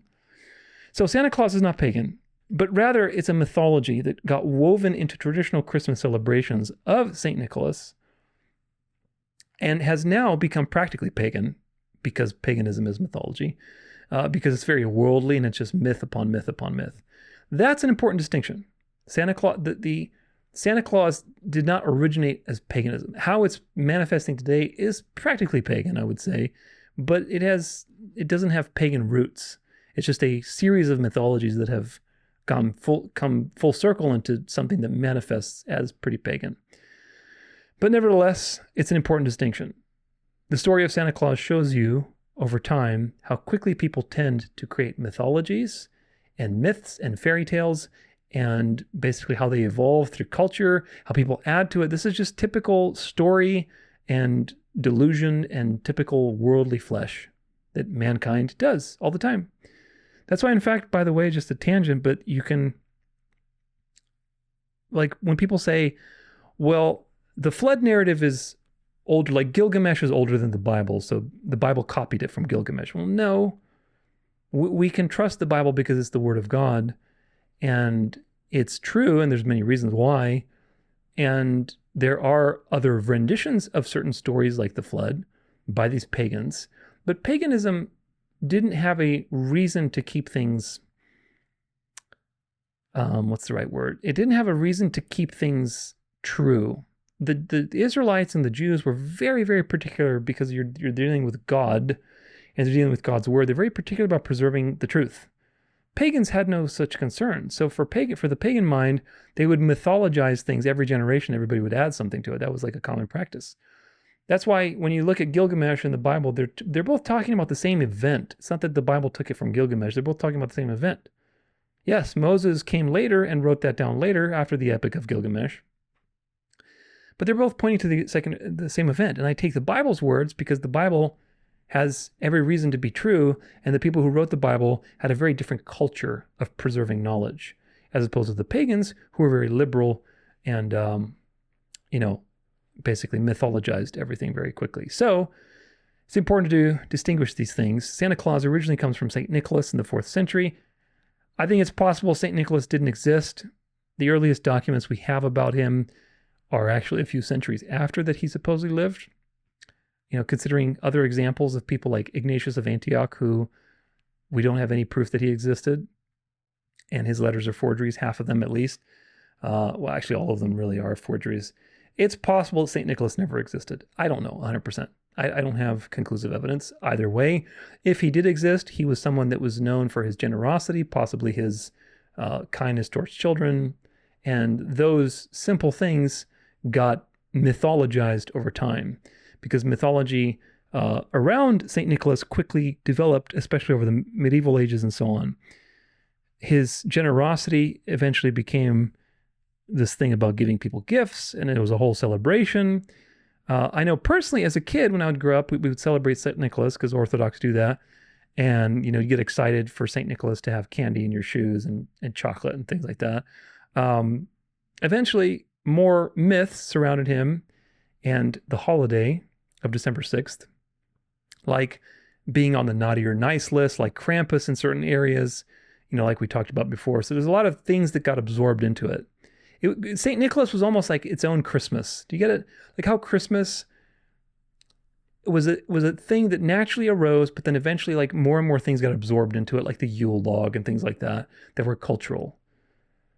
The same thing was happening with St. Nicholas, that, okay, whether he was real or not, it was a Christian thing that they were celebrating and commemorating. And then more and more things were absorbed into it over time, and it just morphed into this like whole mythology of somebody that's fake. Obviously today is Santa Claus. That's all mythology. With the Reformation, the importance of St. Nicholas Day was reduced, and that pushed all of the gift giving that was associated to St. Nicholas Day to Christmas, because that wasn't necessarily part of the Christmas tradition before that, which is very interesting. So you can see how all of these threads move through time, and they all just coalesce into this thing that's now today. So the gift giving was pushed to Christmas, and obviously because Christmas was the major holiday, St. Nicholas was the minor holiday, so that got pushed over. Eventually, the Swiss immigrated to America, and possibly, obviously, the Dutch influence too, but those Germanic languages for St. Nicholas translated to Santa Claus, Sinterklaas or Sammy Claus or whatever else they called him. And you start to see that in the late 1700s. You start to see explicitly, names for St. Nicholas as Santa Claus. In the early 1800s, you start to see when all of this stuff really explodes with the poem by, what's his name? I forget his name now, but 'Twas the Night Before Christmas. That whole poem gets written, and it sets the stage for a ton of mythology and cartoons. The Industrial Revolution happens, commercialization happens. That sets the stage for capitalism to influence Christmas and gift giving and all this kind of stuff that was happening at that time and growing. Then you had Coca-Cola in the 1930s doing their campaign to increase their winter sales because they were trying to make a profit. And that whole thing created a whole another layer to the mythology. Then you had successive iterations on top of that from other people, like the Peanuts iteration, and so on until you have just this entire myth that's completely been fabricated by the telephone game of adding and adding and adding to the tradition. So today you have many memes and stories and themes that are very ubiquitous in the environment during the holiday period, when in fact these things are really only about 150 years old. It's very, very interesting. These things were not part of Christmas for centuries of time. So what started with maybe a real person successively became a major mythology because of key cultural and socioeconomic religious type of developments over time. And the story is extremely complex, and it took many, many centuries of developments. In many ways, the Chronicle of Santa Claus shows you the evolution of culture over time. So it's very interesting to study in that perspective. As a Christian, where do we draw the line on this? Where do we draw the narrow road? Well, I don't think these matters are something to be dogmatic about or legalistic about. Rather, it's important to use right judgment. Knowing what you know and everything that I've described to you hitherto, how would your behavior and your attitudes change on this issue? If you have children, is it okay to play games with them and put candy in their shoes, like with St. Nicholas? Should you tell your kids about Santa Claus? My opinion, personal opinion, is no. My opinion is no. I have fond memories as a kid, waking up on December 6th and putting my shoes out and getting chocolates in my shoes. Yeah, those are fond memories. If I had kids, I probably wouldn't do that. I just wouldn't. I think these things train children to join the idolatry and mythology and materialism of the culture. So they're training them early on to behave like that. I think they learn to put their excitement and their hope in material things rather than learning about God during that time. Perhaps if everybody had a more biblical and conservative approach to St. Nicholas, maybe something like in the medieval ages where it was more just about the Bible and having plays and things like that, obviously without all the medieval stuff. But, maybe if it was more purely biblical, that might be something to tell people about St. Nicholas. It might be something to celebrate. But today it has become very antichrist. Santa has replaced Jesus as the focal point of Christmas. As innocent as these things may appear on the surface, I believe they are open doors to a lot more error. So if you have children and you're doing these things, I believe it's a good thing to begin to wean them off of these practices and ideas. A good idea might be to reframe St. Nicholas or Christmas as a time to give to other people rather than to expect getting presents or candy or whatever else. It should be a time to go and serve, maybe at the soup kitchen, or help the homeless or whatever else, to be extra generous, that kind of thing. In honor of the real St. Nicholas, if he existed, or really and ultimately in honor of Jesus in the gospel. That would be my way of reframing it. Now, Christmas music. The last thing I want to leave you with is the topic of Christmas music, because I hate to ruin your day, but most of the popular jingles were written by Jews. And that we have lots of evidence for. All right. Let's see. There's this video I want to show you. Okay, let's get this back in the beginning. And let's listen to this person. This question. Because if it wasn't for us Jews, there wouldn't be Christmas the way you know it. Look at that. Look at that. Because, Irving Berlin wrote White Christmas and redefined Christmas music. Until then, it was all like Jesus music. And now... God forbid. And then he made it nostalgic and all about family and all that kind of thing. And all the iconic Christmas songs were all written by Jews. This question. Oy vey, you're so Jewish. Anyway, why did Jewish songwriters create so many classic Christmas tunes? There's another article. Is White Christmas the best popular song ever written? The idyllic scenes of the dreamy holiday tune were painted by a Russian Jewish immigrant named Israel Boleyn, better known as Irving Berlin. So, conclusion, my friends, today, as people are getting Jew-pilled with these various things and Zionism and dispensationalism is collapsing, more and more people are figuring these types of things out. And the Jews are definitely not ashamed of these things. So it's coming out. And I think it's going to fuel a return to traditional Christmas carols, Catholicism, religion, orthodoxy, that kind of thing. However, the point is that the spirit of Christmas today, based on the music that's played, is the spirit of Antichrist. Anti has two meanings: against and in place of. Against, in the sense that they are deliberately trying to kick Christ out of Christmas. Oh, it was just Christmas. It was just Jesus music. We got to get rid of that. So there's very much an against Christ type of spirit that's at work behind the people who are doing these things. And there's also an in place of, because you always have a dual attack that presents you a counterfeit, seductive replacement of generic family warmth and winter spirits and, warm food and all these things and, joy, which is really joy outside of God. You get it? So it's the anti in both senses of against and in place of.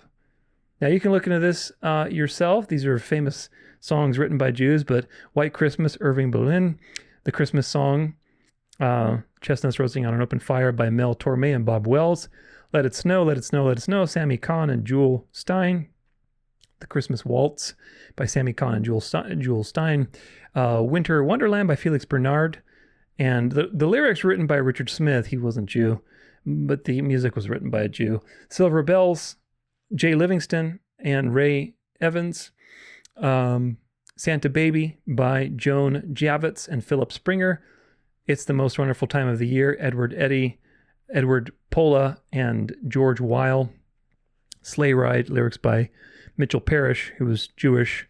He was born Michael Hyman Pushelinski. Of course, a lot of them changed their name to hide their identity, but either way, Rudolph the Red-Nosed Reindeer, Johnny Marks. And if you listen to the reason for these things, like Rudolph the Red-Nosed Reindeer is kind of like a polemic. It's a cultural polemic about the Jews fitting in and they're singled out, but actually they're very special and that kind of stuff. So it's very interesting. Rockin' Around the Christmas Tree, Johnny Marks. A Holly Jolly Christmas, Johnny Marks. Silver and Gold, Johnny Marks. I'll Be Home for Christmas, Walter Kent. And Kim Gannon, Buck Ram later edited it. And I've Got My Love to Keep Me Warm, Irving Berlin. So sorry to ruin your holiday cheer, but all of these were written by Jews. So it makes no sense that people who would reject Jesus are so disproportionately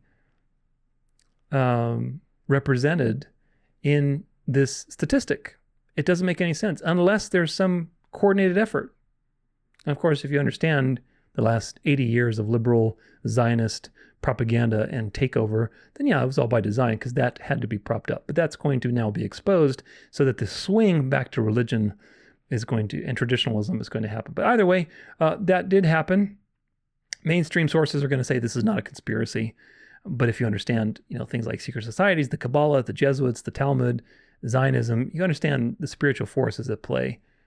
There is no reason why Christmas music is so disproportionately represented by people who hate Christ. And all of these songs have nothing to do with Jesus. They're about distracting you with worldly, carnal things and sleigh rides and snow and winter spirits and fun and holiday cheer when in fact it has nothing to do with Jesus. So it's very, very subversive, evil attack. These songs are repetitive, they're catchy, they're designed to distract you so you don't think about Jesus. It's a hypnosis done on purpose to put you into a state of consumption, comfort, and manipulation. There's nothing Christian about these songs. In fact, if you know, the father of propaganda was Edward Bernays, who was a Jew, and they weaponized him for all sorts of propaganda. So the Jews are very clever and they knew what to do, how to shape culture, and they shaped culture very well in the 20th century with Hollywood, with these Christmas carols and everything. And it's very important to understand that these things are very anti-Christ. They have nothing to do with Christ or the gospel. So there's nothing Christian about these things.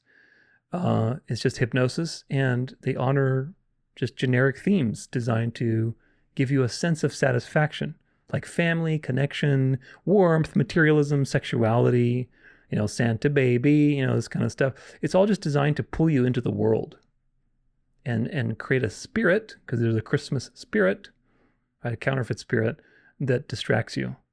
It's all just to manipulate people ultimately and take their money and deceive Christians even more, to take them away from the truth because they hate Jesus. So it doesn't mean that you need to condemn somebody who is listening to Christmas music. This is the narrow road.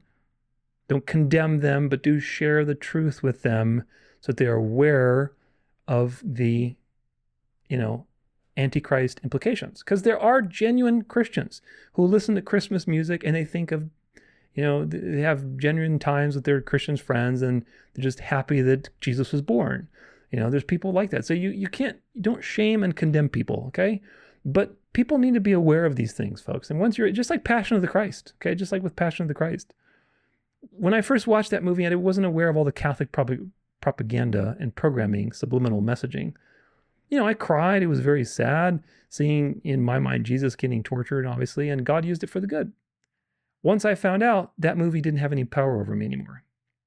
It didn't, because I realized it's just trauma-based mind control to program you with Catholic ideals. It has nothing to do with the Gospels, because it was taken from the diaries of a possessed nun, Anne Catherine Emmerich, that magically fell into Mel Gibson's lap. And the rest of the day is he was so enamored with the book, instead of reading the Bible, he read this possessed nun's diaries and based his movie off that. So anyway, final thoughts.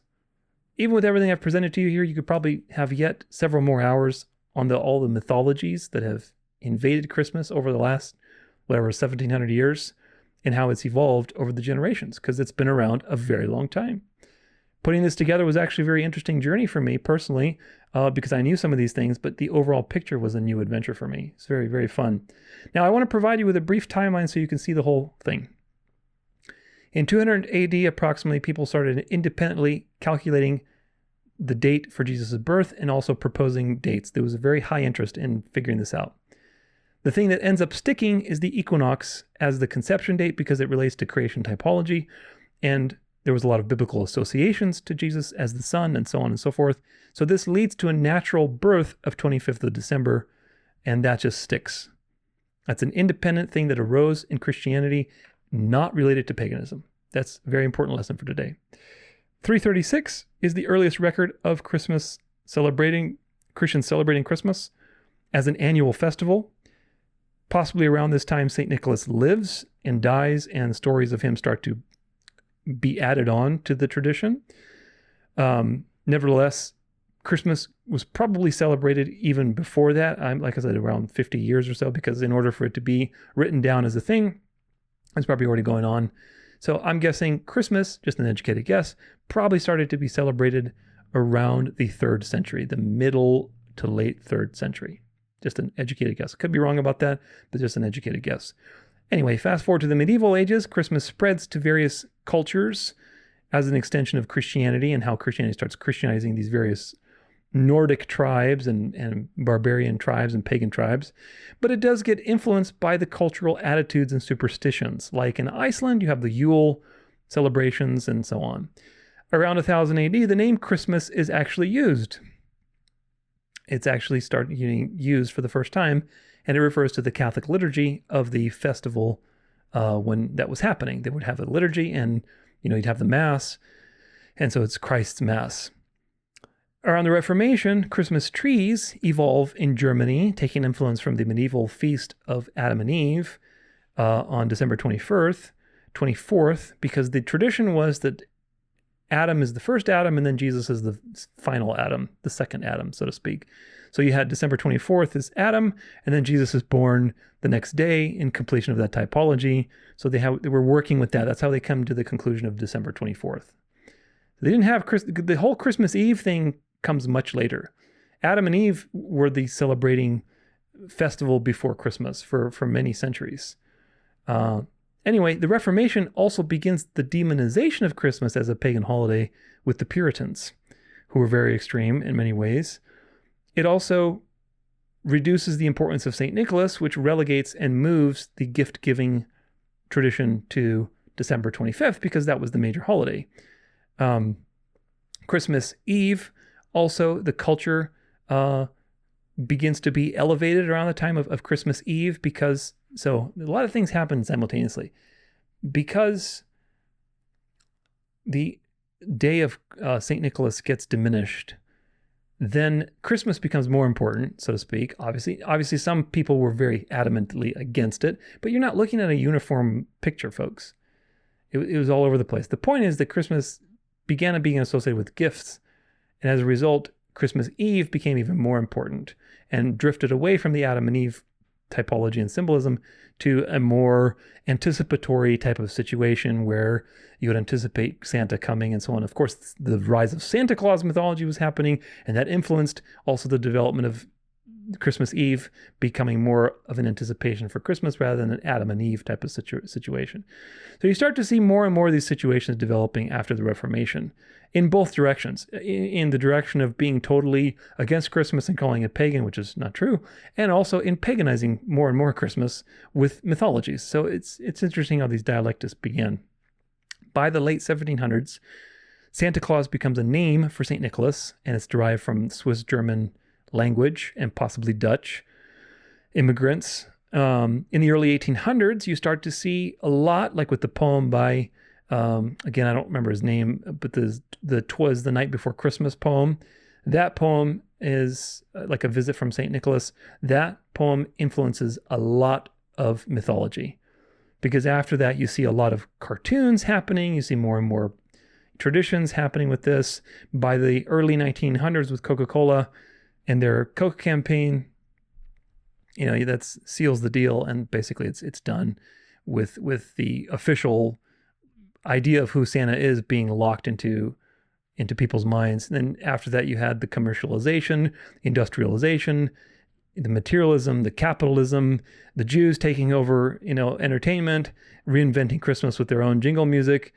And so it just became like just this, especially in the last 150 years, I would say, extreme deception with a lot of materialism and deception and error on top of something that was fundamentally really just a Christian, very relatively innocent Christian celebration. So is Christmas pagan, and should you celebrate it? We come back to the title of this video. Well, Christmas is not pagan. It's not pagan at all, but today it has become intertwined with paganism quite a bit, and we are at the end, to almost 2,000 years, of a very antichrist history with Satan in the world. So it's an important distinction. Christmas is not pagan, but it has also been influenced a lot by the devil and his schemes in order to, blaspheme God and basically deceive people. So should you celebrate it? Well, the answer, I'm going to leave that up to you. That's a matter of conscience. Christmas is not pagan in and of itself, but whether you should celebrate it and to what extent, that's a matter of conscience. I think celebrating the nativity, having a dinner with your family, even maybe giving some thoughtful gifts to your family or friends, I don't see anything personally wrong with that. I really don't. I don't think there's anything pagan about that. Participating, however, in the commercialization, in the paganized worldly Christmas, putting giant inflatable statues of penguins and reindeer in your yard, listening to jingles all day and being superstitious, this kind of stuff, I don't know. I think that's paganism. I think that's mythology. That's not something you should be participating in as a Christian. It's the same as going to church on Sunday, again, versus resting on Sunday. One is a historical Christian tradition. The other is an inversion, and it's antichrist. It's okay to go to church on Sunday. People did that. That was of course, everybody got together every day originally, but Sunday emerged, especially with Easter shifting to Sunday. Sunday emerged as a Christian tradition, is very clearly a Christian tradition to gather on Sunday. Eventually, the devil switched the Sabbath in people's minds. He didn't actually switch the Sabbath, but he switched the Sabbath in people's minds to Sunday as the Christian Sabbath. And of course, I have a whole 17-hour series on that is very, very detailed. But that is wrong. There's nothing wrong with going to church on Sunday, resting on Sunday as the Christian Sabbath, and thinking that God has changed his laws, or that the Catholic Church has the authority to change laws, or Jesus is your Sabbath, or all these other interpretations. That's wrong. And that's how you draw the narrow road between these topics. Very, very important. It's not wrong to go to church on Sunday. It's wrong to believe that Sunday is the Sabbath. Very, very important. So until then, I'm not going to condemn anybody for celebrating Christmas. I'm really not. It's not a pagan holiday. Its iterations and manifestations today, as the world does it, is very pagan. That's true, in the sense that it's very full of mythology and things that are not true and things that maybe have some connections to paganism. But it's not a pagan holiday. The point is this, folks. If after learning all of these things, you still want to incorporate some kind of celebration, my suggestions for a relatively pure holiday are the following, to consider the following. Replace Jewish Christmas jingles with godly worship music like the Psalms, people singing the Psalms, or nativity carols or whatever. Focus on giving and serving other people rather than getting and, basically commercialism. Do not decorate your house with outlandish things of winter spirits. You can put a nativity scene up and some lights maybe in a very minimalist way. I think that's okay. I don't see the problem with that because that's an evangelization opportunity. Because there may be an atheist that drives by your house and he may see your house and say, maybe this whole Jesus thing is right. And God will use that as an opportunity to shift their mind. Point number 4, do not include Santa Claus or St. Nicholas superstitions in your celebrations. Point number 5, if you do get a Christmas tree, keep it minimalist and don't go overboard and materialistic and crazy. Try to use the word nativity rather than Christmas. Focus on Christ, Bible study, etc., all these godly things, rather than participating in worldly traditions like Christmas movies that are stupid and pointless with popcorn and all. This is worldly stuff. So use it as a chance to deepen your relationship to God, to help other people, to have fellowship with others. And I don't think there's anything wrong with that. So in the end, this is not about giving you a prescription of what is right or wrong and what to do and what not to do. That's not what I'm about. The Bible is not a manual of every possible situation like the Talmud. The Bible gives you principles so that you can judge with right judgment. And when we use history also, we can understand how to apply those principles because history is a very important witness. Christmas in and of itself as a celebration of Christ's birth, even though it doesn't actually celebrate the accurate time that he was born, it's a typological, symbolic celebration. That in and of itself is not pagan. It's not. It is a Christian tradition that organically emerged from good intentions, albeit they were based on flawed assumptions, but nevertheless, they were relatively biblical speculations grounded in the Bible that Christians were speculating, and that's how it emerged. It got morphed with all sorts of superstitions into something that today is on the surface very, very pagan. Like my neighborhood, people love to decorate my neighborhood. And when I walk around and I see these giant inflatable statues of, snowmen or reindeer, I'm just like, what are you doing? Like, why do you do this? Don't you realize that this is idolatry? Like, obviously it's not textbook idolatry where they're bowing down and worshiping these things, but it's very like carnal, it's very materialistic. That's another thing too, it's important to distinguish between true idolatry and like materialistic carnal kind of stuff. Idolatry is like when you're actually worshiping something and bowing down to it, believing that there's a spirit there that's going to give you some sort of benefit. Like the Eucharist, that's idolatry, because you think that Jesus is in the Eucharist and you're getting special favor by communicating with that physical thing. That's idolatry. That is textbook idolatry. And in fact, the Catholic Catechism talks about worship of the Eucharist. So they worship a cracker thinking that Jesus is there, and that is textbook idolatry. Putting a winter spirit in your yard is not really idolatrous unless you're bowing down and worshiping and hoping to get some sort of favor from the snowman, but it's not idolatry, but it is very carnal, right? It's very carnal. There's no need for any Christian to be doing that. It's very carnal and worldly and whatever else, and that's just what it is. The people today that are learning about these things and,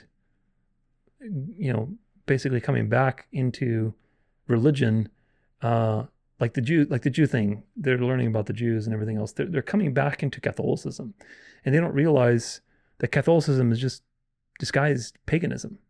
Catholicism is paganism disguised as Christianity. Of course, on the surface, right, it appears Christian if you have no discernment, and especially coming from an atheist background or a liberal background, it seems like, oh, I'm worshiping Jesus now. But you have to learn the truth about that. So Christmas is itself not pagan. The Christmas trees are not pagan. Having a celebration for Christ's nativity is not pagan. But these practices, as it is practiced today, are very materialistic and carnal and influenced by these, antichrist threads. And the bigger problem is not Christmas, folks. The bigger problem is that people are going into Catholicism and Orthodoxy and religion.